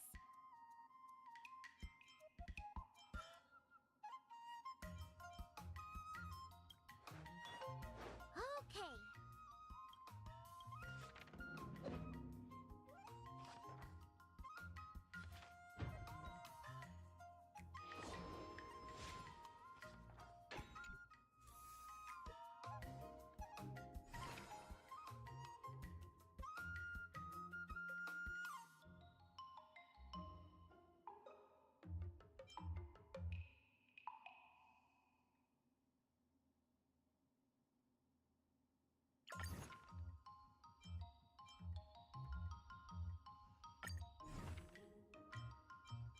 Another new move under my belt.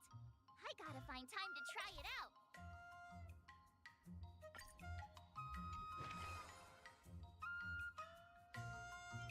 If you keep upping the training, I'm gonna start skipping class.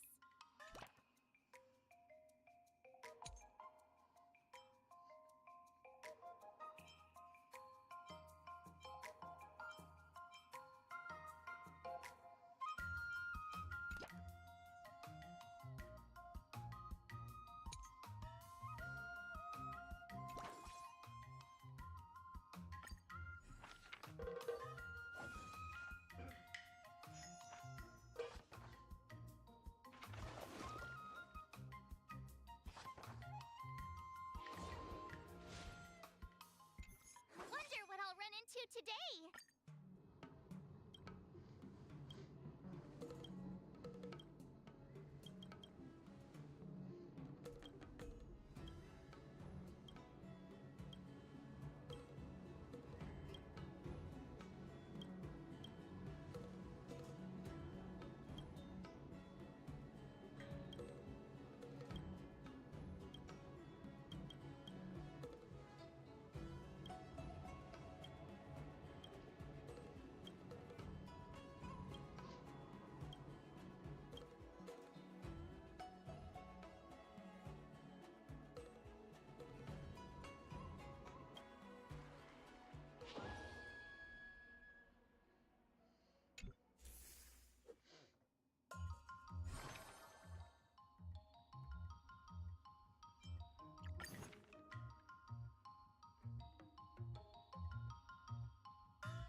understand.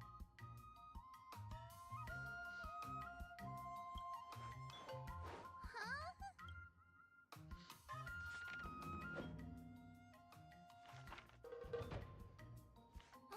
That's enough training for today. I need time to...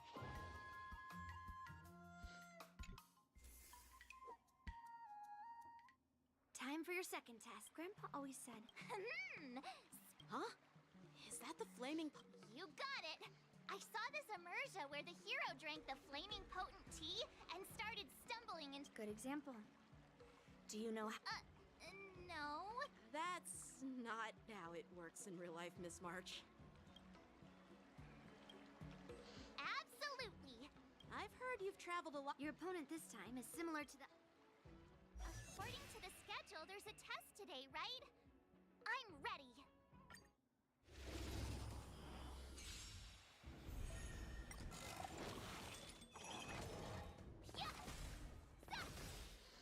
Azure Dragon, White Tiger, less carbs, wasp, dead!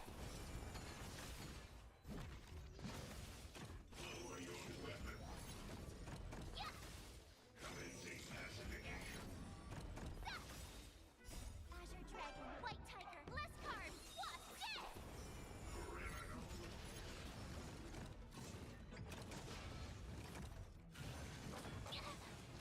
Oh, I get it! Yeah! Not very sportsmanlike. Azure Dragon, White Tiger, less carbs, wasp, dead! Lower your weapon.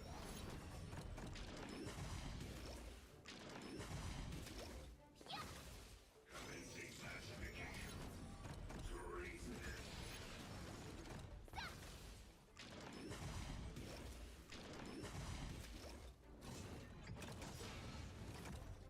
Azure Dragon, White Tiger, less carbs, wasp, dead!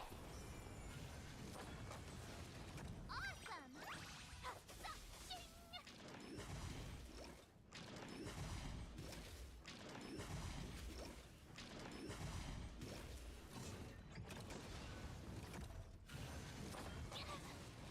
Yeah! Azure Dragon, White Tiger, less carbs, wasp, dead!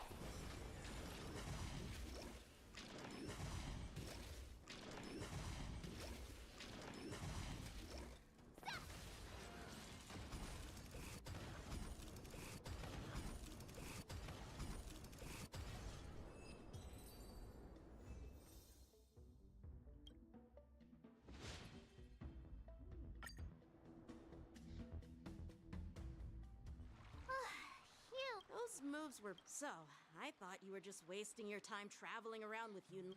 Well. Thank you both for your guidance. Without a doubt. You aced it. Awesome! I won't be modded. General Jing Yuan Actually, I was... So, what do you think your odds are, March? Maybe around... Hope for the best? Hey, even I can say things that sound profound and mysterious. You don't really think I'm dumb, do you? From the test, I can tell that you still need some time to master your swordplay. Yeah!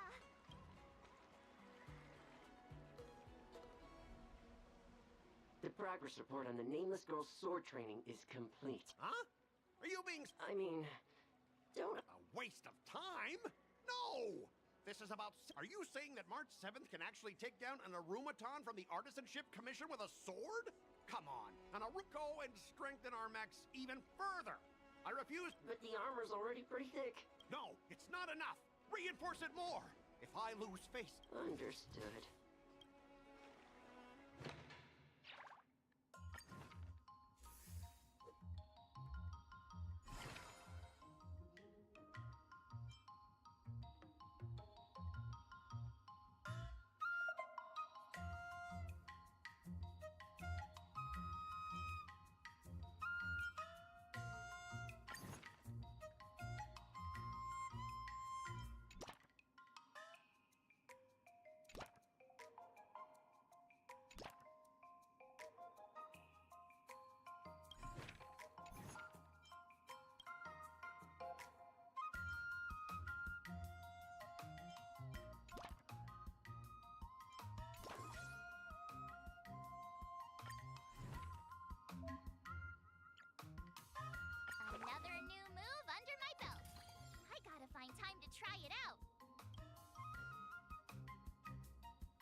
should I go about this?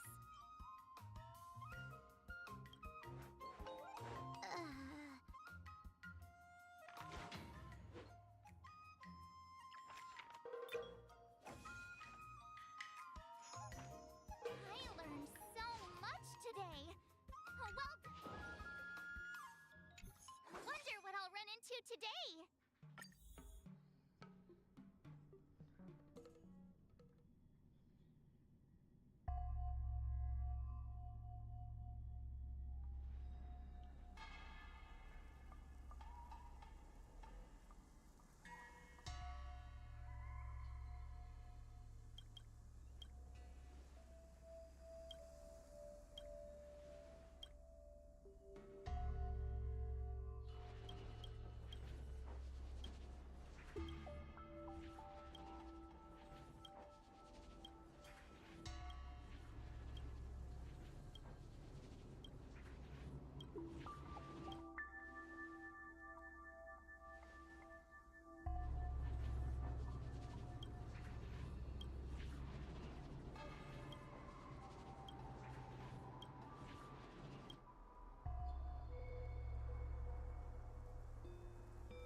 All swords and no play makes March a dull girl, you know.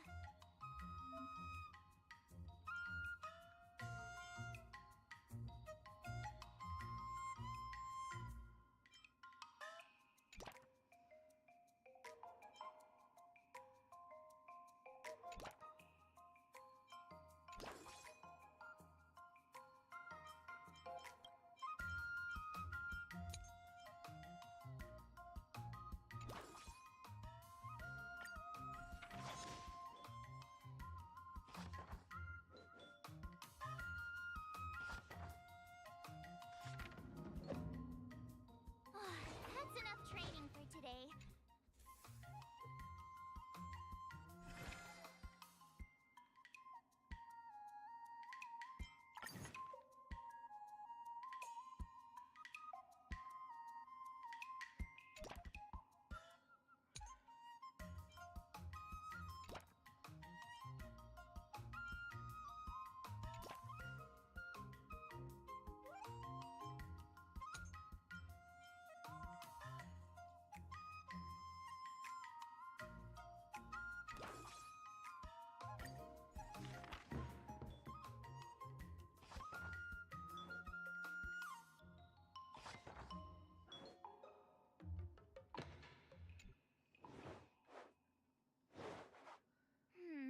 What do you recommend?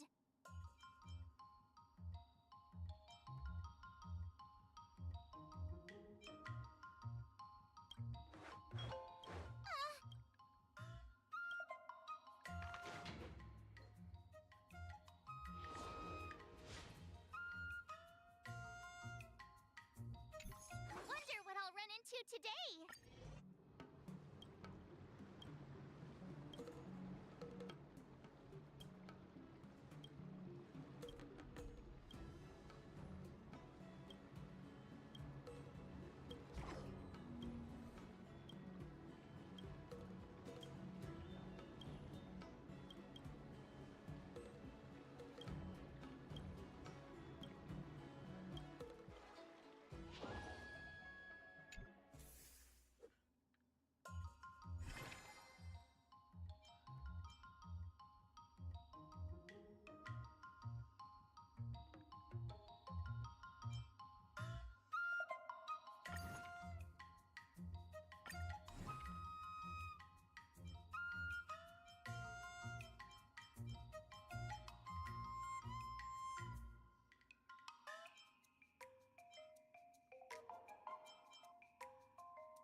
Another step closer to star-crazing glass greatsword.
Before we start the test, he's made thorough preparations. However, according to... Declining would be like admitting defeat. But before that...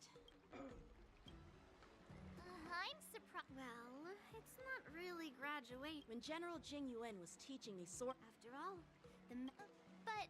How will we ever find out? Unsheath your swords and get ready, Miss March. The final test. I'm a little nervous. Oh, come on, March 7th. You got this.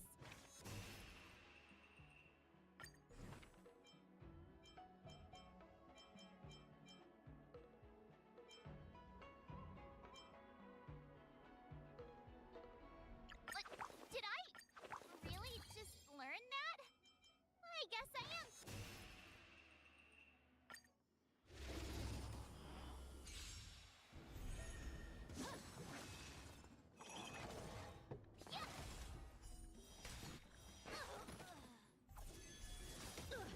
Azure Dragon, White Tiger, less carb, wasp, Sword, heed me! Awesome! Now watch this! Not very sportsmanlike. Azure Dragon, White Tiger, less carb, wasp,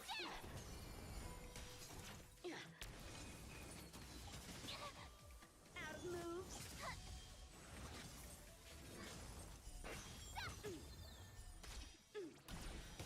Oh, I get it!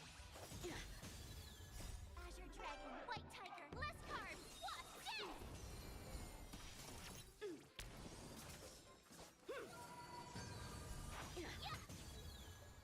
I failed.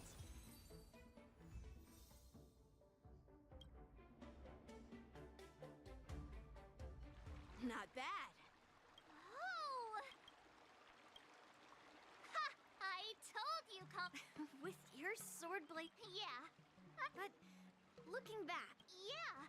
I've not only learned sword... those experiences will nourish your sword skills. That actually makes sense. Now, I'd love to hear your suggestions on how to defeat Scott. Yeah, I'll show Scott the... I remember Yan Qing once said, "Do you feel any closer to become..." Yes, absolutely.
Well.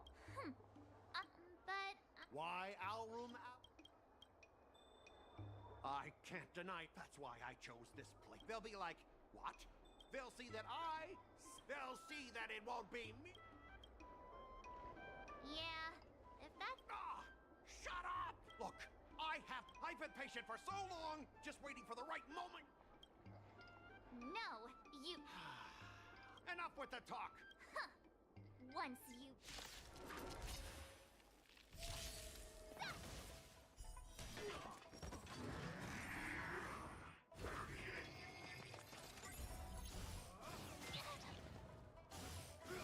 Not very sportsmanlike. Yeah.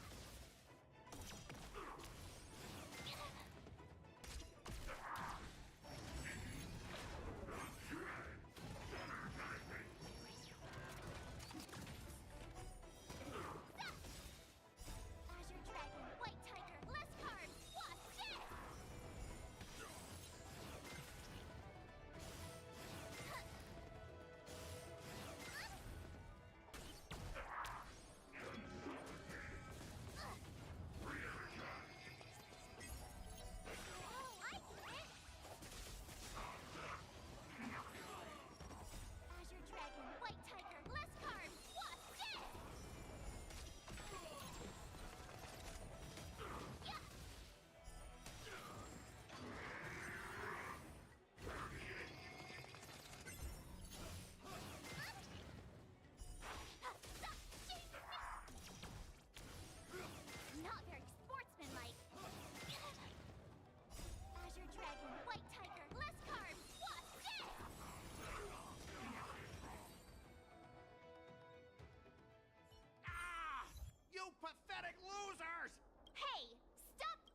to victory. Yeah, let's... Enough! I want to apologize to the owner of the Sleepless Earl. Yeah, don't forget the squealing! Make him squeal! Make him squeal! Hold on a sec. I want to... It's happening all over again. IPC mechs are a total joke. Oink! Oink, oink! Oink, oink! Oh.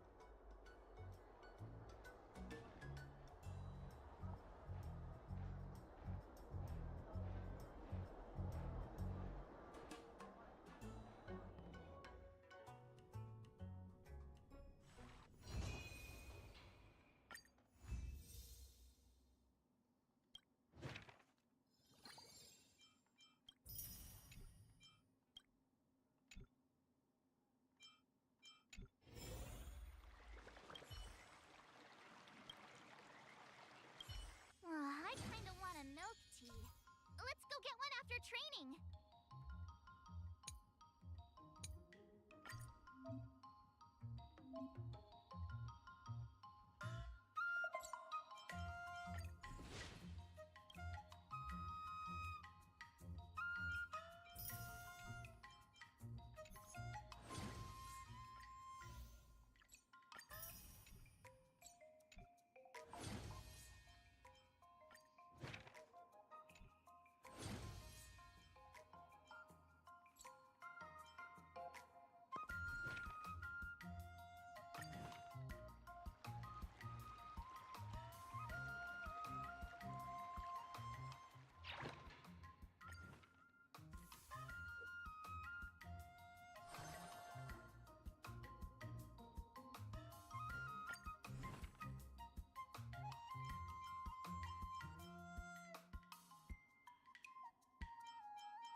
Another step closer to star-crazing glass greatsword.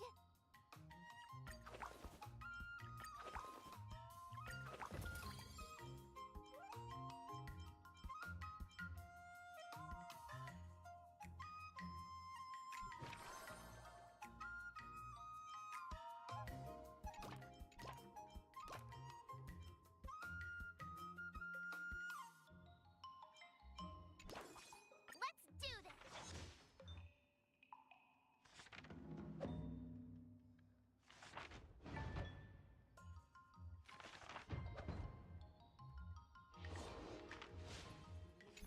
Wonder what I'll run into today!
If you keep upping the training, I'm gonna start skipping class. I'll fight 10.